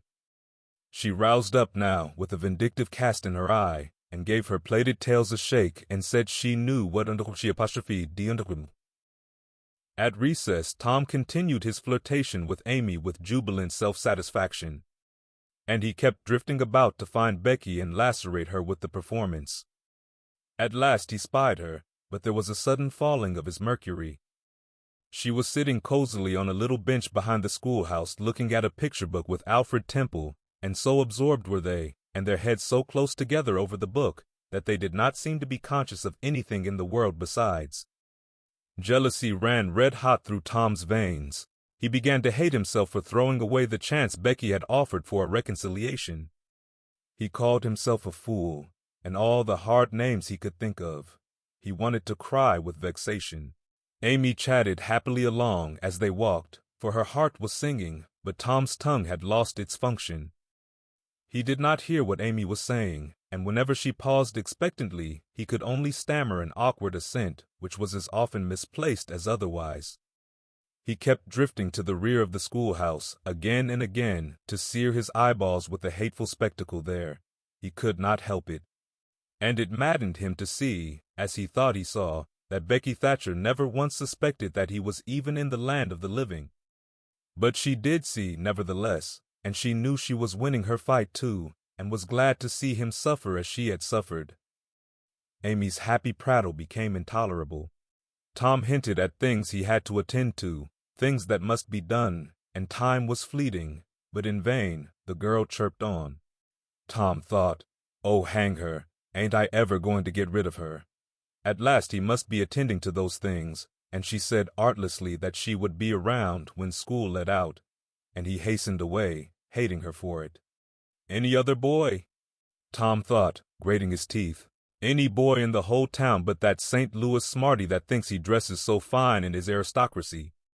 Oh, all right, I licked you the first day you ever saw this town, mister, and I'll lick you again. You just wait till I catch you out. I'll just take and he went through the motions of thrashing an imaginary boy, pummeling the air and kicking and gouging. Oh, you do you? You holler 'nuff, do you?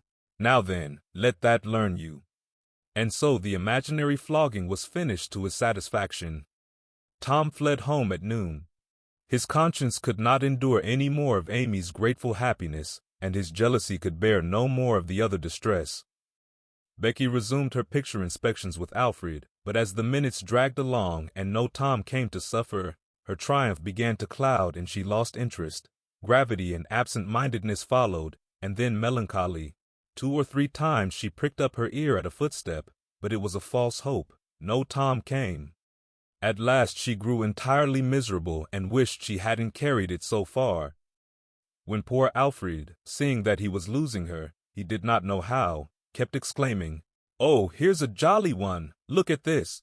She lost patience at last and said, "Oh, don't bother me, I don't care for them," and burst into tears and got up and walked away. Alfred dropped alongside and was going to try to comfort her, but she said, "Go away and leave me alone, can't you? I hate you." So the boy halted, wondering what he could have done, for she had said she would look at pictures all through the nooning, and she walked on, crying. Then Alfred went musing into the deserted schoolhouse. He was humiliated and angry. He easily guessed his way to the truth. The girl had simply made a convenience of him to vent her spite upon Tom Sawyer. He was far from hating Tom the less when this thought occurred to him. He wished there was some way to get that boy into trouble without much risk to himself. Tom's spelling book fell under his eye. Here was his opportunity. He gratefully opened to the lesson for the afternoon and poured ink upon the page. Becky, glancing in at a window behind him at the moment, saw the act and moved on without discovering herself. She started homeward now, intending to find Tom and tell him. Tom would be thankful and their troubles would be healed. Before she was halfway home, however, she had changed her mind. The thought of Tom's treatment of her when she was talking about her picnic came scorching back and filled her with shame. She resolved to let him get whipped on the damaged spelling book's account, and to hate him forever into the bargain. Chapter 19. Tom arrived at home in a dreary mood, and the first thing his aunt said to him showed him that he had brought his sorrows to an unpromising market. "Tom, I've a notion to skin you alive." "Auntie, what have I done?" "Well, you've done enough. Here I go over to Sharania Harper, like an old softy, expecting I'm going to make her believe all that rubbish about that dream, when lo and behold she'd found out from Joe that you was over here and heard all the talk we had that night. Tom, I don't know what is to become of a boy that will act like that. It makes me feel so bad to think you could let me go to Sharania Harper and make such a fool of myself and never say a word." This was a new aspect of the thing. His smartness of the morning had seemed to Tom a good joke before, and very ingenious. It merely looked mean and shabby now. He hung his head and could not think of anything to say for a moment. Then he said, "Auntie, I wish I hadn't done it, but I didn't think." "Oh, child, you never think. You never think of anything but your own selfishness. You could think to come all the way over here from Jackson's Island in the night to laugh at our troubles, and you could think to fool me with a lie about a dream, but you couldn't ever think to pity us and save us from sorrow." "Auntie, I know now it was mean, but I didn't mean to be mean. I didn't, honest. And besides, I didn't come over here to laugh at you that night." "What did you come for then? It was to tell you not to be uneasy about us, because we hadn't got drowned. Tom, Tom, I would be the thankfulest soul in this world if I could believe you ever had as good a thought as that, but you know you never did, and I know it, Tom. Indeed, indeed I did, Auntie. I wish I may never stir if I didn't. Oh, Tom, don't lie, don't do it. It only makes things 100 times worse. It ain't a lie, Auntie, it's the truth. I wanted to keep you from grieving. That was all that made me come. I'd give the whole world to believe that. It would cover up a power of sins, Tom. I'd most be glad you'd run off and acted so bad. But it ain't reasonable, because why didn't you tell me, child? Why, you see, when you got to talking about the funeral, I just got all full of the idea of our coming and hiding in the church, and I couldn't somehow bear to spoil it. So I just put the bark back in my pocket and kept mum. What bark? The bark I had wrote on to tell you we'd gone pirating. I wish, now, you'd waked up when I kissed you. I do, honest. The hard lines in his aunt's face relaxed, and a sudden tenderness dawned in her eyes. Did you kiss me, Tom? Why, yes, I did. Are you sure you did, Tom? Why, yes, I did, Auntie. Certain sure. What did you kiss me for, Tom? Because I loved you so, and you laid there moaning, and I was so sorry. The words sounded like truth. The old lady could not hide a tremor in her voice when she said, Kiss me again, Tom, and be off with you to school now, and don't bother me any more. The moment he was gone, she ran to a closet and got out the ruin of a jacket which Tom had gone pirating in. Then she stopped, with it in her hand, and said to herself, No, I don't dare. Poor boy, I reckon he's lied about it, but it's a blessed, blessed lie. There's such a comfort come from it. I hope the Lord, I know, the Lord will forgive him, because it was such good-heartedness in him to tell it. But I don't want to find out it's a lie. I won't look. She put the jacket away and stood by musing a minute. Twice she put out her hand to take the garment again, and twice she refrained. Once more she ventured, and this time she fortified herself with the thought, It's a good lie, it's a good lie, I won't let it grieve me. So she sought the jacket pocket. A moment later she was reading Tom's piece of bark through flowing tears and saying, I could forgive the boy now, if he'd committed 1,000,000 sins. Chapter 20. There was something about Aunt Polly's manner when she kissed Tom that swept away his low spirits and made him light-hearted and happy again. He started to school and had the luck of coming upon Becky Thatcher at the head of Meadow Lane. His mood always determined his manner. Without a moment's hesitation, he ran to her and said, I acted mighty mean today, Becky, and I'm so sorry. I won't ever, ever do that way again, as long as ever I live. Please make up, won't you? The girl stopped and looked him scornfully in the face. I'll thank you to keep yourself. To yourself, Mr. Thomas Sawyer. I'll never speak to you again. She tossed her head and passed on. Tom was so stunned that he had not even presence of mind enough to say, Who cares, Miss Marty? Until the right time to say it had gone by, so he said nothing, but he was in a fine rage nevertheless. He moped into the schoolyard wishing she were a boy, and imagining how he would trounce her if she were.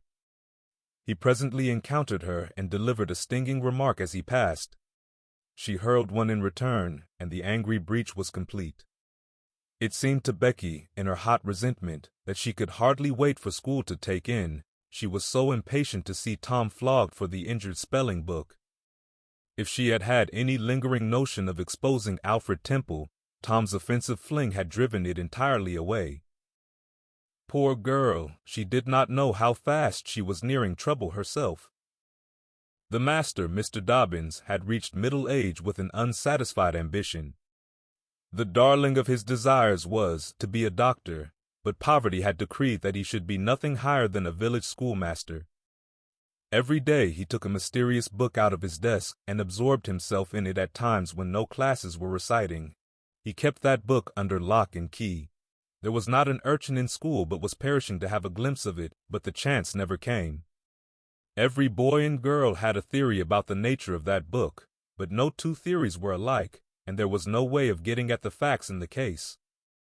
Now, as Becky was passing by the desk which stood near the door, she noticed that the key was in the lock.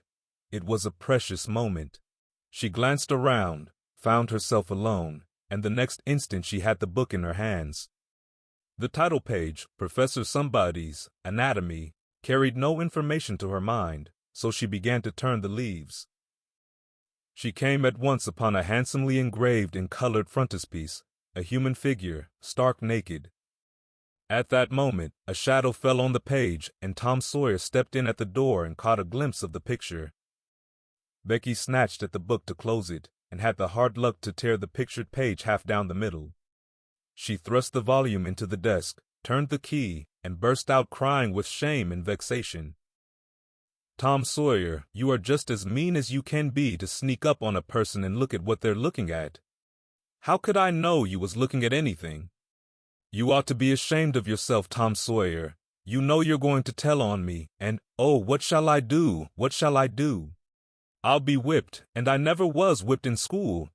Then she stamped her little foot and said, "Be so mean if you want to. I know something that's going to happen. You just wait and you'll see. Hateful, hateful, hateful."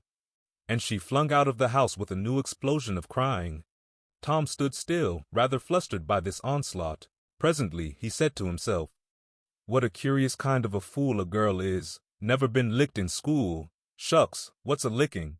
That's just like a girl. They're so thin-skinned and chicken-hearted. Well, of course I ain't going to tell old Dobbins on this little fool, because there's other ways of getting even on her that ain't so mean. But what of it? Old Dobbins will ask who it was tore his book. Nobody'll answer. Then he'll do just the way he always does. Ask first one and then t'other, and when he comes to the right girl he'll know it, without any telling. Girls' faces always tell on them. They ain't got any backbone. She'll get licked. Well, it's a kind of a tight place for Becky Thatcher, because there ain't any way out of it." Tom conned the thing a moment longer, and then added, "All right, though. She'd like to see me in just such a fix. Let her sweat it out." Tom joined the mob of skylarking scholars outside. In a few moments the master arrived and school took in. Tom did not feel a strong interest in his studies. Every time he stole a glance at the girl's side of the room, Becky's face troubled him. Considering all things, he did not want to pity her, and yet it was all he could do to help it. He could get up no exultation that was really worthy the name. Presently the spelling book discovery was made, and Tom's mind was entirely full of his own matters for a while after that. Becky roused up from her lethargy of distress and showed good interest in the proceedings. She did not expect that Tom could get out of his trouble by denying that he spilt the ink on the book himself, and she was right. The denial only seemed to make the thing worse for Tom. Becky supposed she would be glad of that, and she tried to believe she was glad of it, but she found she was not certain. When the worst came to the worst, she had an impulse to get up and tell on Alfred Temple, but she made an effort and forced herself to keep still, because, said she to herself, he'll tell about me tearing the picture. I wouldn't say a word, not to save his life. Tom took his whipping and went back to his seat not at all broken-hearted, for he thought it was possible that he had unknowingly upset the ink on the spelling book himself in some skylarking bout. He had denied it for form's sake and because it was custom, and had stuck to the denial from principle. A whole hour drifted by. The master sat nodding in his throne. The air was drowsy with the hum of study. By and by, Mr. Dobbins straightened himself up, yawned, then unlocked his desk, and reached for his book, but seemed undecided whether to take it out or leave it. Most of the pupils glanced up languidly, but there were two among them that watched his movements with intent eyes. Mr. Dobbins fingered his book absently for a while, then took it out and settled himself in his chair to read. Tom shot a glance at Becky. He had seen a hunted and helpless rabbit look as she did, with a gun leveled at its head. Instantly he forgot his quarrel with her. Quick, something must be done. Done in a flash, too. But the very imminence of the emergency paralyzed his invention. Good. He had an inspiration. He would run and snatch the book, spring through the door and fly. But his resolution shook for one little instant, and the chance was lost. The master opened the volume. If Tom only had the wasted opportunity back again. Too late. There was no help for Becky now, he said. The next moment the master faced the school. Every eye sank under his gaze. There was that in it which smote even the innocent with fear. There was silence while one might count 10. The master was gathering his wrath. Then he spoke. "Who tore this book?" There was not a sound. One could have heard a pin drop. The stillness continued. The master searched face after face for signs of guilt. "Benjamin Rogers, did you tear this book?" A denial. Another pause. "Joseph Harper, did you?" Another denial. Tom's uneasiness grew more and more intense under the slow torture of these proceedings. The master scanned the ranks of boys, considered a while, then turned to the girls. "Amy Lawrence?" A shake of the head. "Gracie Miller?" The same sign. "Susan Harper, did you do this?" Another negative. The next girl was Becky Thatcher. Tom was trembling from head to foot with excitement and a sense of the hopelessness of the situation. "Rebecca Thatcher." Tom glanced at her face. It was white with terror. "Did you tear? No, look me in the face." Her hands rose in appeal. "Did you tear this book?" A thought shot like lightning through Tom's brain. He sprang to his feet and shouted, "I done it!" The school stared in perplexity at this incredible folly. Tom stood a moment to gather his dismembered faculties, and when he stepped forward to go to his punishment, the surprise, the gratitude, the adoration that shone upon him out of poor Becky's eyes seemed pay enough for 100 floggings. Inspired by the splendor of his own act, he took without an outcry the most merciless flaying that even Mr. Dobbins had ever administered, and also received with indifference the added cruelty of a command to remain 2 hours after school should be dismissed, for he knew who would wait for him outside till his captivity was done, and not count the tedious time as loss either. Tom went to bed that night planning vengeance against Alfred Temple, for with shame and repentance Becky had told him all, not forgetting her own treachery.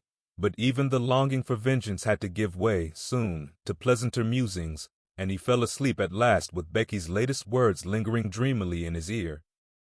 "Tom, how could you be so noble?" Chapter 21. Vacation was approaching. The schoolmaster, always severe, grew severer and more exacting than ever, for he wanted the school to make a good showing on examination day. His rod and his ferule were seldom idle now, at least among the smaller pupils. Only the biggest boys and young ladies of 18 and 20 escaped lashing. Mr. Dobbins' lashings were very vigorous ones, too, for although he carried, under his wig, a perfectly bald and shiny head, he had only reached middle age, and there was no sign of feebleness in his muscle. As the great day approached, all the tyranny that was in him came to the surface. He seemed to take a vindictive pleasure in punishing the least shortcomings. The consequence was that the smaller boys spent their days in terror and suffering and their nights in plotting revenge. They threw away no opportunity to do the master a mischief, but he kept ahead all the time.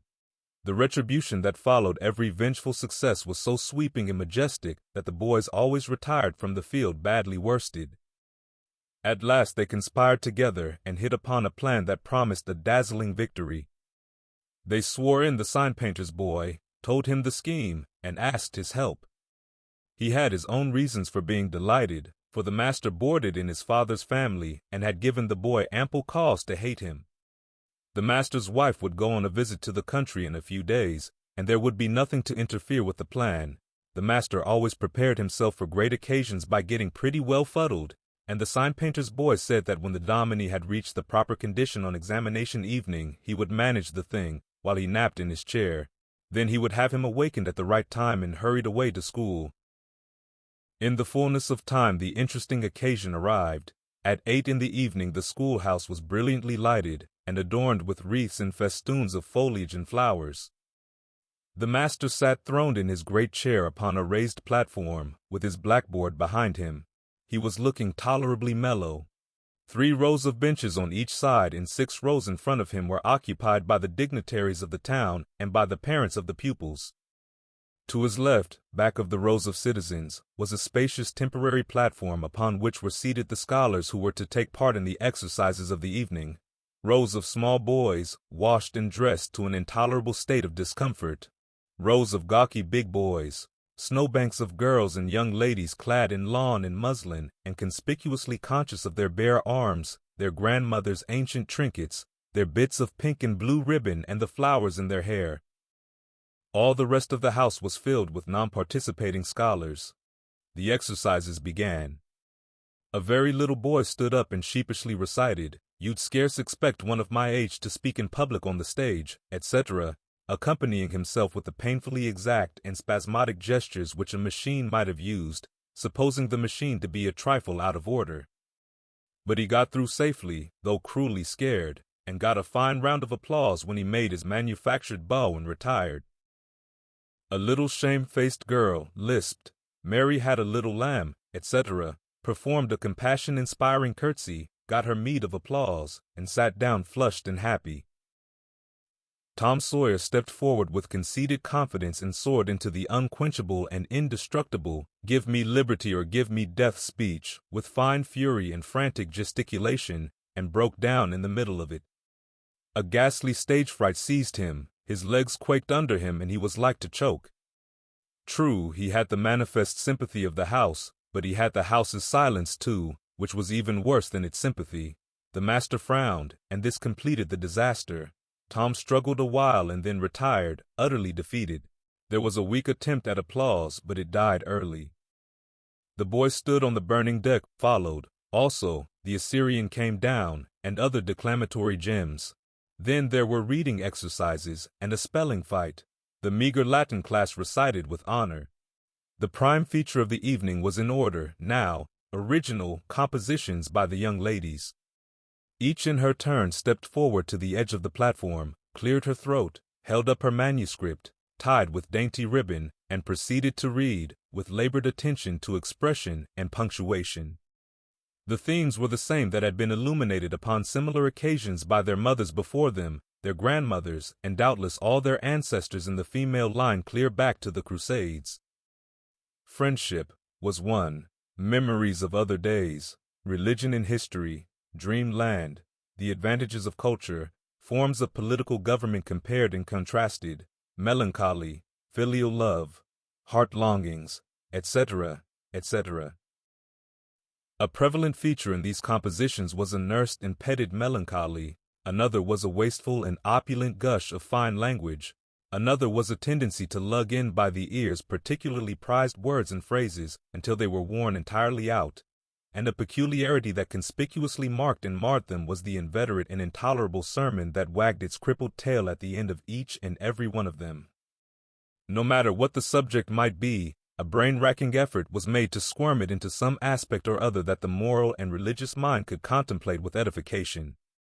The glaring insincerity of these sermons was not sufficient to compass the banishment of the fashion from the schools, and it is not sufficient today.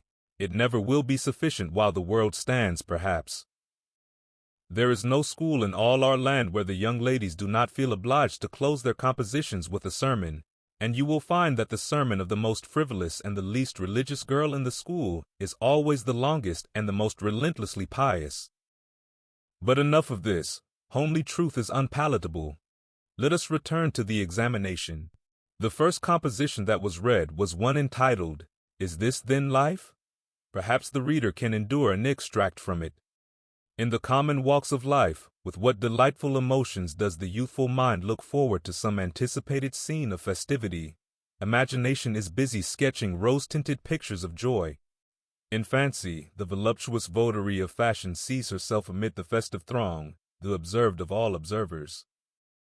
Her graceful form, arrayed in snowy robes, is whirling through the mazes of the joyous dance. Her eye is brightest, her step is lightest in the gay assembly. In such delicious fancies time quickly glides by, and the welcome hour arrives for her entrance into the Elysian world, of which she has had such bright dreams. How fairy-like does everything appear to her enchanted vision! Each new scene is more charming than the last. But after a while she finds that beneath this goodly exterior, all is vanity. The flattery which once charmed her soul now grates harshly upon her ear. The ballroom has lost its charms, and with wasted health and embittered heart, she turns away with the conviction that earthly pleasures cannot satisfy the longings of the soul. And so forth and so on. There was a buzz of gratification from time to time during the reading, accompanied by whispered ejaculations of, "How sweet! How eloquent! So true!" etc., and after the thing had closed with a peculiarly afflicting sermon, the applause was enthusiastic. Then arose a slim, melancholy girl, whose face had the interesting paleness that comes of pills and indigestion, and read a poem. 2 stanzas of it will do. A Missouri maiden's farewell to Alabama. Alabama, goodbye, I love thee well, but yet for a while do I leave thee now. Sad, yes, sad thoughts of thee my heart doth swell, and burning recollections throng my brow. For I have wandered through thy flowery woods, have roamed and reed near Tallapoose's stream, have listened to Tallahassee warring floods, and wooed on Coose's side Aurora's beam. Yet shame I not to bear an o'erfull heart, nor blush to turn behind my tearful eyes. 'Tis from no stranger land I now must part, 'tis to no stranger's left I yield these sighs. Welcome and home were mine within this state, whose veils I leave, whose spires fade fast from me, and cold must be mine eyes and heart and tate, when, dear Alabama, they turn cold on thee. There were very few there who knew what undertakings meant, but the poem was very satisfactory, nevertheless. Next appeared a dark-complexioned, black-eyed, black-haired young lady, who paused an impressive moment, assumed a tragic expression, and began to read in a measured, solemn tone. A vision. Dark and tempestuous was night. Around the throne on high not a single star quivered, but the deep intonations of the heavy thunder constantly vibrated upon the ear, whilst the terrific lightning reveled in angry mood through the cloudy chambers of heaven, seeming to scorn the power exerted over its terror by the illustrious Franklin. Even the boisterous winds unanimously came forth from their mystic homes, and blustered about, as if to enhance by their aid the wildness of the scene. At such a time, so dark, so dreary, for human sympathy my very spirit sighed, but instead thereof, my dearest friend, my counselor, my comforter and guide, my joy in grief, my second bliss in joy, came to my side. She moved like one of those bright beings pictured in the sunny walks of fancy's Eden by the romantic and young, a queen of beauty unadorned save by her own transcendent loveliness. So soft was her step, it failed to make even a sound, and but for the magical thrill imparted by her genial touch, as other unobtrusive beauties, she would have glided away unperceived, unsought. A strange sadness rested upon her features, like icy tears upon the robe of December, as she pointed to the contending elements without, and bade me contemplate the 2 beings presented.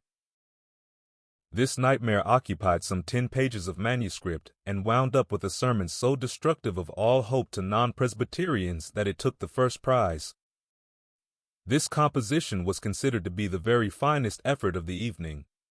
The mayor of the village, in delivering the prize to the author of it, made a warm speech in which he said that it was by far the most eloquent thing he had ever listened to, and that Daniel Webster himself might well be proud of it. It may be remarked, in passing, that the number of compositions in which the word beauteous was over-fondled, and human experience referred to as life's page, was up to the usual average. Now the master, mellow almost to the verge of geniality, put his chair aside, turned his back to the audience, and began to draw a map of America on the blackboard, to exercise the geography class upon. But he made a sad business of it with his unsteady hand, and a smothered titter rippled over the house. He knew what the matter was, and set himself to write it. He sponged out lines and remade them, but he only distorted them more than ever, and the tittering was more pronounced. He threw his entire attention upon his work now, as if determined not to be put down by the mirth. He felt that all eyes were fastened upon him. He imagined he was succeeding, and yet the tittering continued. It even manifestly increased, and well it might. There was a garret above, pierced with a scuttle over his head, and down through this scuttle came a cat, suspended around the haunches by a string. She had a rag tied about her head and jaws to keep her from mewing. As she slowly descended, she curved upward and clawed at the string. She swung downward and clawed at the intangible air. The tittering rose higher and higher. The cat was within 6 inches of the absorbed teacher's head. Down, down, a little lower, and she grabbed his wig with her desperate claws, clung to it, and was snatched up into the garret in an instant with her trophy still in her possession. And how the light did blaze abroad from the master's bald pate, for the sign-painter's boy had gilded it. That broke up the meeting. The boys were avenged. Vacation had come. Chapter 22. Tom joined the new order of cadets of temperance, being attracted by the showy character of their regalia. He promised to abstain from smoking, chewing, and profanity as long as he remained a member. Now he found out a new thing, namely, that to promise not to do a thing is the surest way in the world to make a body want to go and do that very thing. Tom soon found himself tormented with a desire to drink and swear. The desire grew to be so intense that nothing but the hope of a chance to display himself in his red sash kept him from withdrawing from the order. 4th of July was coming, but he soon gave that up, gave it up before he had worn his shackles over 48 hours, and fixed his hopes upon old Judge Fraser, Justice of the Peace, who was apparently on his deathbed and would have a big public funeral, since he was so high an official. During 3 days Tom was deeply concerned about the judge's condition and hungry for news of it. Sometimes his hopes ran high, so high that he would venture to get out his regalia and practice before the looking-glass. But the judge had a most discouraging way of fluctuating. At last he was pronounced upon the mend, and then convalescent. Tom was disgusted, and felt a sense of injury too. He handed in his resignation at once, and that night the judge suffered a relapse and died. Tom resolved that he would never trust a man like that again.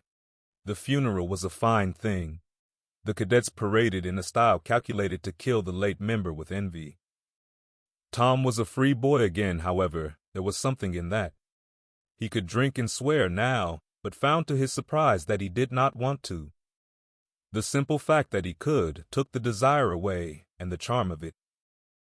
Tom presently wondered to find that his coveted vacation was beginning to hang a little heavily on his hands. He attempted a diary, but nothing happened during 3 days, and so he abandoned it. The first of all the Negro minstrel shows came to town and made a sensation.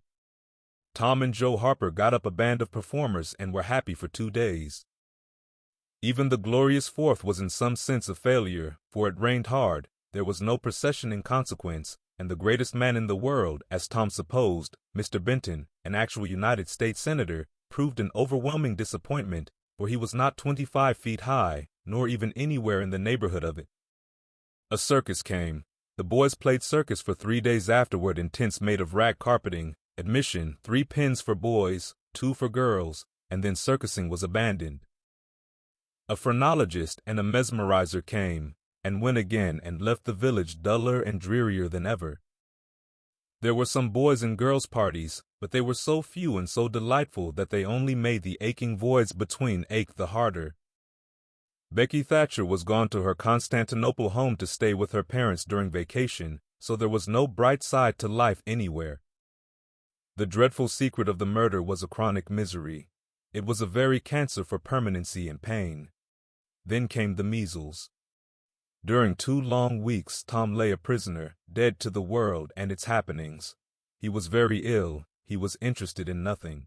When he got upon his feet at last and moved feebly downtown, a melancholy change had come over everything and every creature.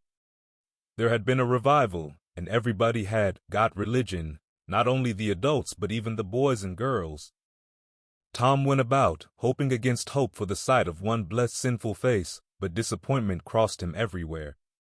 He found Joe Harper studying a testament and turned sadly away from the depressing spectacle. He sought Ben Rogers and found him visiting the poor with a basket of tracts. He hunted up Jim Hollis, who called his attention to the precious blessing of his late measles as a warning.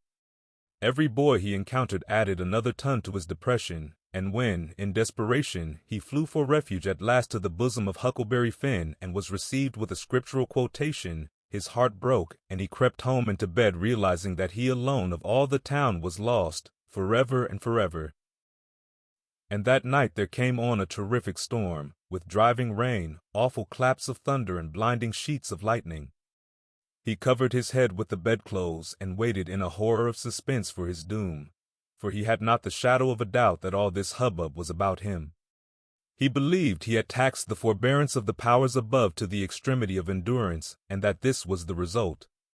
It might have seemed to him a waste of pomp and ammunition to kill a bug with a battery of artillery, but there seemed nothing incongruous about the getting up such an expensive thunderstorm as this to knock the turf from under an insect like himself. By and by the tempest spent itself and died without accomplishing its object. The boy's first impulse was to be grateful and reform. His second was to wait, for there might not be any more storms. The next day the doctors were back. Tom had relapsed. The 3 weeks he spent on his back this time seemed an entire age. When he got abroad at last, he was heartily grateful that he had been spared, remembering how lonely was his estate, how companionless and forlorn he was. He drifted listlessly down the street and found Jim Hollis acting as judge in a juvenile court that was trying a cat for murder in the presence of her victim, a bird. He found Joe Harper and Huck Finn up an alley eating a stolen melon. Poor lads, they, like Tom, had suffered a relapse. Chapter 23. At last the sleepy atmosphere was stirred, and vigorously. The murder trial came on in the court. It became the absorbing topic of village talk immediately. Tom could not get away from it. Every reference to the murder sent a shudder to his heart, for his troubled conscience and fears almost persuaded him that these remarks were put forth in his hearing as feelers. He did not see how he could be suspected of knowing anything about the murder, but still he could not be comfortable in the midst of this gossip. It kept him in a cold shiver all the time. He took Huck to a lonely place to have a talk with him. It would be some relief to unseal his tongue for a little while, to divide his burden of distress with another sufferer. Moreover, he wanted to assure himself that Huck had remained discreet. "Huck, have you ever told anybody about that?" "About what?" "You know what." "Oh, course I haven't." "Never a word?" "Never a solitary word, so help me. What makes you ask?" "Well, I was afeard." "Why, Tom Sawyer, we wouldn't be alive 2 days if that got found out. You know that." Tom felt more comfortable. After a pause. "Huck, they couldn't anybody get you to tell, could they?" "Get me to tell? Why, if I wanted that half-breed devil to drown me, they could get me to tell. They ain't no different way." "Well, that's all right then. I reckon we're safe as long as we keep mum, but let's swear again anyway. It's more sure." "I'm agreed." So they swore again with dread solemnities. "What is the talk around, Huck? I've heard a power of it." "Talk? Well, it's just Muff Potter, Muff Potter, Muff Potter all the time. It keeps me in a sweat, constant, so's I want to hide summers." "That's just the same way they go on round me. I reckon he's a goner. Don't you feel sorry for him sometimes?" "Most always, most always. He ain't no account, but then he hain't ever done anything to hurt anybody. Just fishes a little, to get money to get drunk on, and loafs around considerable, but Lord, we all do that, leastways most of us, preachers and such like. But he's kind of good. He give me half a fish once, when there warn't enough for 2, and lots of times he's kind of stood by me when I was out of luck. Well, he's mended kites for me, Huck, and knitted hooks onto my line. I wish we could get him out of there." "My, we couldn't get him out, Tom. And besides, 'twouldn't do any good. They'd catch him again." "Yes, so they would. But I hate to hear 'em abuse him so like the Dickens when he never done that." "I do too, Tom. Lord, I hear 'em say he's the bloodiest-looking villain in this country, and they wonder he wasn't ever hung before." "Yes, they talk like that all the time. I've heard 'em say that if he was to get free they'd lynch him. And they'd do it, too." The boys had a long talk, but it brought them little comfort. As the twilight drew on, they found themselves hanging about the neighborhood of the little isolated jail, perhaps with an undefined hope that something would happen that might clear away their difficulties. But nothing happened. There seemed to be no angels or fairies interested in this luckless captive. The boys did as they had often done before, went to the cell grating and gave Potter some tobacco and matches. He was on the ground floor and there were no guards. His gratitude for their gifts had always smote their consciences before. It cut deeper than ever this time. They felt cowardly and treacherous to the last degree when Potter said, "You've been mighty good to me, boys, better'n anybody else in this town, and I don't forget it, I don't. Often I says to myself, says I used to mend all the boys' kites and things, and show 'em where the good fishin' places was, and befriend 'em what I could, and now they've all forgot old Muff when he's in trouble. But Tom don't, and Huck don't. They don't forget him, says I, and I don't forget them. Well, boys, I done an awful thing, drunk and crazy at the time, that's the only way I account for it, and now I got to swing for it, and it's right, and best, too, I reckon. Hope so, anyway. Well, we won't talk about that. I don't want to make you feel bad, you've befriended me. But what I want to say is, don't you ever get drunk, then you won't ever get here. Stand a little further west, so, that's it. It's a prime comfort to see faces that's friendly when a body's in such a muck of trouble, and there don't none come here but yourn. Good friendly faces, good friendly faces. Get up on one another's backs and let me touch 'em, that's it. Shake hands, yourn'll come through the bars, but mine's too big. Little hands and weak, but they've helped Muff Potter a power, and they'd help him more if they could. Tom went home miserable, and his dreams that night were full of horrors. The next day and the day after, he hung about the courtroom, drawn by an almost irresistible impulse to go in, but forcing himself to stay out. Huck was having the same experience. They studiously avoided each other. Each wandered away from time to time, but the same dismal fascination always brought them back presently.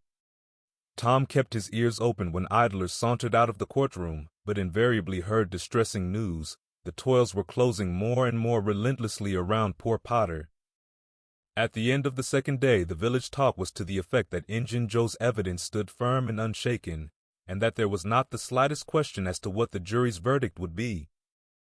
Tom was out late that night and came to bed through the window. He was in a tremendous state of excitement. It was hours before he got to sleep. All the village flocked to the courthouse the next morning, for this was to be the great day. Both sexes were about equally represented in the packed audience. After a long wait, the jury filed in and took their places. Shortly afterward, Potter, pale and haggard, timid and hopeless, was brought in, with chains upon him, and seated where all the curious eyes could stare at him. No less conspicuous was Injun Joe, stolid as ever.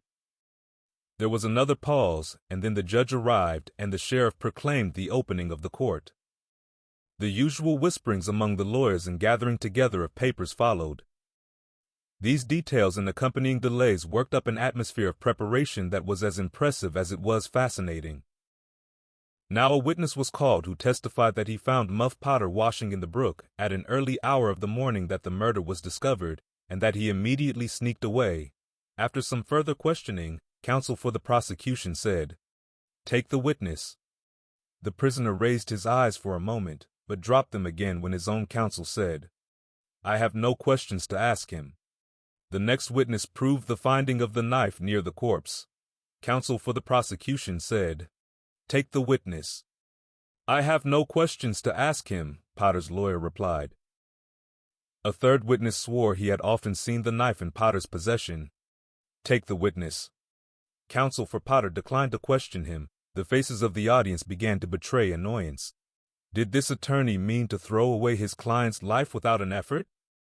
Several witnesses deposed concerning Potter's guilty behavior when brought to the scene of the murder. They were allowed to leave the stand without being cross-questioned. Every detail of the damaging circumstances that occurred in the graveyard upon that morning, which all present remembered so well, was brought out by credible witnesses, but none of them were cross-examined by Potter's lawyer. The perplexity and dissatisfaction of the house expressed itself in murmurs and provoked a reproof from the bench. Counsel for the prosecution now said, By the oaths of citizens whose simple word is above suspicion, we have fastened this awful crime, beyond all possibility of question, upon the unhappy prisoner at the bar. We rest our case here." A groan escaped from poor Potter, and he put his face in his hands and rocked his body softly to and fro, while a painful silence reigned in the courtroom. Many men were moved, and many women's compassion testified itself in tears. Counsel for the defense rose and said, "Your Honor, in our remarks at the opening of this trial, we foreshadowed our purpose to prove that our client did this fearful deed while under the influence of a blind and irresponsible delirium produced by drink. We have changed our mind. We shall not offer that plea." Then to the clerk, "Call Thomas Sawyer." A puzzled amazement awoke in every face in the house, not even excepting Potter's. Every eye fastened itself with wondering interest upon Tom as he rose and took his place upon the stand. The boy looked wild enough, for he was badly scared. The oath was administered. "Thomas Sawyer, where were you on the 17th of June, about the hour of midnight?" Tom glanced at Injun Joe's iron face, and his tongue failed him. The audience listened breathless, but the words refused to come. After a few moments, however, the boy got a little of his strength back and managed to put enough of it into his voice to make part of the house hear. "In the graveyard." "A little bit louder, please. Don't be afraid." "You were." "In the graveyard." A contemptuous smile flitted across Injun Joe's face. "Were you anywhere near Horse William's grave?" "Yes, sir." "Speak up, just a trifle louder. How near were you?" "Near as I am to you." "Were you hidden or not?" "I was hid." "Where?" "Behind the elms that's on the edge of the grave." Injun Joe gave a barely perceptible start. "Anyone with you?" "Yes, sir. I went there with—" Wait a moment. Never mind mentioning your companion's name. We will produce him at the proper time. Did you carry anything there with you?" Tom hesitated and looked confused. "Speak out, my boy. Don't be diffident. The truth is always respectable. What did you take there?" "Only a dead cat." There was a ripple of mirth, which the court checked. "We will produce the skeleton of that cat. Now, my boy, tell us everything that occurred. Tell it in your own way. Don't skip anything, and don't be afraid." Tom began, hesitatingly at first, but as he warmed to his subject his words flowed more and more easily. In a little while every sound ceased but his own voice. Every eye fixed itself upon him. With parted lips and bated breath the audience hung upon his words, taking no note of time, wrapped in the ghastly fascinations of the tale. The strain upon pent emotion reached its climax when the boy said, "And as the doctor fetched the board around and Muff Potter fell, Injun Joe jumped with the knife and— crash!" Quick as lightning, the half-breed sprang for a window, tore his way through all opposers, and was gone. Chapter 24. Tom was a glittering hero once more, the pet of the old, the envy of the young. His name even went into immortal print, for the village paper magnified him. There were some that believed he would be president yet, if he escaped hanging. As usual, the fickle, unreasoning world took Muff Potter to its bosom and fondled him as lavishly as it had abused him before. But that sort of conduct is to the world's credit. Therefore it is not well to find fault with it. Tom's days were days of splendor and exultation to him, but his nights were seasons of horror. Injun Joe infested all his dreams, and always with doom in his eye. Hardly any temptation could persuade the boy to stir abroad after nightfall. Poor Huck was in the same state of wretchedness and terror, for Tom had told the whole story to the lawyer the night before the great day of the trial, and Huck was sore afraid that his share in the business might leak out, yet, notwithstanding Injun Joe's flight had saved him the suffering of testifying in court. The poor fellow had got the attorney to promise secrecy, but what of that? Since Tom's harassed conscience had managed to drive him to the lawyer's house by night and wring a dread tale from lips that had been sealed with the dismalest and most formidable of oaths, Huck's confidence in the human race was well nigh obliterated. Daily Muff Potter's gratitude made Tom glad he had spoken, but nightly he wished he had sealed up his tongue. Half the time Tom was afraid Injun Joe would never be captured, the other half he was afraid he would be. He felt sure he never could draw a safe breath again until that man was dead and he had seen the corpse. Rewards had been offered, the country had been scoured, but no Injun Joe was found. One of those omniscient and awe-inspiring marvels, a detective, came up from St. Louis, moused around, shook his head, looked wise, and made that sort of astounding success which members of that craft usually achieve, that is to say, he found a clue. But you can't hang a clue for murder, and so after that detective had got through and gone home, Tom felt just as insecure as he was before. The slow days drifted on, and each left behind it a slightly lightened weight of apprehension. Chapter 25. There comes a time in every rightly constructed boy's life when he has a raging desire to go somewhere and dig for hidden treasure. This desire suddenly came upon Tom one day. He sallied out to find Joe Harper, but failed of success. Next he sought Ben Rogers. He had gone fishing. Presently he stumbled upon Huck Finn the red-handed. Huck would answer. Tom took him to a private place and opened the matter to him confidentially. Huck was willing. Huck was always willing to take a hand in any enterprise that offered entertainment and required no capital, for he had a troublesome superabundance of that sort of time which is not money. "Where'll we dig?" said Huck. "Oh, most anywhere." "Why, is it hid all around?" "No, indeed it ain't. It's hid in mighty particular places, Huck. Sometimes on islands, sometimes in rotten chests under the end of a limb of an old dead tree, just where the shadow falls at midnight, but mostly under the floor in haunted houses." "Who hides it?" "Why, robbers, of course. Who'd you reckon? Sunday school superintendents?" "I don't know. If 'twas mine I wouldn't hide it. I'd spend it and have a good time." "So would I, but robbers don't do that way. They always hide it and leave it there." "Don't they come after it any more?" "No, they think they will, but they generally forget the marks, or else they die. Anyway, it lays there a long time and gets rusty, and by somebody finds an old yellow paper that tells how to find the marks, a paper that's got to be ciphered over about a week because it's mostly signs and hieroglyphics." Which? "Hieroglyphics. Pictures and things, you know, that don't seem to mean anything." "Have you got one of them papers, Tom?"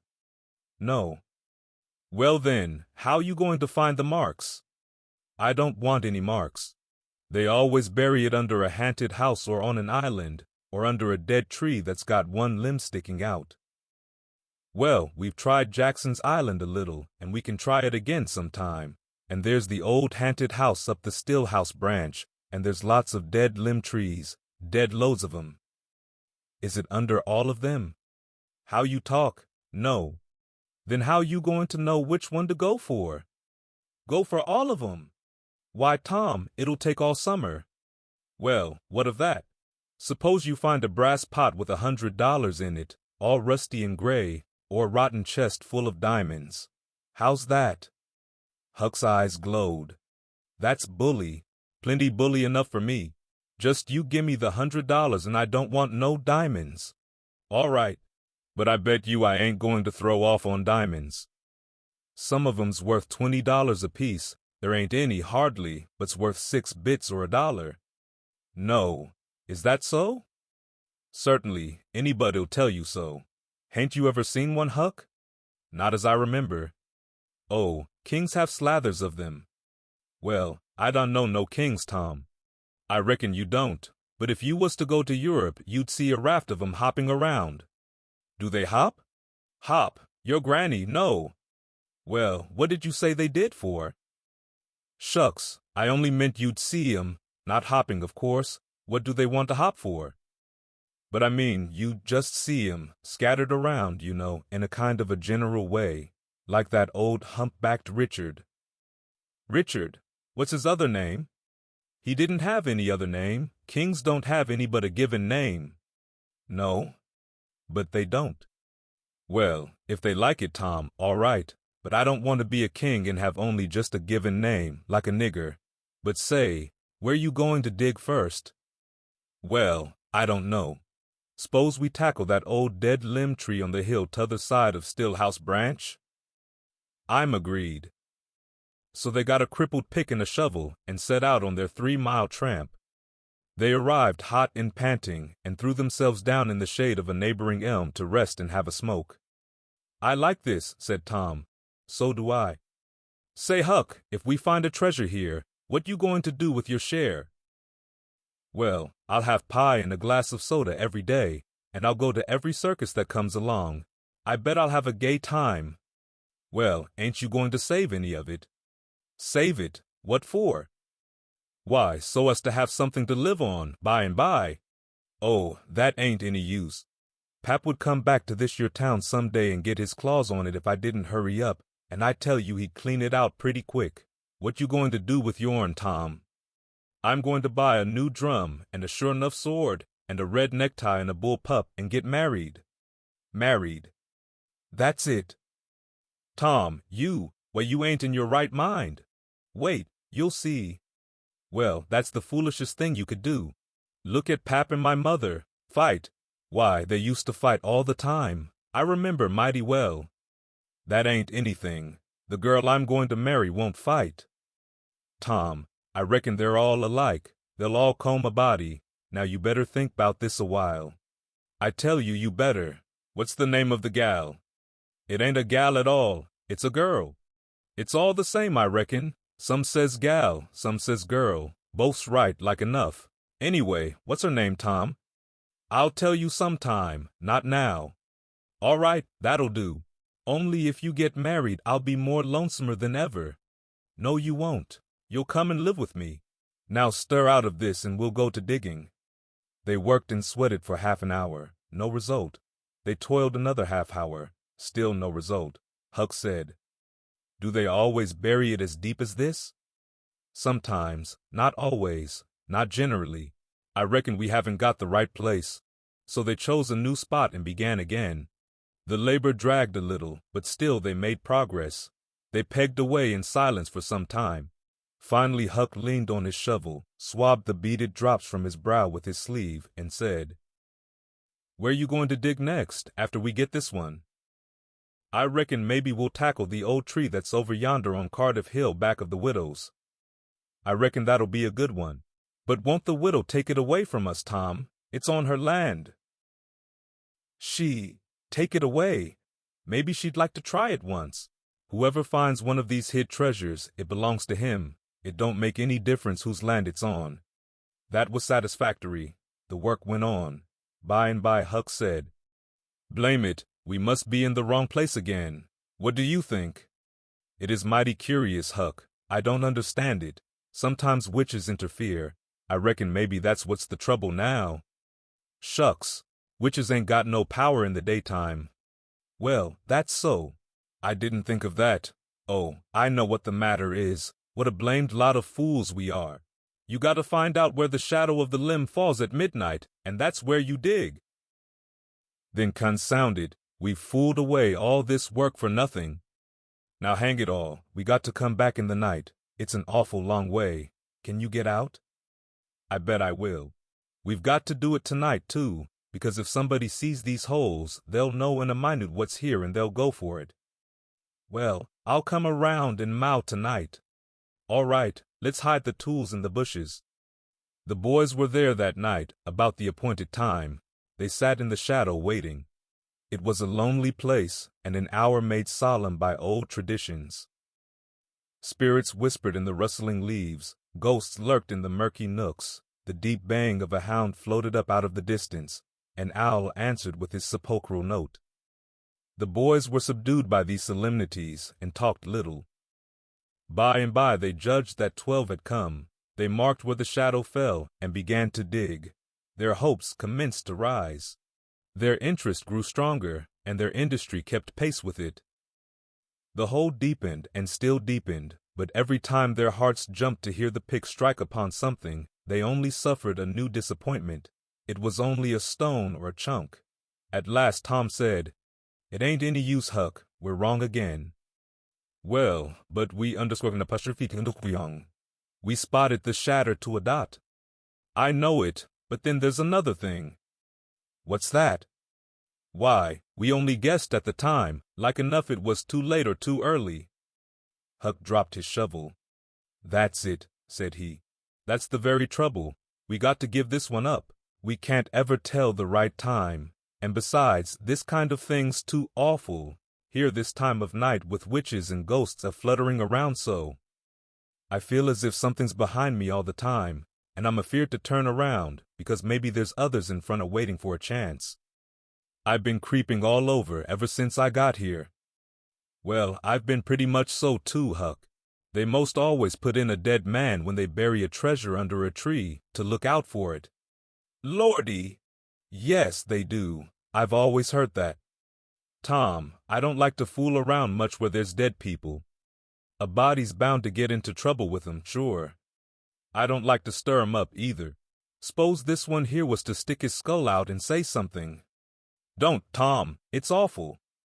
Well, it just is. Huck, I don't feel comfortable a bit.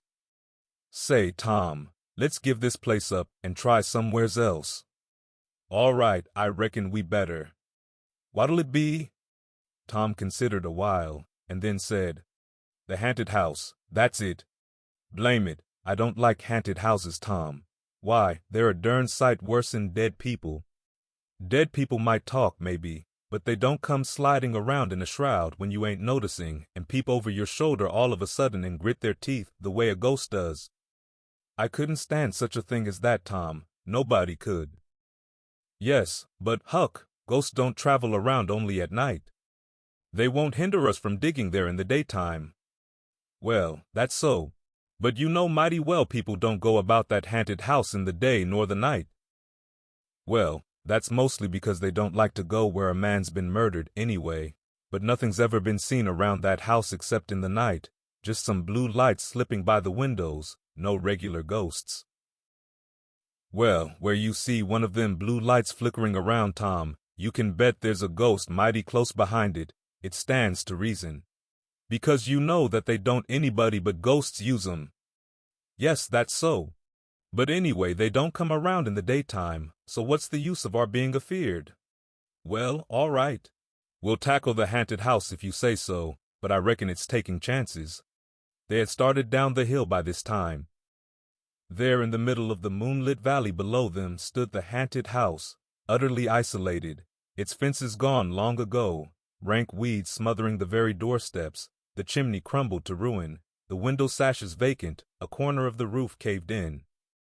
The boys gazed a while, half expecting to see a blue light flit past a window, then talking in a low tone, as befitted the time and the circumstances, they struck far off to the right to give the haunted house a wide berth, and took their way homeward through the woods that adorned the rearward side of Cardiff Hill. Chapter 26. About noon the next day the boys arrived at the dead tree. They had come for their tools. Tom was impatient to go to the haunted house. Huck was measurably so also, but suddenly said, "Look here, Tom, do you know what day it is?" Tom mentally ran over the days of the week and then quickly lifted his eyes with a startled look in them. "My, I never once thought of it, Huck." "Well, I didn't neither, but all at once it popped onto me that it was Friday." "Blame it, a body can't be too careful, Huck.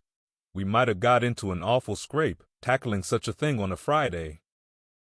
"Might. Better say we would. There's some lucky days, maybe, but Friday ain't. Any fool knows that. I don't reckon you was the first that found it out, Huck." "Well, I never said I was, did I? And Friday ain't all, neither. I had a rotten bad dream last night. Dreamt about rats." "No. Sure sign of trouble. Did they fight?" "No." "Well, that's good, Huck. When they don't fight, it's only a sign that there's trouble around, you know. All we got to do is to look mighty sharp and keep out of it. We'll drop this thing for today and play. Do you know Robin Hood, Huck?" "No. Who's Robin Hood?" "Why, he was one of the greatest men that was ever in England, and the best. He was a robber." "Cracky, I wished I was. Who did he rob?" "Only sheriffs and bishops and rich people and kings and such like. But he never bothered the poor. He loved 'em. He always divided up with 'em perfectly square." "Well, he must have been a brick." I bet you he was, Huck. Oh, he was the noblest man that ever was. They ain't any such men now, I can tell you. He could lick any man in England with one hand tied behind him, and he could take his yew bow and plug a 10-cent piece every time, 1.5 miles. What's a yew bow? I don't know. It's some kind of a bow, of course. And if he hit that dime only on the edge, he would set down and cry and curse. But we'll play Robin Hood. It's nobby fun. I'll learn you. I'm agreed.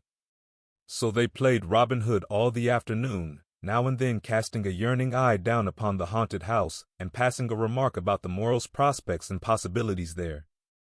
As the sun began to sink into the west, they took their way homeward athwart the long shadows of the trees and soon were buried from sight in the forests of Cardiff Hill.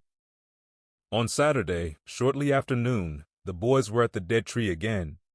They had a smoke and a chat in the shade, and then dug a little in their last hole, not with great hope, but merely because Tom said there were so many cases where people had given up a treasure after getting down within 6 inches of it, and then somebody else had come along and turned it up with a single thrust of a shovel.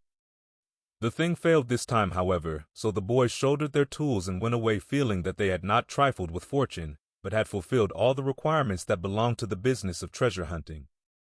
When they reached the haunted house, there was something so weird and grisly about the dead silence that reigned there under the baking sun, and something so depressing about the loneliness and desolation of the place, that they were afraid, for a moment, to venture in. Then they crept to the door and took a trembling peep. They saw a weed-grown, floorless room, unplastered, an ancient fireplace, vacant windows, a ruinous staircase, and here, there, and everywhere hung ragged and abandoned cobwebs. They presently entered, softly, with quickened pulses, talking in whispers, ears alert to catch the slightest sound, and muscles tense and ready for instant retreat. In a little while familiarity modified their fears, and they gave the place a critical and interested examination, rather admiring their own boldness, and wondering at it too. Next they wanted to look upstairs. This was something like cutting off retreat, but they got to daring each other, and of course there could be but one result. They threw their tools into a corner and made the ascent. Up there were the same signs of decay. In one corner they found a closet that promised mystery, but the promise was a fraud. There was nothing in it. Their courage was up now and well in hand. They were about to go down and begin work when— "Shh," said Tom. "What is it?" whispered Huck, blanching with fright. "Shh, there. Hear it?" "Yes." "Oh my, let's run." "Keep still. Don't you budge. They're coming right toward the door." The boys stretched themselves upon the floor with their eyes to knotholes in the planking, and lay waiting in a misery of fear. "They've stopped. No. Coming. Here they are. Don't whisper another word, Huck. My goodness, I wish I was out of this." 2 men entered. Each boy said to himself, "There's the old deaf and dumb Spaniard that's been about town once or twice lately. Never saw t'other man before." T'other was a ragged, unkempt creature, with nothing very pleasant in his face. The Spaniard was wrapped in a serape. He had bushy white whiskers, long white hair flowed from under his sombrero, and he wore green goggles. When they came in, T'other was talking in a low voice. They sat down on the ground, facing the door, with their backs to the wall, and the speaker continued his remarks. His manner became less guarded, and his words more distinct as he proceeded. "No," said he, "I've thought it all over, and I don't like it. It's dangerous." "Dangerous?" grunted the deaf and dumb Spaniard to the vast surprise of the boys. "Milksop." This voice made the boys gasp and quake. It was Injun Joe's. There was silence for some time. Then Joe said, "What's any more dangerous than that job up yonder? But nothing's come of it." "That's different.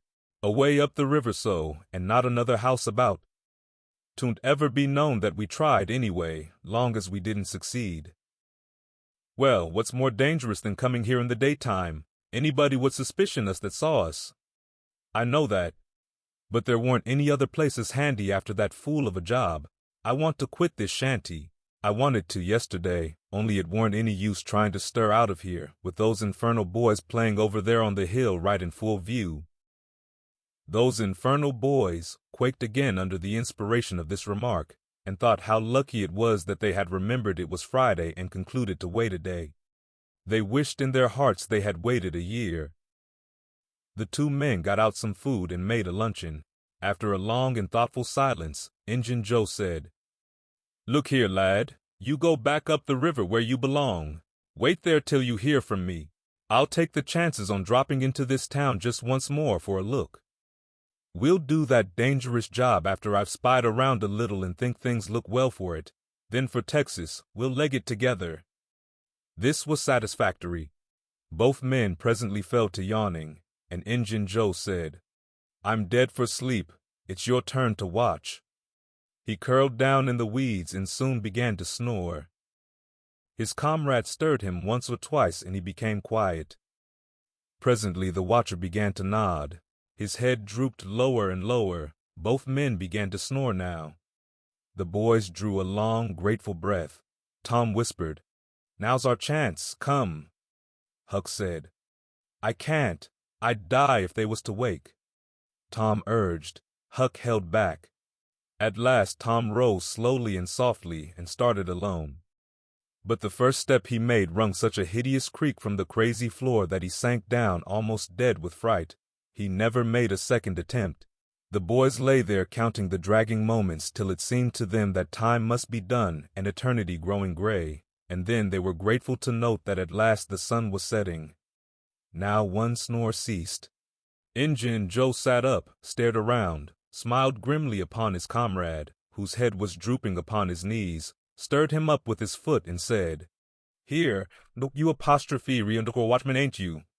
All right, though. Nothing's happened." "My, have I been asleep?" "Oh, partly. Nearly time for us to be moving, pard. What'll we do with what little swag we've got left?"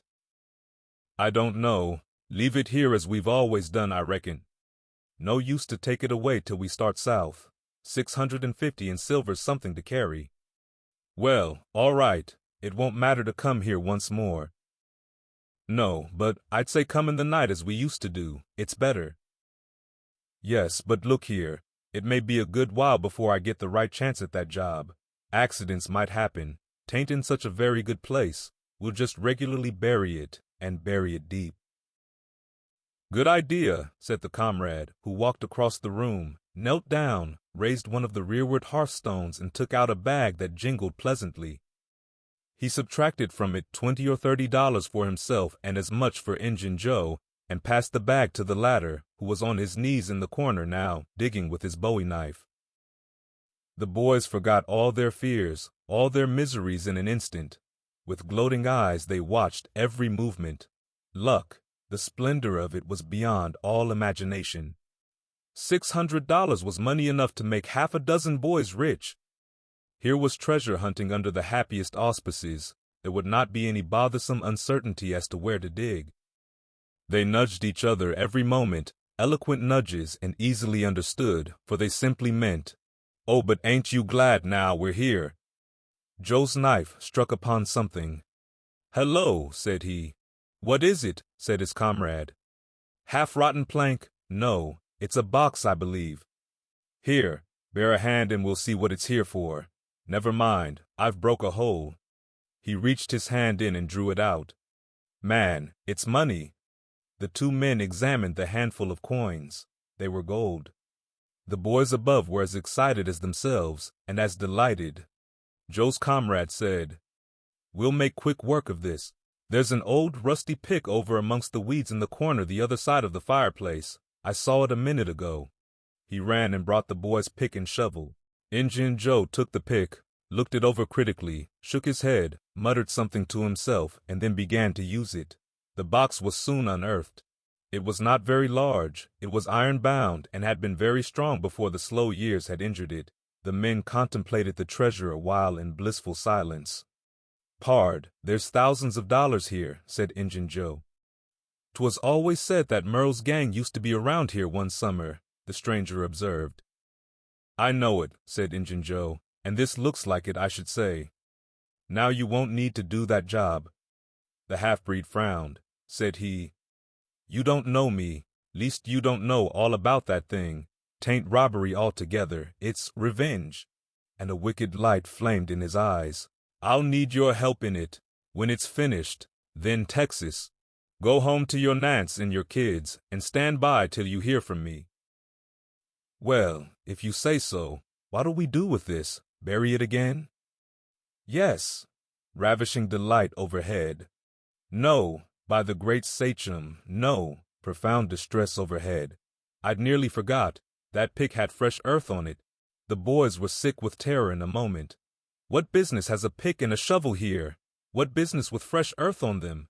Who brought them here, and where are they gone? Have you heard anybody? Seen anybody? What? Bury it again and leave them to come and see the ground disturbed?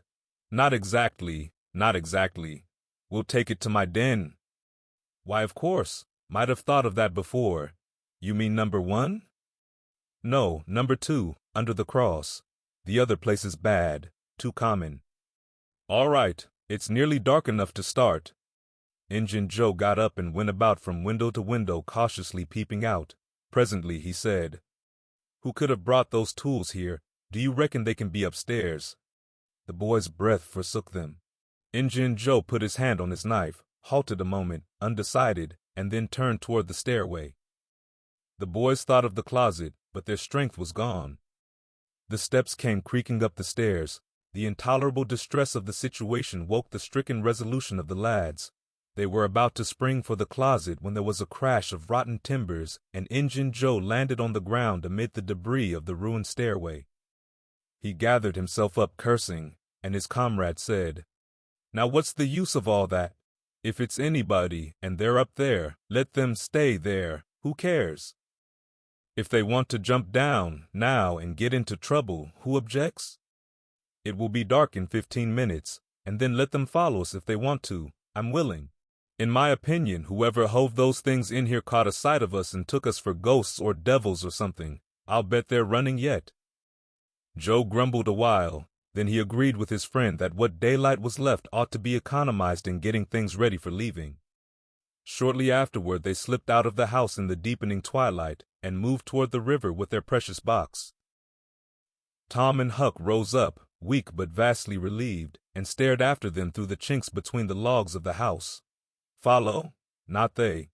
They were content to reach ground again without broken necks and take the townward track over the hill. They did not talk much.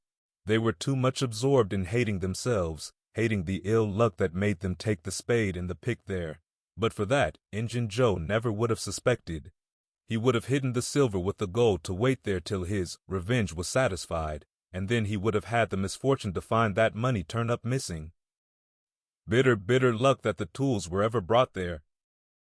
They resolved to keep a lookout for that Spaniard when he should come to town, spying out for chances to do his revengeful job, and follow him to number 2, wherever that might be. Then a ghastly thought occurred to Tom. Revenge. What if he means us, Huck? "Oh, don't," said Huck, nearly fainting. They talked it all over, and as they entered town they agreed to believe that he might possibly mean somebody else, at least that he might at least mean nobody but Tom, since only Tom had testified. Very, very small comfort it was to Tom to be alone in danger. Company would be a palpable improvement, he thought. Chapter 27. The adventure of the day mightily tormented Tom's dreams that night. 4 times he had his hands on that rich treasure, and 4 times it wasted to nothingness in his fingers, as sleep forsook him and wakefulness brought back the hard reality of his misfortune. As he lay in the early morning recalling the incidents of his great adventure, he noticed that they seemed curiously subdued and far away, somewhat as if they had happened in another world or in a time long gone by. Then it occurred to him that the great adventure itself must be a dream. There was one very strong argument in favor of this idea, namely, that the quantity of coin he had seen was too vast to be real. He had never seen as much as $50 in one mass before, and he was like all boys of his age and station in life, in that he imagined that all references to hundreds and thousands were mere fanciful forms of speech, and that no such sums really existed in the world. He never had supposed for a moment that so large a sum as $100 was to be found in actual money in anyone's possession. If his notions of hidden treasure had been analyzed, they would have been found to consist of a handful of real dimes and a bushel of vague, splendid, ungraspable dollars. But the incidents of his adventure grew sensibly sharper and clearer under the attrition of thinking them over, and so he presently found himself leaning to the impression that the thing might not have been a dream after all. This uncertainty must be swept away.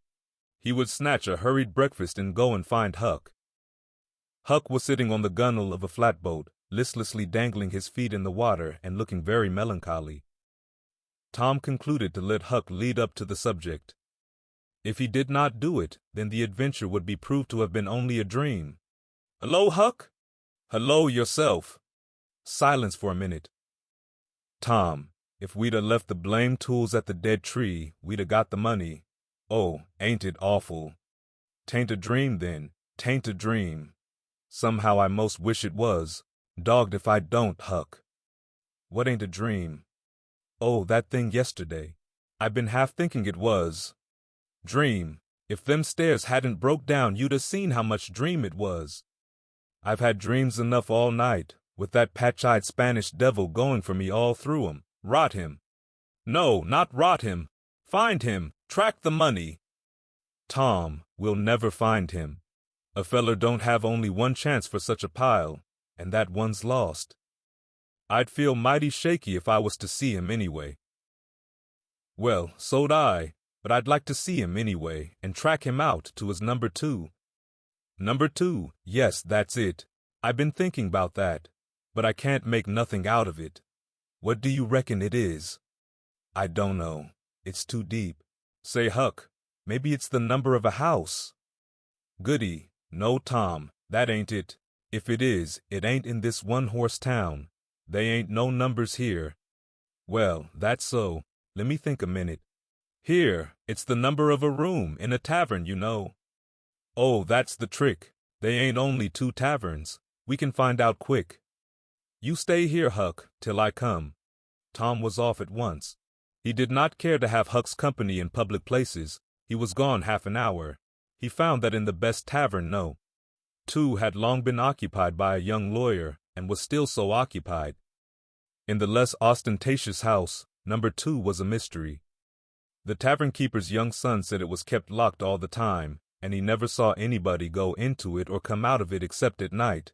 He did not know any particular reason for this state of things, had some little curiosity, but it was rather feeble, had made the most of the mystery by entertaining himself with the idea that that room was haunted, had noticed that there was a light in there the night before. "That's what I found out, Huck. I reckon that's the very number 2 we're after." "I reckon it is, Tom. Now what you going to do?" "Let me think." Tom thought a long time, then he said, "I'll tell you. The back door of that number 2 is the door that comes out into that little close alley between the tavern and the old rattle-trap of a brick store. Now you get hold of all the door keys you can find, and I'll nip all of Auntie's, and the first dark night we'll go there and try 'em.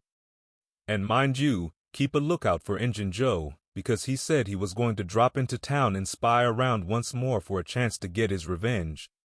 If you see him, you just follow him, and if he don't go to that number 2, that ain't the place. Lordy, I don't want to fuller him by myself. Why, it'll be night, sure. He mightn't ever see you, and if he did, maybe he'd never think anything."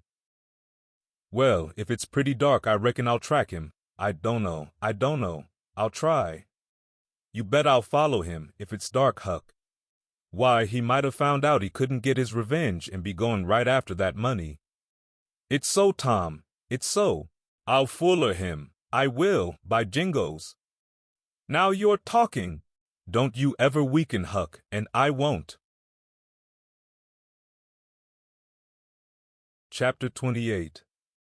That night Tom and Huck were ready for their adventure.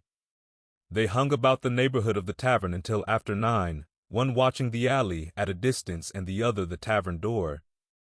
Nobody entered the alley or left it. Nobody resembling the Spaniard entered or left the tavern door. The night promised to be a fair one, so Tom went home with the understanding that if a considerable degree of darkness came on, Huck was to come and mow, whereupon he would slip out and try the keys. But the night remained clear, and Huck closed his watch and retired to bed in an empty sugar hogshead about 12. Tuesday the boys had the same ill luck, also Wednesday, but Thursday night promised better. Tom slipped out in good season with his aunt's old tin lantern and a large towel to blindfold it with. He hid the lantern in Huck's sugar hogshead, and the watch began.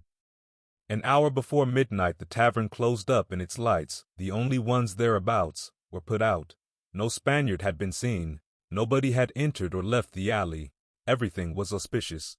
The blackness of darkness reigned, the perfect stillness was interrupted only by occasional mutterings of distant thunder. Tom got his lantern, lit it in the hogshead, wrapped it closely in the towel, and the two adventurers crept in the gloom toward the tavern. Huck stood sentry, and Tom felt his way into the alley. Then there was a season of waiting anxiety that weighed upon Huck's spirits like a mountain. He began to wish he could see a flash from the lantern. It would frighten him, but it would at least tell him that Tom was alive yet. It seemed hours since Tom had disappeared. Surely he must have fainted. Maybe he was dead. Maybe his heart had burst under terror and excitement. In his uneasiness, Huck found himself drawing closer and closer to the alley, fearing all sorts of dreadful things, and momentarily expecting some catastrophe to happen that would take away his breath. There was not much to take away, for he seemed only able to inhale it by thimblefuls, and his heart would soon wear itself out, the way it was beating. Suddenly there was a flash of light, and Tom came tearing by him. "Run," said he, "run, for your life." He needn't have repeated it, once was enough. Huck was making 30 or 40 miles an hour before the repetition was uttered.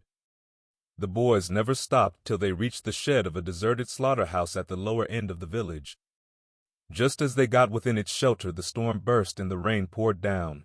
As soon as Tom got his breath, he said, "Huck, it was awful. I tried 2 of the keys, just as soft as I could, but they seemed to make such a power of racket that I couldn't hardly get my breath. I was so scared. They wouldn't turn in the lock either. Well, without noticing what I was doing, I took hold of the knob, and open comes the door. It weren't locked. I hopped in and shook off the towel, and underscore great Caesar's ghost exclamation, Mark underscore, what did you see, Tom? Huck, I most stepped onto Injun Joe's hand. No. Yes. He was lying there, sound asleep on the floor, with his old patch on his eye and his arms spread out. Lordy, what did you do? Did he wake up? No, never budged. Drunk, I reckon. I just grabbed that towel and started. I'd never a thought of the towel, I bet. Well, I would. My aunt would make me mighty sick if I lost it. Say, Tom, did you see that box? Huck, I didn't wait to look around. I didn't see the box. I didn't see the cross. I didn't see anything but a bottle and a tin cup on the floor by Injun Joe. Yes, I saw 2 barrels and lots more bottles in the room. Don't you see now, what's the matter with that haunted room? How? Why, it's haunted with whiskey. Maybe all the temperance taverns have got a haunted room, hey, Huck? Well, I reckon maybe that's so. Who'd have thought such a thing? But say, Tom, now's a mighty good time to get that box, if Injun Joe's drunk. It is that. You try it. Huck shuddered. Well, no, I reckon not. And I reckon not, Huck. Only 1 bottle alongside of Injun Joe ain't enough. If there'd been 3, he'd be drunk enough and I'd do it. There was a long pause for reflection, and then Tom said, Look-a here, Huck. Let's not try that thing any more till we know Injun Joe's not in there. It's too scary. Now, if we watch every night, we'll be dead sure to see him go out, sometime or other, and then we'll snatch that box quicker'n lightning. Well, I'm agreed. I'll watch the whole night long, and I'll do it every night too, if you'll do the other part of the job. All right, I will. All you got to do is to trot up Hooper Street a block and mile, and if I'm asleep, you throw some gravel at the window and that'll fetch me. Agreed, and good as wheat. Now, Huck, the storm's over, and I'll go home. It'll begin to be daylight in a couple of hours. You go back and watch that long, will you? I said I would, Tom, and I will. I'll haunt that tavern every night for a year. I'll sleep all day, and I'll stand watch all night. That's all right. Now, where you going to sleep? In Ben Rogers' hayloft. He lets me, and so does his pap's nigger man, Uncle Jake. I tote water for Uncle Jake whenever he wants me to, and any time I ask him he gives me a little something to eat if he can spare it. That's a mighty good nigger, Tom. He likes me because I don't ever act as if I was above him. Sometime I've set right down and eat with him, but you needn't tell that. A body's got to do things when he's awful hungry he wouldn't want to do as a steady thing. Well, if I don't want you in the daytime, I'll let you sleep. I won't come bothering around. Anytime you see something's up in the night, just skip right around and meow. Chapter 29. The first thing Tom heard on Friday morning was a glad piece of news. Judge Thatcher's family had come back to town the night before. Both Injun Joe and the treasure sunk into secondary importance for a moment, and Becky took the chief place in the boy's interest. He saw her, and they had an exhausting good time playing hispy and gully keeper with a crowd of their schoolmates. The day was completed and crowned in a peculiarly satisfactory way. Becky teased her mother to appoint the next day for the long-promised and long-delayed picnic, and she consented. The child's delight was boundless, and Tom's not more moderate. The invitations were sent out before sunset, and straightway the young folks of the village were thrown into a fever of preparation and pleasurable anticipation. Tom's excitement enabled him to keep awake until a pretty late hour, and he had good hopes of hearing Huck's mow and of having his treasure to astonish Becky and the picnickers with next day, but he was disappointed. No signal came that night. Morning came eventually, and by 10 or 11 o'clock a giddy and rollicking company were gathered at Judge Thatcher's, and everything was ready for a start.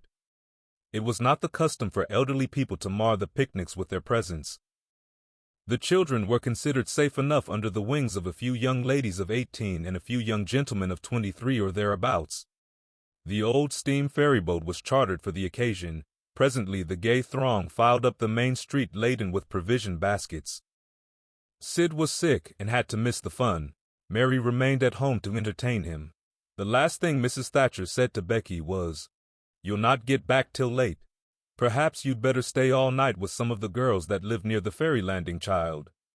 "Then, I'll stay with Susie Harper, Mama." "Very well. And mind and behave yourself and don't be any trouble." Presently, as they tripped along, Tom said to Becky, "Say, I'll tell you what we'll do. 'Stead of going to Joe Harper's, we'll climb right up the hill and stop at the Widow Douglas.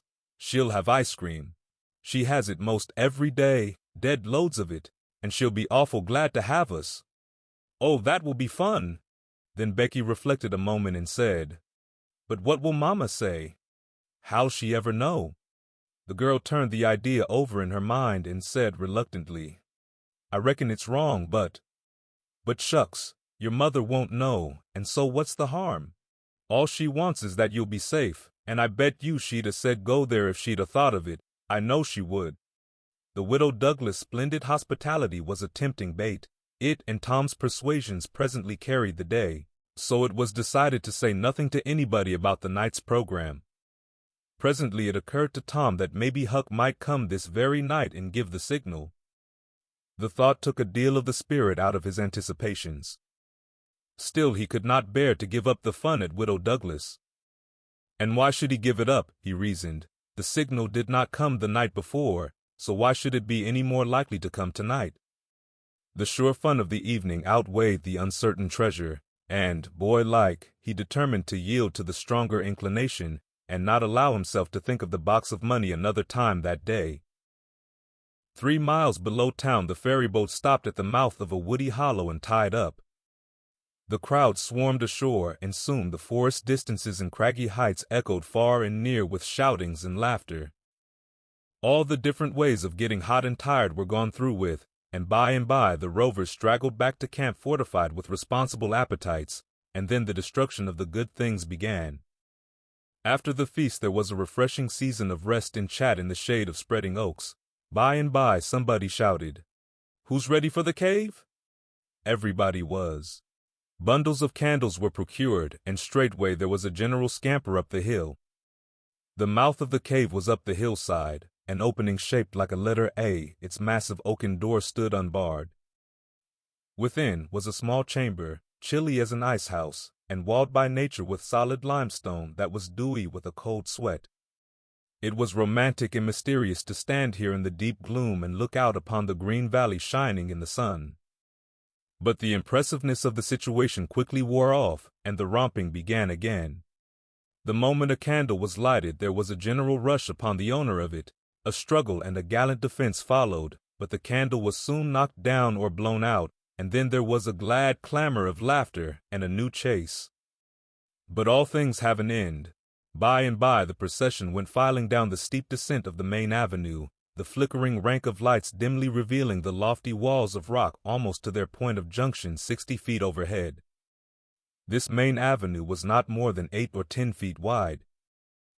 Every few steps other lofty and still narrower crevices branched from it on either hand, for McDougal's cave was but a vast labyrinth of crooked aisles that ran into each other and out again and led nowhere. It was said that one might wander days and nights together through its intricate tangle of rifts and chasms, and never find the end of the cave, and that he might go down and still down into the earth, and it was just the same, labyrinth under labyrinth, and no end to any of them. No man knew the cave. That was an impossible thing. Most of the young men knew a portion of it, and it was not customary to venture much beyond this known portion. Tom Sawyer knew as much of the cave as anyone. The procession moved along the main avenue some 3/4 of a mile, and then groups and couples began to slip aside into branch avenues, fly along the dismal corridors, and take each other by surprise at points where the corridors joined again. Parties were able to elude each other for the space of half an hour without going beyond the known ground. By and by, one group after another came straggling back to the mouth of the cave, panting, hilarious, smeared from head to foot with tallow drippings, daubed with clay, and entirely delighted with the success of the day. Then they were astonished to find that they had been taking no note of time and that night was about at hand. The clanging bell had been calling for half an hour. However, this sort of close to the day's adventures was romantic and therefore satisfactory. When the ferry boat with her wild freight pushed into the stream, nobody cared sixpence for the wasted time but the captain of the craft. Huck was already upon his watch when the ferry boat's lights went glinting past the wharf. He heard no noise on board, for the young people were as subdued and still as people usually are who are nearly tired to death.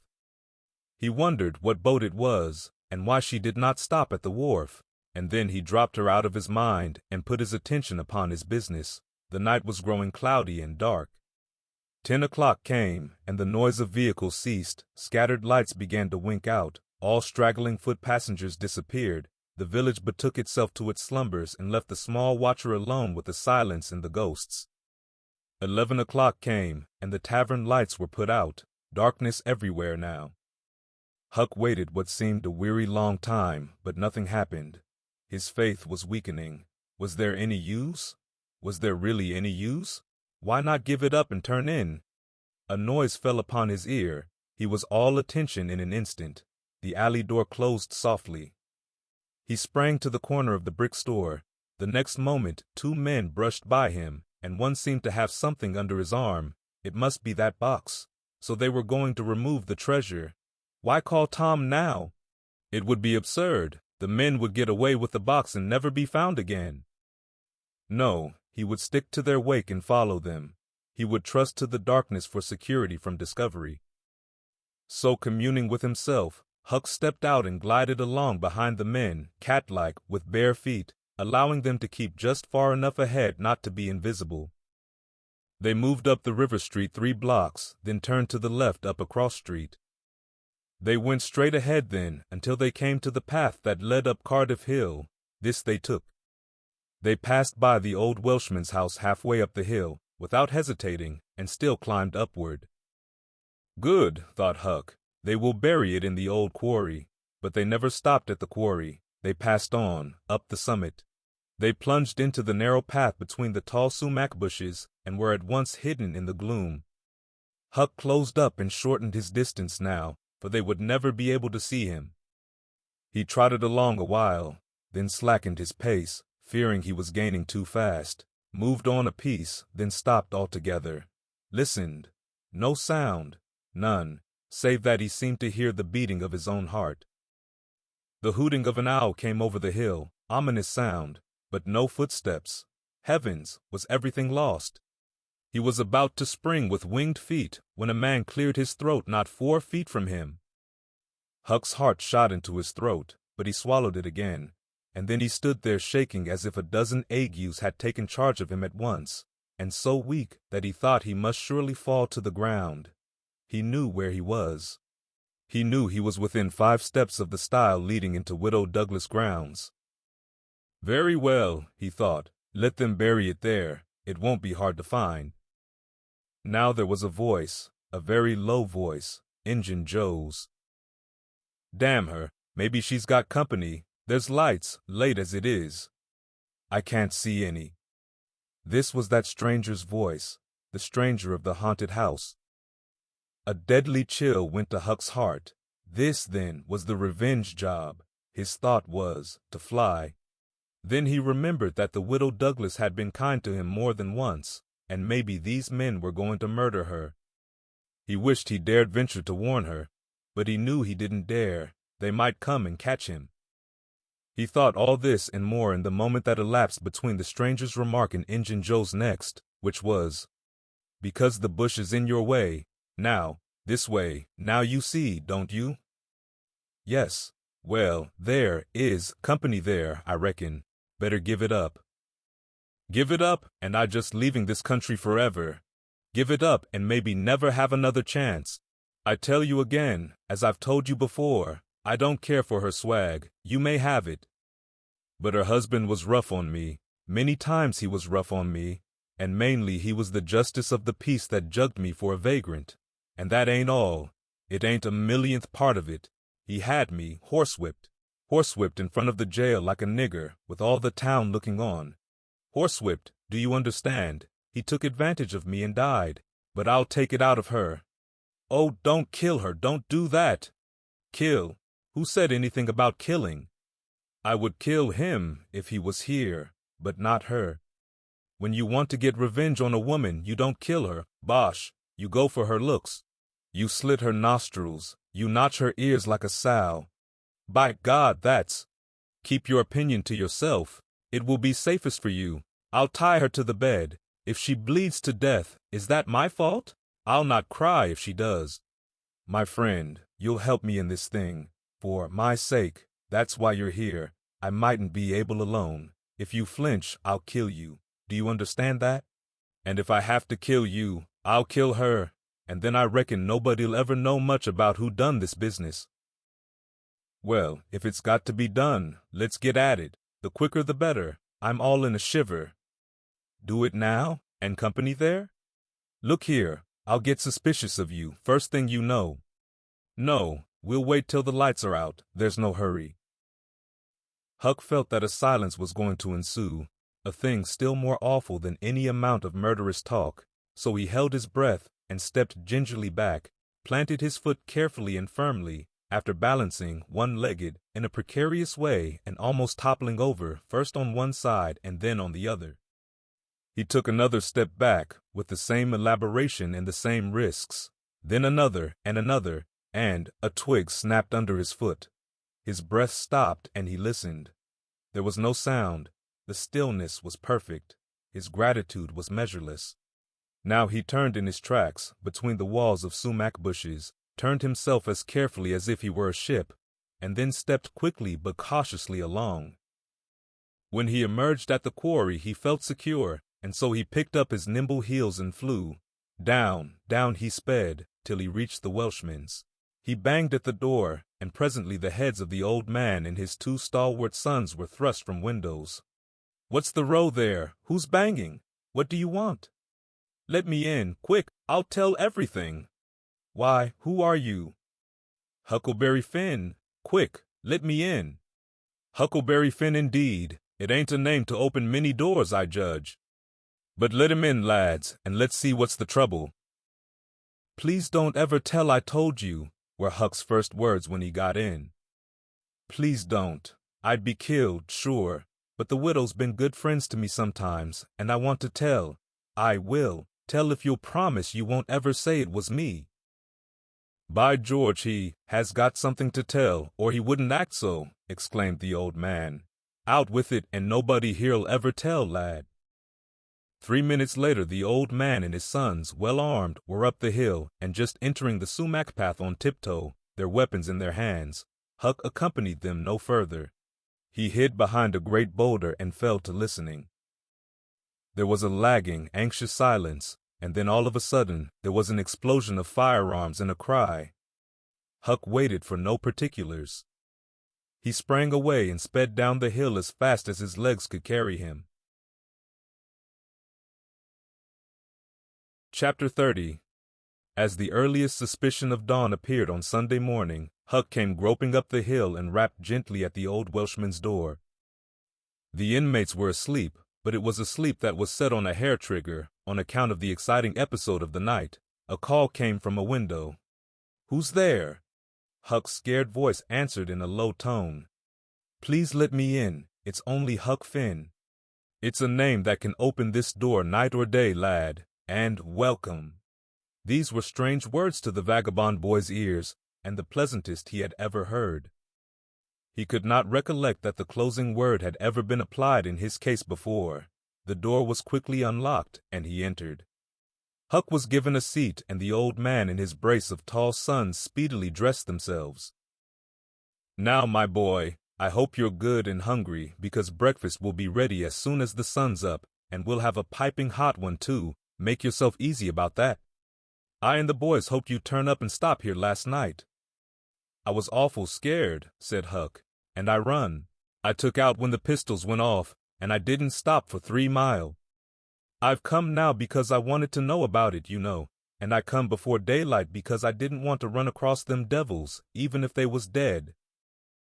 "Well, poor chap, you do look as if you'd had a hard night of it, but there's a bed here for you when you've had your breakfast."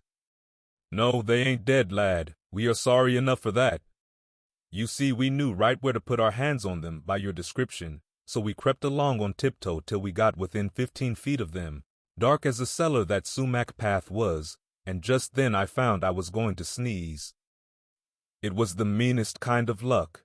I tried to keep it back, but no use. 'Twas bound to come, and it did come. I was in the lead with my pistol raised, and when the sneeze started those scoundrels a-rustling to get out of the path, I sung out, 'Fire, boys!'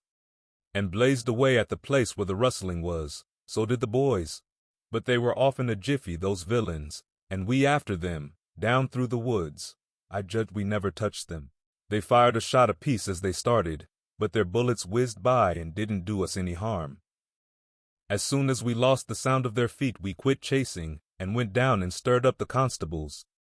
They got a posse together, and went off to guard the river bank, and as soon as it is light the sheriff and a gang are going to beat up the woods.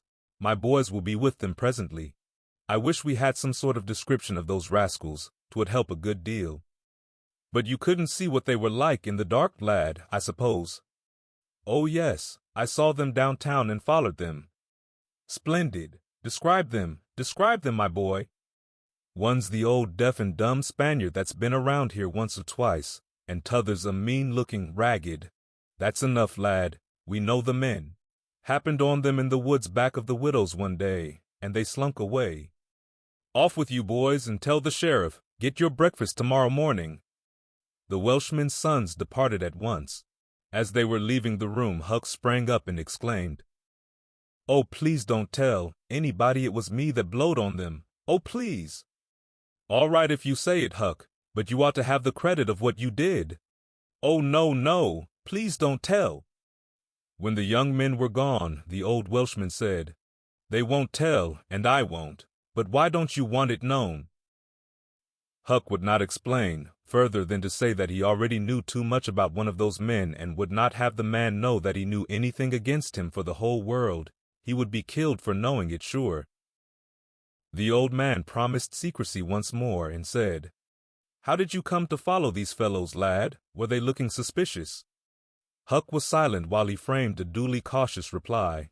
Then he said, "Well, you see, I'm a kind of a hard lot, least everybody says so, and I don't see nothing agin it, and sometimes I can't sleep much on account of thinking about it and sort of trying to strike out a new way of doing. That was the way of it last night.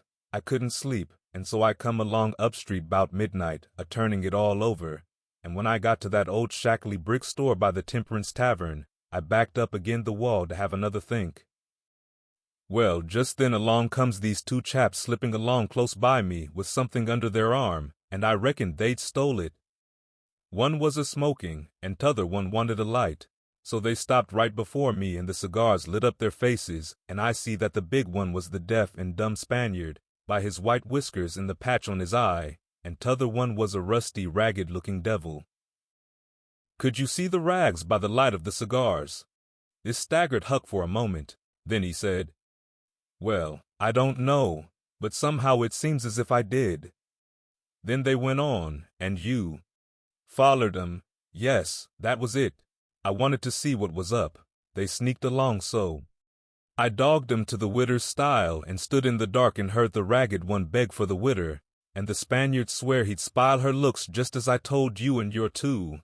What? The different dumb men said all that. Huck had made another terrible mistake.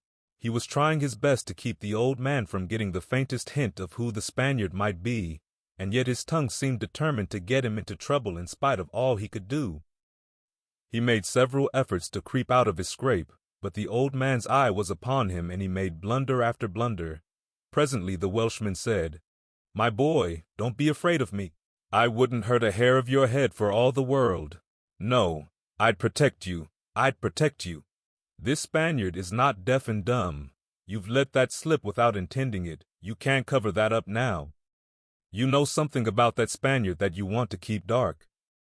Now trust me. Tell me what it is, and trust me, I won't betray you." Huck looked into the old man's honest eyes a moment, then bent over and whispered in his ear, "'Tain't a Spaniard. It's Injun Joe."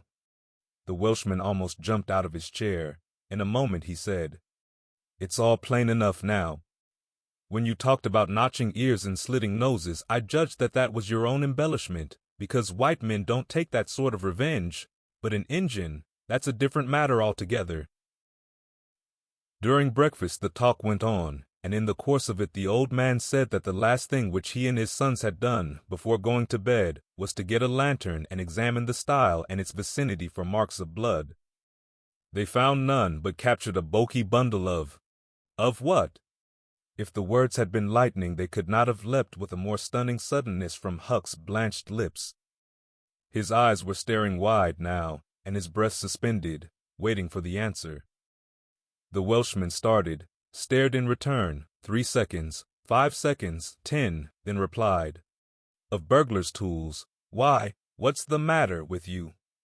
Huck sank back, panting gently, but deeply, unutterably grateful. The Welshman eyed him gravely, curiously, and presently said, "Yes, burglar's tools. That appears to relieve you a good deal, but what did give you that turn? What were you expecting we'd found?" Huck was in a close place. The inquiring eye was upon him. He would have given anything for material for a plausible answer. Nothing suggested itself. The inquiring eye was boring deeper and deeper. A senseless reply offered. There was no time to weigh it, so at a venture he uttered it, feebly. "Sunday school books, maybe." Poor Huck was too distressed to smile, but the old man laughed loud and joyously, shook up the details of his anatomy from head to foot, and ended by saying that such a laugh was money in a man's pocket, because it cut down the doctor's bill like everything. Then he added, "Poor old chap, you're white and jaded, you ain't well a bit, no wonder you're a little flighty and off your balance, but you'll come out of it. Rest and sleep will fetch you out all right, I hope." Huck was irritated to think he had been such a goose and betrayed such a suspicious excitement, for he had dropped the idea that the parcel brought from the tavern was the treasure as soon as he had heard the talk at the widow's stile. He had only thought it was not the treasure, however. He had not known that it wasn't, and so the suggestion of a captured bundle was too much for his self-possession. But on the whole he felt glad the little episode had happened, for now he knew beyond all question that that bundle was not the bundle, and so his mind was at rest and exceedingly comfortable. In fact, everything seemed to be drifting just in the right direction now. The treasure must be still in number 2. The men would be captured and jailed that day, and he and Tom could seize the gold that night without any trouble or any fear of interruption. Just as breakfast was completed, there was a knock at the door. Huck jumped for a hiding place, for he had no mind to be connected even remotely with the late event. The Welshman admitted several ladies and gentlemen, among them the widow Douglas, and noticed that groups of citizens were climbing up the hill to stare at the stile, so the news had spread. The Welshman had to tell the story of the night to the visitors. The widow's gratitude for her preservation was outspoken. "Don't say a word about it, madam. There's another that you're more beholden to than you are to me and my boys, maybe, but he don't allow me to tell his name. We wouldn't have been there but for him." Of course, this excited a curiosity so vast that it almost belittled the main matter, but the Welshman allowed it to eat into the vitals of his visitors, and through them be transmitted to the whole town, for he refused to part with his secret. When all else had been learned, the widow said, "I went to sleep reading in bed and slept straight through all that noise. Why didn't you come and wake me? We judged it weren't worthwhile. Those fellows weren't likely to come again. They hadn't any tools left to work with, and what was the use of waking you up and scaring you to death? My 3 Negro men stood guard at your house all the rest of the night. They've just come back." More visitors came, and the story had to be told and retold for a couple of hours more. There was no Sabbath school during day school vacation, but everybody was early at church. The stirring event was well canvassed. News came that not a sign of the 2 villains had been yet discovered. When the sermon was finished, Judge Thatcher's wife dropped alongside of Mrs. Harper as she moved down the aisle with the crowd and said, "Is my Becky going to sleep all day? I just expected she would be tired to death." "Your Becky?" "Yes," with a startled look. "Didn't she stay with you last night?" "Why, no." Mrs. Thatcher turned pale and sank into a pew, just as Aunt Polly, talking briskly with a friend, passed by. Aunt Polly said, "Good morning, Mrs. Thatcher. Good morning, Mrs. Harper. I've got a boy that's turned up missing. I reckon my Tom stayed at your house last night, one of you, and now he's afraid to come to church. I've got to settle with him." Mrs. Thatcher shook her head feebly and turned paler than ever. "He didn't stay with us," said Mrs. Harper, beginning to look uneasy. A marked anxiety came into Aunt Polly's face. "Joe Harper, have you seen my Tom this morning?" "Nom." "When did you see him last?" Joe tried to remember, but was not sure he could say. The people had stopped moving out of church. Whispers passed along, and a boding uneasiness took possession of every countenance. Children were anxiously questioned, and young teachers. They all said they had not noticed whether Tom and Becky were on board the ferry boat on the homeward trip. It was dark. No one thought of inquiring if anyone was missing. One young man finally blurted out his fear that they were still in the cave. Mrs. Thatcher swooned away. Aunt Polly fell to crying and wringing her hands. The alarm swept from lip to lip, from group to group, from street to street, and within 5 minutes the bells were wildly clanging and the whole town was up. The Cardiff Hill episode sank into instant insignificance. The burglars were forgotten, horses were saddled, skiffs were manned, the ferry boat ordered out, and before the horror was half an hour old, 200 men were pouring down high road and river toward the cave.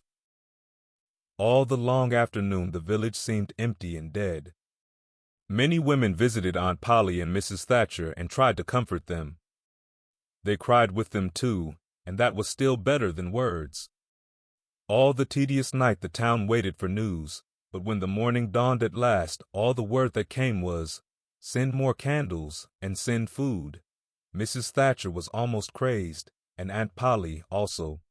Judge Thatcher sent messages of hope and encouragement from the cave, but they conveyed no real cheer. The old Welshman came home toward daylight, spattered with candle grease, smeared with clay, and almost worn out. He found Huck still in the bed that had been provided for him, and delirious with fever. The physicians were all at the cave, so the widow Douglas came and took charge of the patient. She said she would do her best by him, because, whether he was good, bad, or indifferent, he was the Lord's, and nothing that was the Lord's was a thing to be neglected. The Welshman said Huck had good spots in him, and the widow said, "You can depend on it, that's the Lord's mark. He don't leave it off, he never does. Puts it somewhere on every creature that comes from his hands." Early in the forenoon, parties of jaded men began to straggle into the village, but the strongest of the citizens continued searching. All the news that could be gained was that remotenesses of the cavern were being ransacked that had never been visited before, that every corner and crevice was going to be thoroughly searched, that wherever one wandered through the maze of passages, lights were to be seen flitting hither and thither in the distance, and shoutings and pistol shots sent their hollow reverberations to the ear down the somber aisles. In one place, far from the section usually traversed by tourists, the names, Becky and Tom, had been found traced upon the rocky wall with candle smoke, and near at hand a grease-soiled bit of ribbon. Mrs. Thatcher recognized the ribbon and cried over it. She said it was the last relic she should ever have of her child, and that no other memorial of her could ever be so precious, because this one parted latest from the living body before the awful death came. Some said that now and then, in the cave, a faraway speck of light would glimmer, and then a glorious shout would burst forth, and a score of men go trooping down the echoing aisle. And then a sickening disappointment always followed. The children were not there. It was only a searcher's light. 3 dreadful days and nights dragged their tedious hours along, and the village sank into a hopeless stupor. No one had heart for anything. The accidental discovery just made, that the proprietor of the Temperance Tavern kept liquor on his premises, scarcely fluttered the public pulse, tremendous as the fact was. In a lucid interval, Huck feebly led up to the subject of taverns, and finally asked, dimly dreading the worst, if anything had been discovered at the Temperance Tavern since he had been ill. "Yes," said the widow. Huck started up in bed, wild-eyed. "What? What was it?" "Liquor, and the place has been shut up. Lie down, child. What a turn you did give me. Only tell me just one thing, only just one, please. Was it Tom Sawyer that found it?" The widow burst into tears. "Hush, hush, child, hush. I've told you before, you must not talk. You are very, very sick." Then nothing but liquor had been found. There would have been a great powwow if it had been the gold. So the treasure was gone forever. Gone forever. But what could she be crying about? Curious that she should cry. These thoughts worked their dim way through Huck's mind, and under the weariness they gave him he fell asleep. The widow said to herself, "There, he's asleep, poor wreck. Tom Sawyer find it. Pity but somebody could find Tom Sawyer. Ah, there ain't many left now that's got hope enough or strength enough either to go on searching." Chapter 31. Now to return to Tom and Becky's share in the picnic. They tripped along the murky aisles with the rest of the company, visiting the familiar wonders of the cave, wonders dubbed with rather over-descriptive names, such as the drawing room, the cathedral, Aladdin's palace, and so on. Presently the hide-and-seek frolicking began, and Tom and Becky engaged in it with zeal until the exertion began to grow a trifle wearisome. Then they wandered down a sinuous avenue, holding their candles aloft, and reading the tangled webwork of names, dates, post-office addresses, and mottos with which the rocky walls had been frescoed, in candle smoke. Still drifting along and talking, they scarcely noticed that they were now in a part of the cave whose walls were not frescoed. They smoked their own names under an overhanging shelf and moved on. Presently they came to a place where a little stream of water, trickling over a ledge and carrying a limestone sediment with it, had, in the slow dragging ages, formed a laced and ruffled Niagara in gleaming and imperishable stone. Tom squeezed his small body behind it in order to illuminate it for Becky's gratification. He found that it curtained a sort of steep natural stairway which was enclosed between narrow walls, and at once the ambition to be a discoverer seized him. Becky responded to his call, and they made a smoke mark for future guidance, and started upon their quest. They wound this way and that, far down into the secret depths of the cave, made another mark, and branched off in search of novelties to tell the upper world about. In one place they found a spacious cavern from whose ceiling depended a multitude of shining stalactites of the length and circumference of a man's leg. They walked all about it, wondering and admiring, and presently left it by one of the numerous passages that opened into it. This shortly brought them to a bewitching spring, whose basin was encrusted with a frostwork of glittering crystals. It was in the midst of a cavern whose walls were supported by many fantastic pillars, which had been formed by the joining of great stalactites and stalagmites together, the result of the ceaseless water drip of centuries. Under the roof, vast knots of bats had packed themselves together, thousands in a bunch. The lights disturbed the creatures, and they came flocking down by hundreds, squeaking and darting furiously at the candles. Tom knew their ways and the danger of this sort of conduct. He seized Becky's hand and hurried her into the first corridor that offered, and none too soon, for a bat struck Becky's light out with its wing while she was passing out of the cavern. The bats chased the children a good distance, but the fugitives plunged into every new passage that offered, and at last got rid of the perilous things.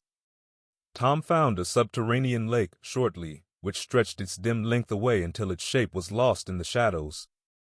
He wanted to explore its borders, but concluded that it would be best to sit down and rest a while first. Now, for the first time, the deep stillness of the place laid a clammy hand upon the spirits of the children. Becky said, "Why, I didn't notice, but it seems ever so long since I heard any of the others." "Come to think, Becky, we are away down below them, and I don't know how far away north or south or east or whichever it is. We couldn't hear them here." Becky grew apprehensive. "I wonder how long we've been down here, Tom. We better start back." "Yes, I reckon we better. P'raps we better. Can you find the way, Tom? It's all a mixed-up crookedness to me." "I reckon I could find it, but then the bats. If they put our candles out, it will be an awful fix. Let's try some other way so as not to go through there." "Well, but I hope we won't get lost. It would be so awful." And the girl shuddered at the thought of the dreadful possibilities. They started through a corridor and traversed it in silence a long way, glancing at each new opening to see if there was anything familiar about the look of it, but they were all strange. Every time Tom made an examination, Becky would watch his face for an encouraging sign, and he would say cheerily, "Oh, it's all right. This ain't the one, but we'll come to it right away." But he felt less and less hopeful with each failure, and presently began to turn off into diverging avenues at sheer random, in desperate hope of finding the one that was wanted. He still said it was all right, but there was such a leaden dread at his heart that the words had lost their ring and sounded just as if he had said, "All is lost." Becky clung to his side in an anguish of fear, and tried hard to keep back the tears, but they would come. At last she said, "Oh, Tom, never mind the bats. Let's go back that way. We seem to get worse and worse off all the time." "Listen," said he. Profound silence. Silence so deep that even their breathings were conspicuous in the hush. Tom shouted. The call went echoing down the empty aisles and died out in the distance in a faint sound that resembled a ripple of mocking laughter. "Oh, don't do it again, Tom. It is too horrid," said Becky. "It is horrid, but I better, Becky. They might hear us, you know," and he shouted again. The might was even a chillier horror than the ghostly laughter. It so confessed a perishing hope. The children stood still and listened, but there was no result. Tom turned upon the back track at once and hurried his steps. It was but a little while before a certain indecision in his manner revealed another fearful fact to Becky. He could not find his way back. "Oh, Tom, you didn't make any marks."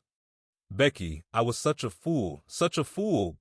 I never thought we might want to come back. No, I can't find the way. It's all mixed up. Tom, we're lost. We're lost. We never can get out of this awful place. Oh, why did we ever leave the others?" She sank to the ground and burst into such a frenzy of crying that Tom was appalled with the idea that she might die or lose her reason. He sat down by her and put his arms around her. She buried her face in his bosom. She clung to him. She poured out her terrors, her unavailing regrets, and the far echoes turned them all to jeering laughter. Tom begged her to pluck up hope again, and she said she could not. He fell to blaming and abusing himself for getting her into this miserable situation. This had a better effect. She said she would try to hope again. She would get up and follow wherever he might lead, if only he would not talk like that any more. for he was no more to blame than she said. So they moved on again, aimlessly, simply at random. All they could do was to move, keep moving. For a little while, hope made a show of reviving, not with any reason to back it, but only because it is its nature to revive when the spring has not been taken out of it by age and familiarity with failure. By and by, Tom took Becky's candle and blew it out. This economy meant so much. Words were not needed. Becky understood, and her hope died again. She knew that Tom had a whole candle and 3 or 4 pieces in his pockets, yet he must economize. By and by, fatigue began to assert its claims. The children tried to pay attention, for it was dreadful to think of sitting down when time was grown to be so precious. Moving in some direction, in any direction, was at least progress and might bear fruit, but to sit down was to invite death and shorten its pursuit. At last, Becky's frail limbs refused to carry her farther. She sat down.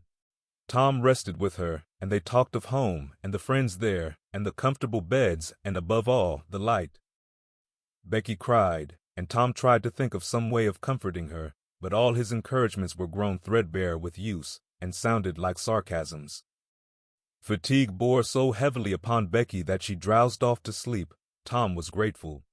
He sat looking into her drawn face, and saw it grow smooth and natural under the influence of pleasant dreams, and by a smile dawned and rested there. The peaceful face reflected somewhat of peace and healing into his own spirit, and his thoughts wandered away to bygone times and dreamy memories. While he was deep in his musings, Becky woke up with a breezy little laugh, but it was stricken dead upon her lips, and a groan followed it. "Oh, how could I sleep? I wish I never had waked. No, I don't, Tom. Don't look so. I won't say it again. I'm glad you've slept, Becky. You'll feel rested now, and we'll find the way out." "We can try, Tom, but I've seen such a beautiful country in my dream. I reckon we are going there." Maybe not. Cheer up, Becky, and let's go on trying." They rose up and wandered along, hand in hand and hopeless. They tried to estimate how long they had been in the cave, but all they knew was that it seemed days and weeks, and yet it was plain that this could not be, for their candles were not gone yet. A long time after this, they could not tell how long, Tom said they must go softly and listen for dripping water. They must find a spring. They found one presently, and Tom said it was time to rest again. Both were cruelly tired, yet Becky said she thought she could go a little farther. She was surprised to hear Tom dissent. She could not understand it. They sat down, and Tom fastened his candle to the wall in front of them with some clay. Thought was soon busy. Nothing was said for some time. Then Becky broke the silence. "Tom, I am so hungry." Tom took something out of his pocket. "Do you remember this?" said he. Becky almost smiled. "It's our wedding cake, Tom." "Yes, I wish it was as big as a barrel, for it's all we've got. I saved it from the picnic for us to dream on, Tom, the way grown-up people do with wedding cake. But it'll be our—" She dropped the sentence where it was. Tom divided the cake, and Becky ate with good appetite, while Tom nibbled at his moiety. There was abundance of cold water to finish the feast with. By and by, Becky suggested that they move on again. Tom was silent a moment. Then he said, "Becky, can you bear it if I tell you something?" Becky's face paled, but she thought she could. "Well then, Becky, we must stay here, where there's water to drink. That little piece is our last candle." Becky gave loose to tears and wailings. Tom did what he could to comfort her, but with little effect. At length, Becky said, "Tom." "Well, Becky?" "They'll miss us and hunt for us." "Yes, they will. Certainly they will." "Maybe they're hunting for us now, Tom." "Why, I reckon maybe they are. I hope they are." "When would they miss us, Tom?" "When they get back to the boat, I reckon." "Tom, it might be dark then. Would they notice we hadn't come?" "I don't know. But anyway, your mother would miss you as soon as they got home." A frightened look in Becky's face brought Tom to his senses, and he saw that he had made a blunder. Becky was not to have gone home that night. The children became silent and thoughtful. In a moment, a new burst of grief from Becky showed Tom that the thing in his mind had struck hers also, that the Sabbath morning might be half spent before Mrs. Thatcher discovered that Becky was not at Mrs. Harper's. The children fastened their eyes upon their bit of candle and watched it melt slowly and pitilessly away, saw the half-inch of wick stand alone at last, saw the feeble flame rise and fall, climb the thin column of smoke, linger at its top a moment, and then the horror of utter darkness reigned. How long afterward it was that Becky came to a slow consciousness that she was crying in Tom's arms, neither could tell. All that they knew was that after what seemed a mighty stretch of time, both awoke out of a dead stupor of sleep and resumed their miseries once more. Tom said it might be Sunday now, maybe Monday. He tried to get Becky to talk, but her sorrows were too oppressive, all her hopes were gone. Tom said that they must have been missed long ago, and no doubt the search was going on. He would shout, and maybe someone would come. He tried it, but in the darkness the distant echoes sounded so hideously that he tried it no more. The hours wasted away, and hunger came to torment the captives again. A portion of Tom's half of the cake was left. They divided and ate it, but they seemed hungrier than before. The poor morsel of food only whetted desire. By and by, Tom said, "Shh! Did you hear that?" Both held their breath and listened. There was a sound like the faintest, far-off shout. Instantly Tom answered it, and leading Becky by the hand, started groping down the corridor in its direction. Presently, he listened again. Again the sound was heard, and apparently a little nearer. "It's them," said Tom. "They're coming.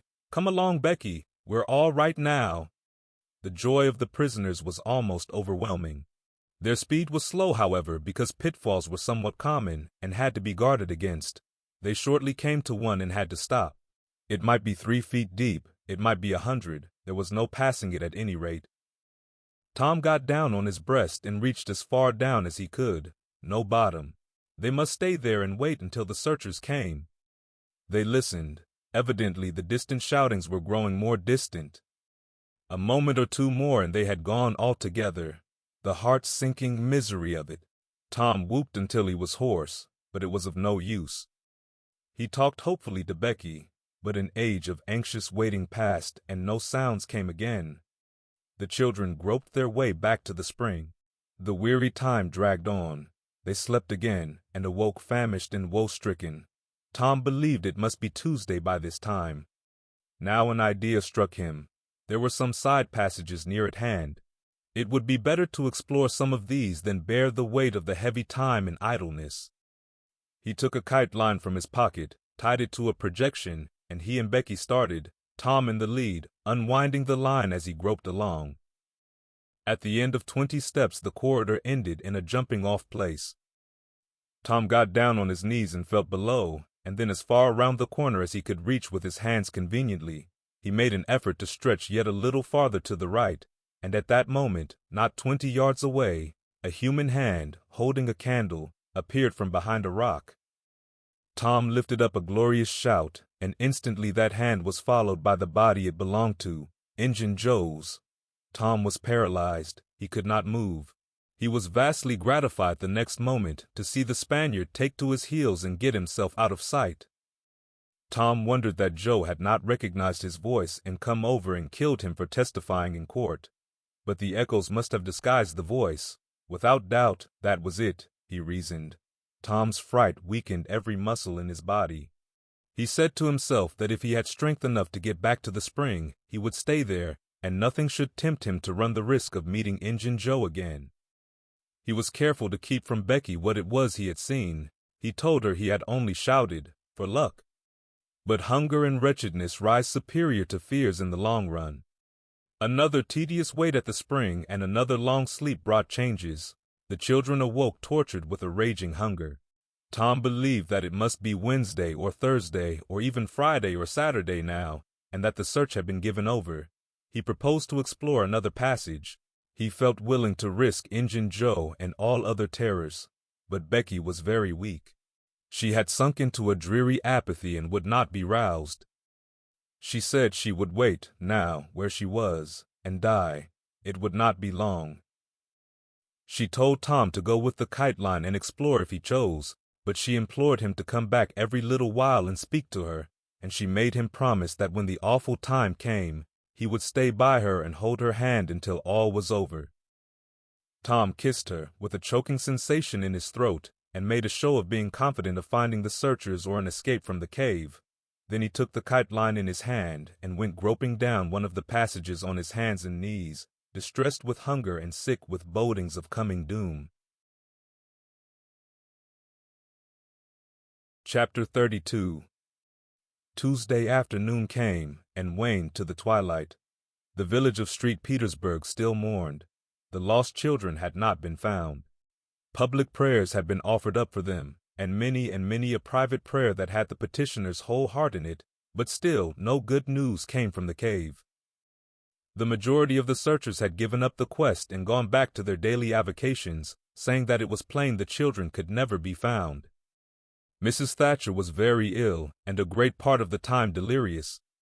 People said it was heartbreaking to hear her call her child, and raise her head and listen a whole minute at a time, then lay it wearily down again with a moan. Aunt Polly had drooped into a settled melancholy, and her gray hair had grown almost white. The village went to its rest on Tuesday night, sad and forlorn. Away in the middle of the night a wild peal burst from the village bells, and in a moment the streets were swarming with frantic half-clad people, who shouted, "Turn out! Turn out! They're found! They're found!" Tin pans and horns were added to the din. The population massed itself and moved toward the river, met the children coming in an open carriage drawn by shouting citizens, thronged around it, joined its homeward march, and swept magnificently up the main street roaring huzzah after huzzah. The village was illuminated. Nobody went to bed again. It was the greatest night the little town had ever seen. During the first half hour a procession of villagers filed through Judge Thatcher's house, seized the saved ones and kissed them, squeezed Mrs. Thatcher's hand, tried to speak but couldn't, and drifted out raining tears all over the place. Aunt Polly's happiness was complete, and Mrs. Thatcher's nearly so. It would be complete, however, as soon as the messenger dispatched with the great news to the cave should get the word to her husband. Tom lay upon a sofa with an eager auditory about him and told the history of the wonderful adventure, putting in many striking additions to adorn it withal, and closed with a description of how he left Becky and went on an exploring expedition, how he followed 2 avenues as far as his kite line would reach, how he followed a third to the fullest stretch of the kite line, and was about to turn back when he glimpsed a far-off speck that looked like daylight, dropped the line and groped toward it, pushed his head and shoulders through a small hole, and saw the broad Mississippi rolling by. And if it had only happened to be night, he would not have seen that speck of daylight and would not have explored that passage any more. He told how he went back for Becky and broke the good news, and she told him not to fret her with such stuff, for she was tired and knew she was going to die and wanted to. He described how he labored with her and convinced her, and how she almost died for joy when she had groped to where she actually saw the blue speck of daylight, how he pushed his way out at the hole and then helped her out, how they sat there and cried for gladness, how some men came along in a skiff and Tom hailed them and told them their situation and their famished condition, how the men didn't believe the wild tale at first, because, said they, "You are 5 miles down the river below the valley the cave is in," then took them aboard, rode to a house, gave them supper, made them rest till 2 or 3 hours after dark, and then brought them home. Before day dawn, Judge Thatcher and the handful of searchers with him were tracked out, in the cave, by the twine clues they had strung behind them, and informed of the great news. 3 days and nights of toil and hunger in the cave were not to be shaken off at once, as Tom and Becky soon discovered. They were bedridden all of Wednesday and Thursday, and seemed to grow more and more tired and worn all the time. Tom got about a little on Thursday, was downtown Friday, and nearly as whole as ever Saturday, but Becky did not leave her room until Sunday, and then she looked as if she had passed through a wasting illness. Tom learned of Huck's sickness and went to see him on Friday, but could not be admitted to the bedroom, neither could he on Saturday or Sunday. He was admitted daily after that, but was warned to keep still about his adventure and introduce no exciting topic. The widow Douglas stayed by to see that he obeyed. At home, Tom learned of the Cardiff Hill event, Also that the ragged man's body had eventually been found in the river near the ferry landing. He had been drowned while trying to escape, perhaps. About a fortnight after Tom's rescue from the cave, he started off to visit Huck, who had grown plenty strong enough now to hear exciting talk, and Tom had some that would interest him, he thought. Judge Thatcher's house was on Tom's way, and he stopped to see Becky. The judge and some friends set Tom to talking, and someone asked him ironically if he wouldn't like to go to the cave again. Tom said he thought he wouldn't mind it. The judge said, "Well, there are others just like you, Tom, I've not the least doubt, but we have taken care of that. Nobody will get lost in that cave any more." "Why?" "Because I had its big door sheathed with boiler iron 2 weeks ago and triple locked, and I've got the keys." Tom turned as white as a sheet. "What's the matter, boy? Here, run, somebody. Fetch a glass of water." The water was brought and thrown into Tom's face. "Ah, now you're all right. What was the matter with you, Tom?" "Oh, Judge, Injun Joe's in the cave." Chapter 33. Within a few minutes the news had spread, and a dozen skiff-loads of men were on their way to McDougal's cave, and the ferryboat, well filled with passengers, soon followed. Tom Sawyer was in the skiff that bore Judge Thatcher. When the cave door was unlocked, a sorrowful sight presented itself in the dim twilight of the place. Injun Joe lay stretched upon the ground, dead, with his face close to the crack of the door, as if his longing eyes had been fixed, to the latest moment, upon the light and the cheer of the free world outside. Tom was touched, for he knew by his own experience how this wretch had suffered. His pity was moved, but nevertheless he felt an abounding sense of relief and security now, which revealed to him in a degree which he had not fully appreciated before, how vast a weight of dread had been lying upon him since the day he lifted his voice against this bloody-minded outcast. Injun Joe's bowie knife lay close by, its blade broken in two. The great foundation beam of the door had been chipped and hacked through, with tedious labor. Useless labor, too, it was, for the native rock formed a sill outside it, and upon that stubborn material the knife had wrought no effect. The only damage done was to the knife itself. But if there had been no stony obstruction there, the labor would have been useless still, for if the beam had been wholly cut away, Injun Joe could not have squeezed his body under the door, and he knew it. So he had only hacked that place in order to be doing something, in order to pass the weary time, in order to employ his tortured faculties. Ordinarily one could find half a dozen bits of candle stuck around in the crevices of this vestibule, left there by tourists, but there were none now. The prisoner had searched them out and eaten them. He had also contrived to catch a few bats, and these also he had eaten, leaving only their claws. The poor unfortunate had starved to death.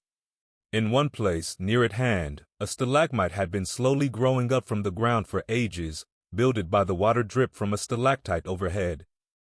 The captive had broken off the stalagmite, and upon the stump had placed a stone, wherein he had scooped a shallow hollow to catch the precious drop that fell once in every 3 minutes with the dreary regularity of a clock tick, a dessertspoonful once in 24 hours.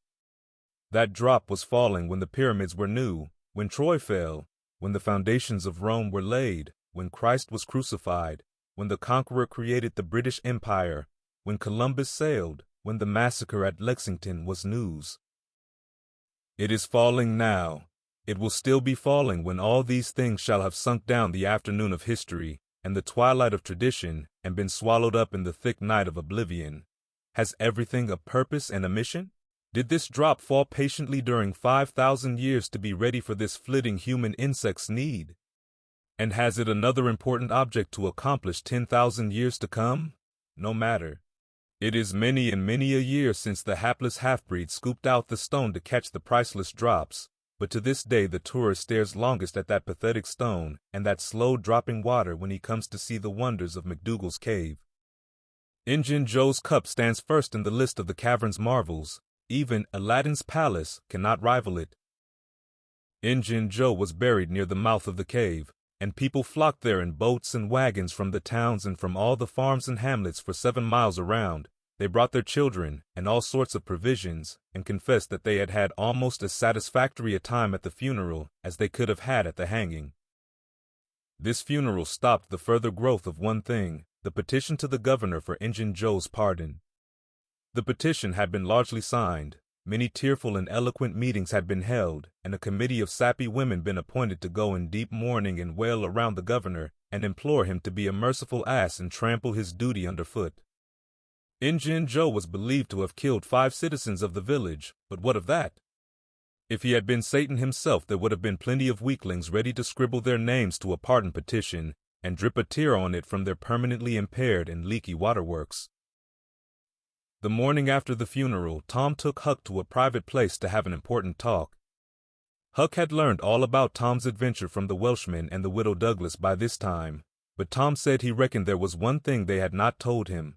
That thing was what he wanted to talk about now. Huck's face saddened. He said, "I know what it is. You got into number 2 and never found anything but whiskey. Nobody told me it was you, but I just knowed it must have been you soon as I heard 'bout that whiskey business, and I knowed you hadn't got the money because you'd 'a got at me some way or other and told me even if you was mum to everybody else. Tom, something's always told me we'd never get hold of that swag. Why, Huck, I never told on that tavern keeper. You know his tavern was all right the Saturday I went to the picnic.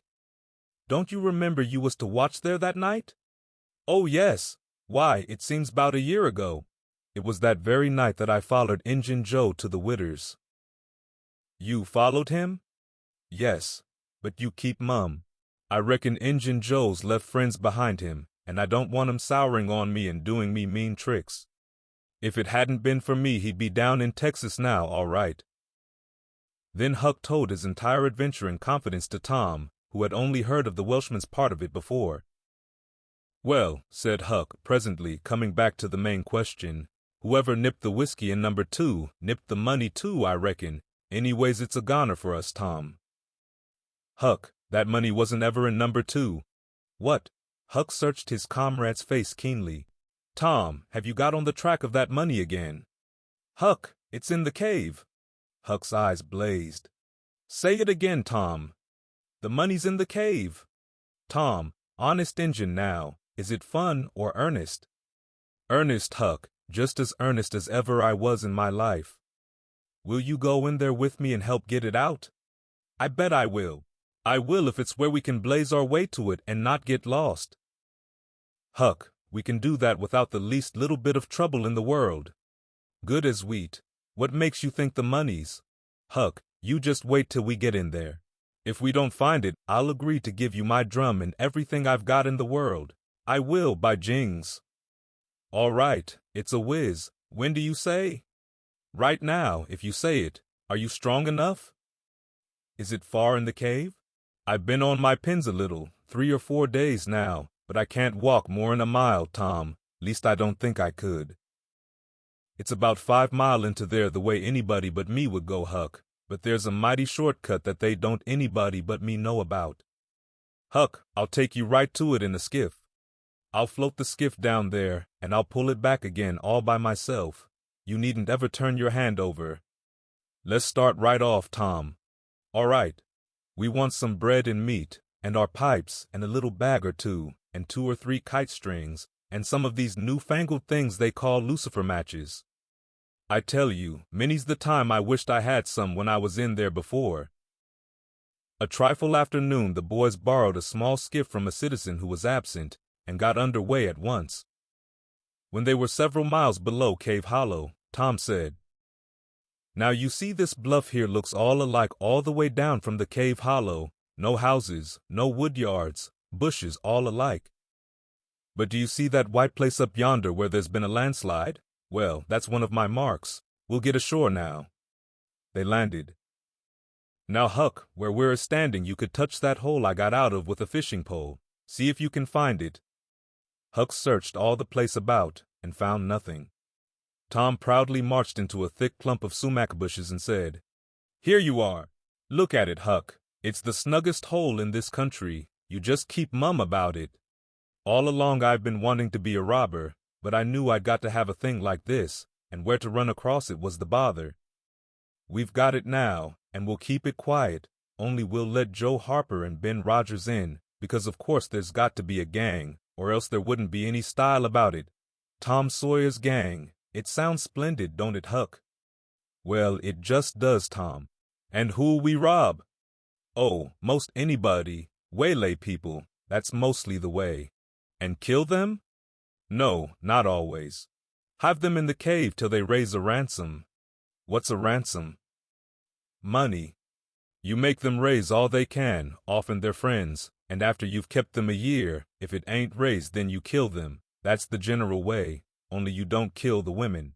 You shut up the women, but you don't kill them. They're always beautiful and rich, and awfully scared. You take their watches and things, but you always take your hat off and talk polite. They ain't anybody as polite as robbers, you'll see that in any book. Well, the women get to loving you, and after they've been in the cave a week or 2 weeks they stop crying, and after that you couldn't get them to leave. If you drove them out, they'd turn right around and come back. It's so in all the books. Why, it's real bully, Tom. I believe it's better'n to be a pirate.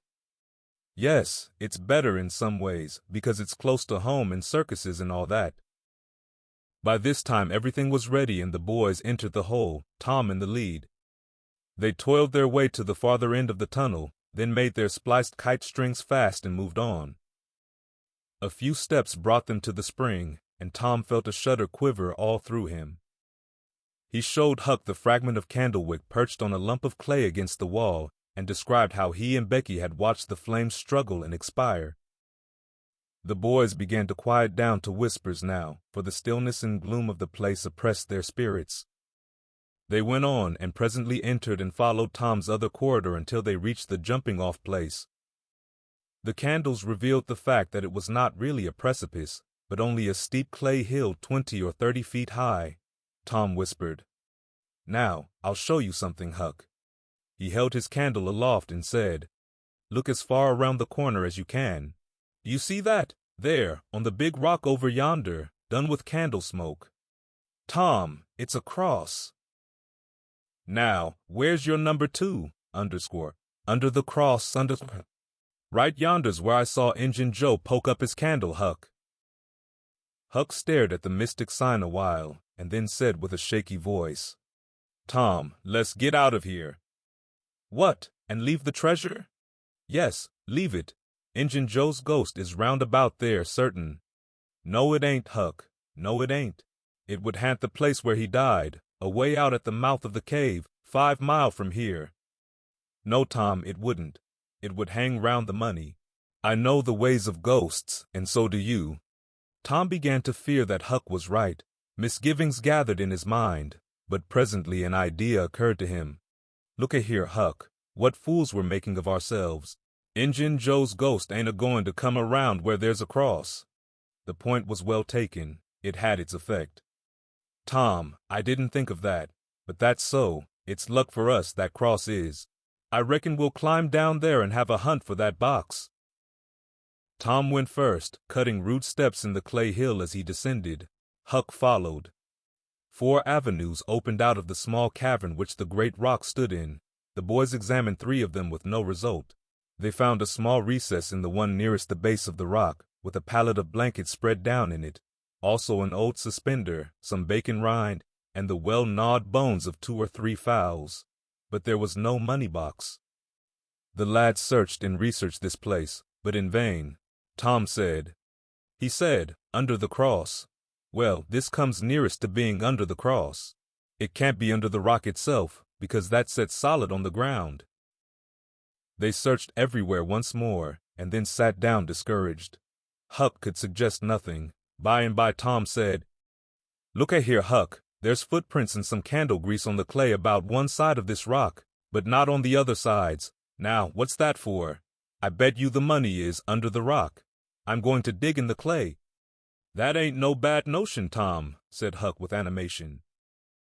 Tom's real Barlow was out at once, and he had not dug 4 inches before he struck wood. "Hey, Huck, you hear that?" Huck began to dig and scratch now. Some boards were soon uncovered and removed. They had concealed a natural chasm which led under the rock. Tom got into this and held his candle as far under the rock as he could, but said he could not see to the end of the rift. He proposed to explore. He stooped and passed under. The narrow way descended gradually.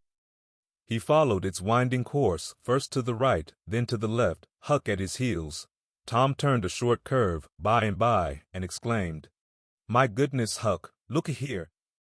It was the treasure box, sure enough, occupying a snug little cavern, along with an empty powder keg, a couple of guns in leather cases, 2 or 3 pairs of old moccasins, a leather belt, and some other rubbish well soaked with the water drip. "Got it at last," said Huck, plowing among the tarnished coins with his hand. "My, but we're rich, Tom." "Huck, I always reckoned we'd get it. It's just too good to believe, but we have got it, sure. Say, let's not fool around here. Let's snake it out. Let me see if I can lift the box." It weighed about 50 pounds. Tom could lift it after an awkward fashion, but could not carry it conveniently. "I thought so," he said. "They carried it like it was heavy that day at the haunted house. I noticed that. I reckon I was right to think of fetching the little bags along." The money was soon in the bags, and the boys took it up to the cross rock. "Now let's fetch the guns and things," said Huck. "No, Huck, leave them there. They're just the tricks to have when we go to robbing. We'll keep them there all the time, and we'll hold our orgies there, too. It's an awful snug place for orgies." "What orgies?" "I don't know.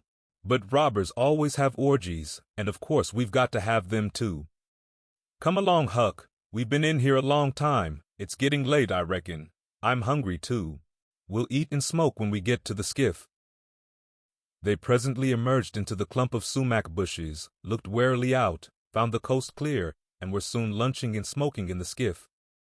As the sun dipped toward the horizon, they pushed out and got under way. Tom skimmed up the shore through the long twilight, chatting cheerily with Huck, and landed shortly after dark. "Now, Huck," said Tom, "we'll hide the money in the loft of the widow's woodshed, and I'll come up in the morning and we'll count it and divide, and then we'll hunt up a place out in the woods for it where it will be safe. Just you lay quiet here and watch the stuff till I run and hook Benny Taylor's little wagon. I won't be gone a minute." He disappeared, and presently returned with the wagon, put the 2 small sacks into it, threw some old rags on top of them, and started off, dragging his cargo behind him. When the boys reached the Welshman's house, they stopped to rest. Just as they were about to move on, the Welshman stepped out and said, "Hello, who's that?" "Huck and Tom Sawyer." "Good. Come along with me, boys. You are keeping everybody waiting. Here, hurry up, trot ahead. I'll haul the wagon for you. Why, it's not as light as it might be. Got bricks in it, or old metal?" "Old metal," said Tom. "I judge so. The boys in this town will take more trouble and fool away more time hunting up 6 bits worth of old iron to sell to the foundry than they would to make twice the money at regular work. But that's human nature. Hurry along, hurry along." The boys wanted to know what the hurry was about. "Never mind, you'll see, when we get to the Widow Douglas," Huck said with some apprehension, for he was long used to being falsely accused. "Mr. Jones, we haven't been doing nothing." The Welshman laughed. "Well, I don't know, Huck, my boy. I don't know about that. Ain't you and the widow good friends?" "Yes." "Well, she's been good friends to me anyway." "All right, then. What do you want to be afraid for?" This question was not entirely answered in Huck's slow mind before he found himself pushed, along with Tom, into Mrs. Douglas' drawing room. Mr. Jones left the wagon near the door and followed. The place was grandly lighted, and everybody that was of any consequence in the village was there. The Thatchers were there, the Harpers, the Rogerses, Aunt Polly, Sid, Mary, the minister, the editor, and a great many more, and all dressed in their best. The widow received the boys as heartily as any one could well receive 2 such-looking beings. They were covered with clay and candle grease. Aunt Polly blushed crimson with humiliation, and frowned and shook her head at Tom. Nobody suffered half as much as the 2 boys did, however.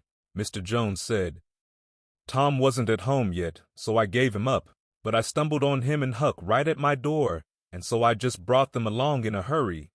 "And you did just right," said the widow. "Come with me, boys." She took them to a bedchamber and said, "Now wash and dress yourselves. Here are 2 new suits of clothes, shirts, socks, everything complete. They're Huck's. No, no thanks, Huck. Mr. Jones bought one and I the other, but they'll fit both of you. Get into them. We'll wait. Come down when you are slicked up enough. Then she left. Chapter 34. Huck said, Tom, we can slope, if we can find a rope. The window ain't high from the ground. Shucks. What do you want to slope for? Well, I ain't used to that kind of a crowd. I can't stand it. I ain't going down there, Tom. Oh, bother, it ain't anything. I don't mind it a bit. I'll take care of you. Sid appeared. Tom, said he, Auntie has been waiting for you all the afternoon. Mary got your Sunday clothes ready, and everybody's been fretting about you. Say, ain't this grease and clay on your clothes? Now, Mr. City, you just tend to your own business. What's all this blowout about anyway? It's one of the widow's parties that she's always having. This time it's for the Welshman and his sons, on account of that scrape they helped her out of the other night. And say, I can tell you something if you want to know. Well, what? Why, old Mr. Jones is going to try to spring something on the people here tonight, but I overheard him tell Auntie today about it, as a secret, but I reckon it's not much of a secret now. Everybody knows, the widow too, for all she tries to let on she don't. Mr. Jones was bound Huck should be here, couldn't get along with his grand secret without Huck, you know. Secret about what, Sid? About Huck tracking the robbers to the widow's. I reckon Mr. Jones was going to make a grand time over his surprise, but I bet you it will drop pretty flat. Sid chuckled in a very contented and satisfied way. Sid, was it you that told? Oh, never mind who it was. Somebody told, that's enough. Sid, there's only one person in this town mean enough to do that, and that's you. If you had been in Huck's place, you'd have sneaked down the hill and never told anybody on the robbers. You can't do any but mean things, and you can't bear to see anybody praised for doing good ones. There, no thanks, as the widow says, and Tom cuffed Sid's ears and helped him to the door with several kicks. Now go and tell Auntie if you dare, and tomorrow you'll catch it. Some minutes later the widow's guests were at the supper table, and a dozen children were propped up at little side tables in the same room, after the fashion of that country and that day. At the proper time Mr. Jones made his little speech, in which he thanked the widow for the honor she was doing himself and his sons, but said that there was another person whose modesty, and so forth and so on. He sprung his secret about Huck's share in the adventure in the finest dramatic manner he was master of, but the surprise it occasioned was largely counterfeit and not as clamorous and effusive as it might have been under happier circumstances. However, the widow made a pretty fair show of astonishment and heaped so many compliments and so much gratitude upon Huck that he almost forgot the nearly intolerable discomfort of his new clothes in the entirely intolerable discomfort of being set up as a target for everybody's gaze and everybody's laudations. The widow said she meant to give Huck a home under her roof and have him educated, and that when she could spare the money she would start him in business in a modest way. Tom's chance was come, he said. Huck don't need it, Huck's rich. Nothing but a heavy strain upon the good manners of the company kept back the due and proper complimentary laugh at this pleasant joke, but the silence was a little awkward. Tom broke it. Huck's got money. Maybe you don't believe it, but he's got lots of it. Oh, you needn't smile. I reckon I can show you. You just wait a minute. Tom ran out of doors. The company looked at each other with a perplexed interest, and inquiringly at Huck, who was tongue-tied.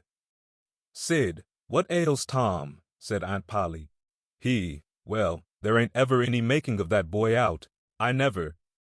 Tom entered, struggling with the weight of his sacks, and Aunt Polly did not finish her sentence. Tom poured the mass of yellow coin upon the table and said, There, what did I tell you? Half of it's Huck's and half of it's mine. The spectacle took the general breath away. All gazed, nobody spoke for a moment. Then there was a unanimous call for an explanation. Tom said he could furnish it, and he did.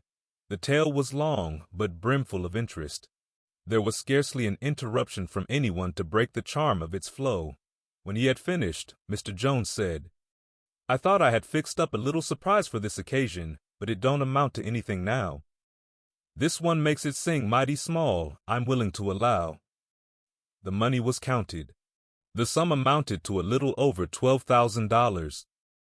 It was more than anyone present had ever seen at one time before, though several persons were there who were worth considerably more than that in property.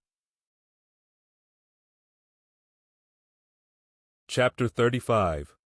The reader may rest satisfied that Tom's and Huck's windfall made a mighty stir in the poor little village of St. Petersburg. So vast a sum, all in actual cash, seemed next to incredible.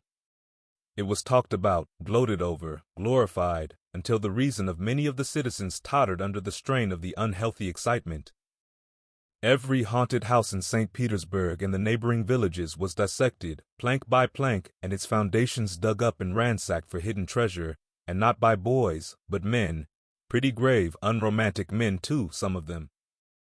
Wherever Tom and Huck appeared, they were courted, admired, stared at. The boys were not able to remember that their remarks had possessed weight before, but now their sayings were treasured and repeated. Everything they did seemed somehow to be regarded as remarkable. They had evidently lost the power of doing and saying commonplace things. Moreover, their past history was raked up and discovered to bear marks of conspicuous originality. The village paper published biographical sketches of the boys. The widow Douglas put Huck's money out at 6%, and Judge Thatcher did the same with Tom's at Aunt Polly's request. Each lad had an income now that was simply prodigious, $1 for every weekday in the year and half of the Sundays. It was just what the minister got. No, it was what he was promised. He generally couldn't collect it. $1.25 a week would board, lodge, and school a boy in those old simple days, and clothe him and wash him too, for that matter. Judge Thatcher had conceived a great opinion of Tom. He said that no commonplace boy would ever have got his daughter out of the cave. When Becky told her father, in strict confidence, how Tom had taken her whipping at school, the judge was visibly moved, and when she pleaded grace for the mighty lie which Tom had told in order to shift that whipping from her shoulders to his own, the judge said with a fine outburst that it was a noble, a generous, a magnanimous lie, a lie that was worthy to hold up its head and march down through history breast to breast with George Washington's lauded truth about the hatchet. Becky thought her father had never looked so tall and so superb as when he walked the floor and stamped his foot and said that. She went straight off and told Tom about it. Judge Thatcher hoped to see Tom a great lawyer or a great soldier some day.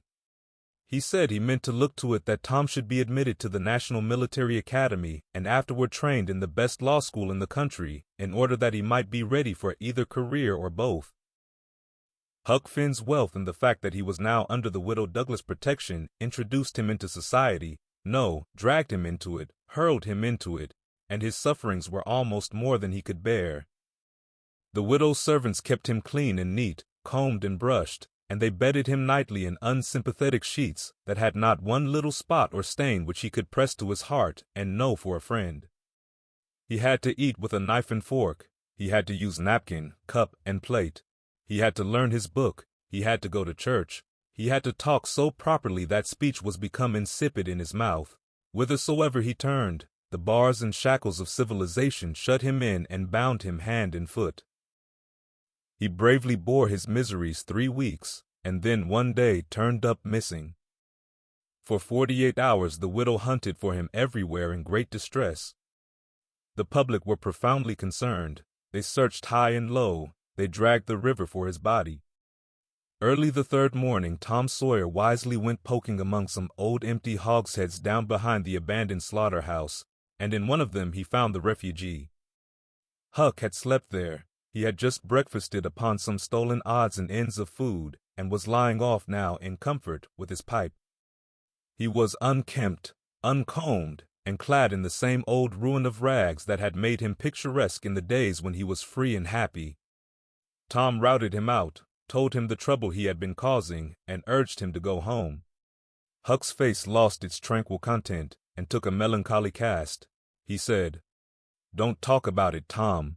I've tried it, and it don't work. It don't work, Tom. It ain't for me. I ain't used to it. The widder's good to me and friendly, but I can't stand them ways.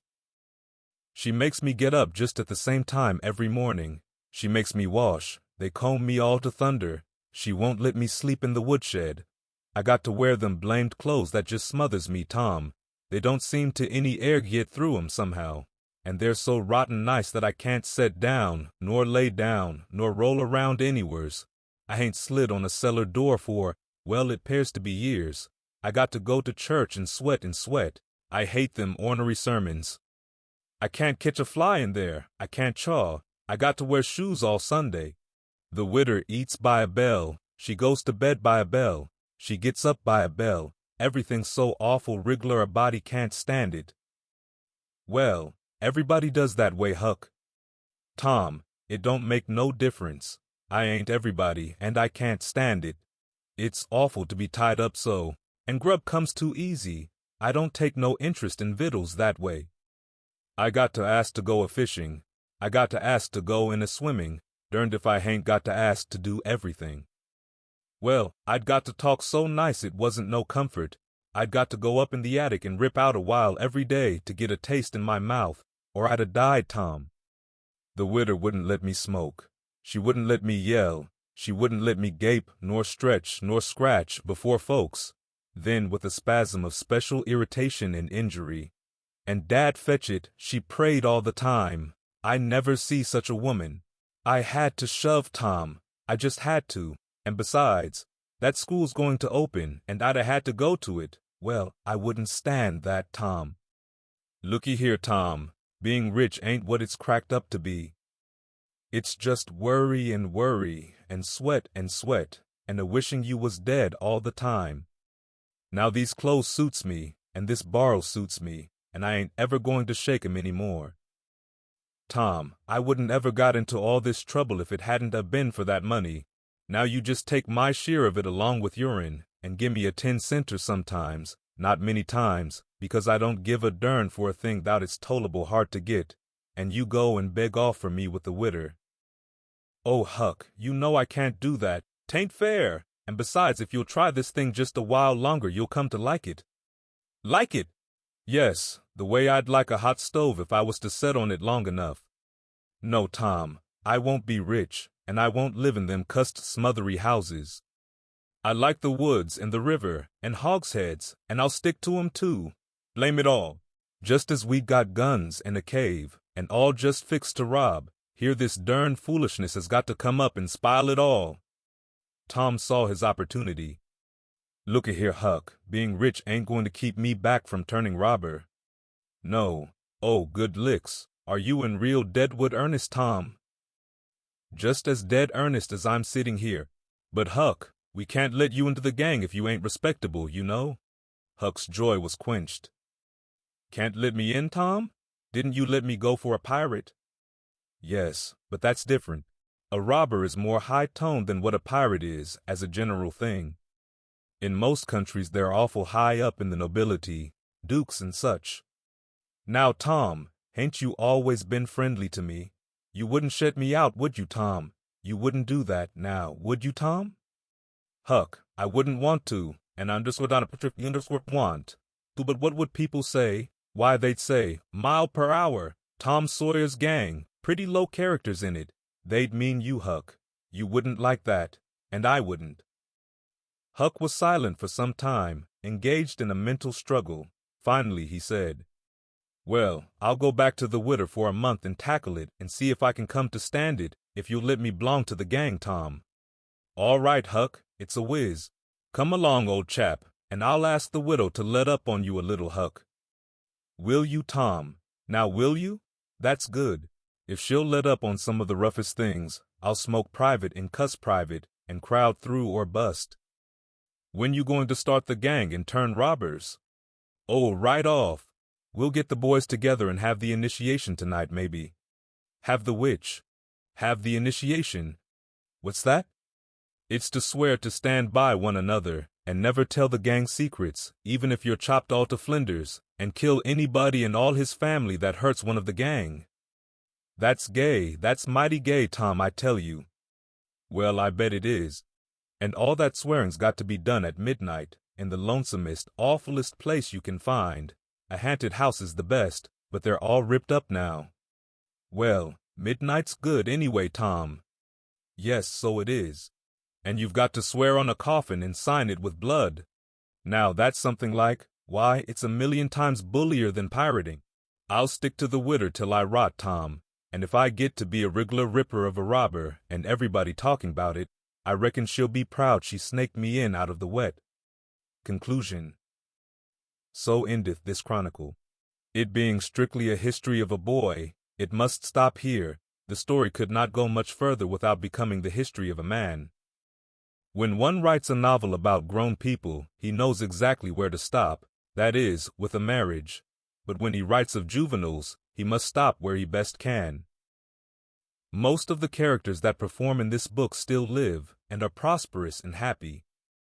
Someday it may seem worthwhile to take up the story of the younger ones again and see what sort of men and women they turned out to be. Therefore, it will be wisest not to reveal any of that part of their lives at present.